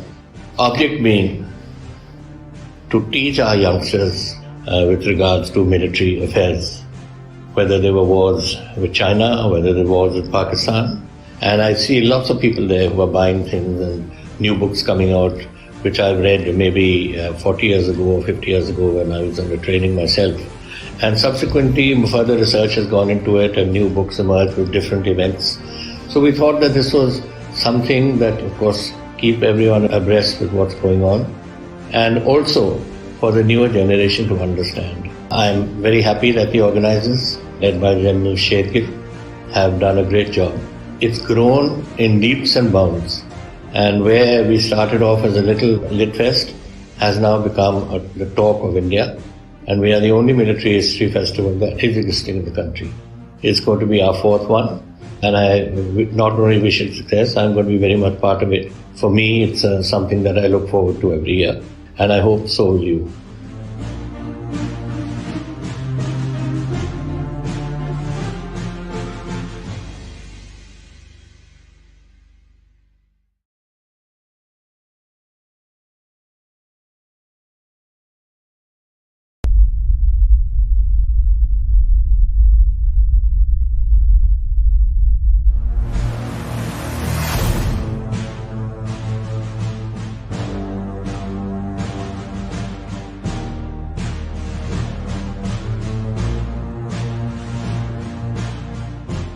The Military Literature Festival, Chandigarh, has gone from strength to strength over the years, bringing together veterans, historians, strategists, economists, poets, artists, former spies, politicians, and even film stars from all over the world, with a focus that always remains the military, past, present, and future.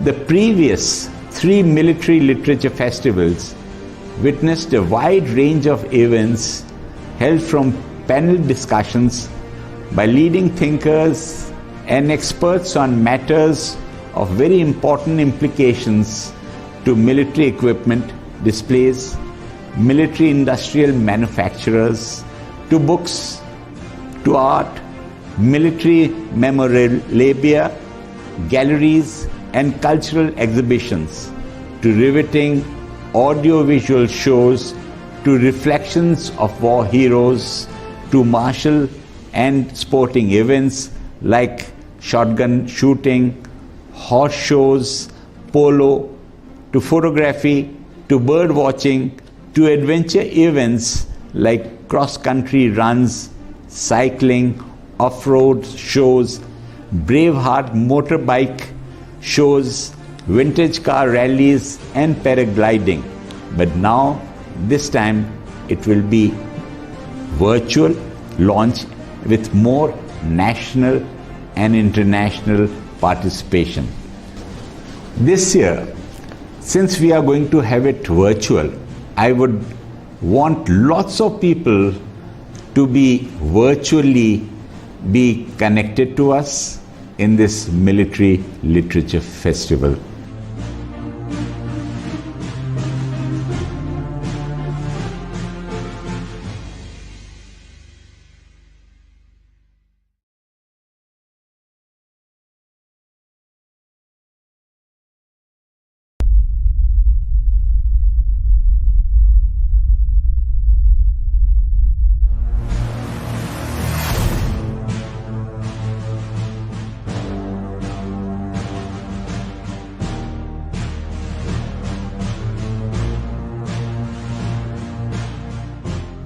Military Literature Festival of Punjab is one of the most inspiring events which takes place in Punjab every year. And it is attended by veterans who have not only done this country proud, but who can inspire future generations.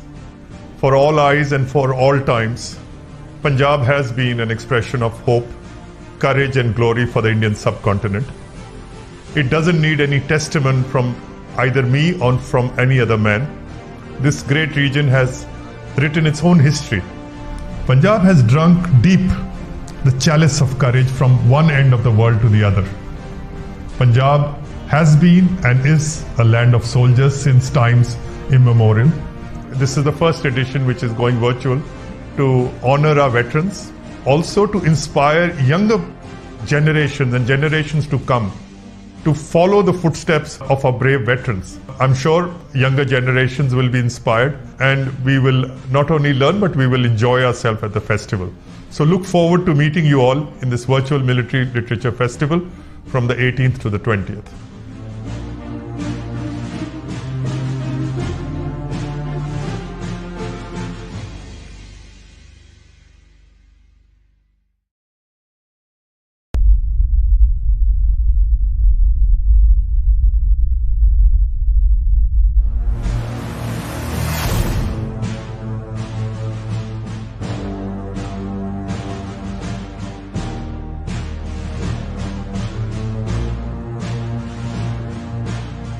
His Excellency the Governor, Mr. VPS Badnaw, he asked me, he said, General, is there a military literature festival anywhere in India or in the world? So I told him, I said, I'm not aware there isn't any military literature festival anywhere. So he said, why can't we have it in Chandigarh? I said, certainly we can make an effort, but first I must have the views of the Chief Minister of Punjab. And over the years, Punjab has been on the route of invasions by many people, and that was followed by a number of invasions, and it turned the people into a hardy, tough, enduring stock, and the kind of people who would leave their plowshares and pick up their swords and fight. The soul of the Military Literature Festival actually focuses around the warrior, his activities, his culture, his knowledge, and his understanding that since he is powerful, he must always help the weak. Well, I'm sure that this year we'll have a great virtual content which is going to reach out to the far corners of the globe. I encourage all viewers to switch on the 18th of this month at 10:30, because the Raksha Mantri will be addressing the Military Literature Festival in company of His Excellency the Governor and the Honorable Chief Minister.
Panel discussions and Clarion Call Theatre from 18th to 20th December on Facebook and YouTube Live.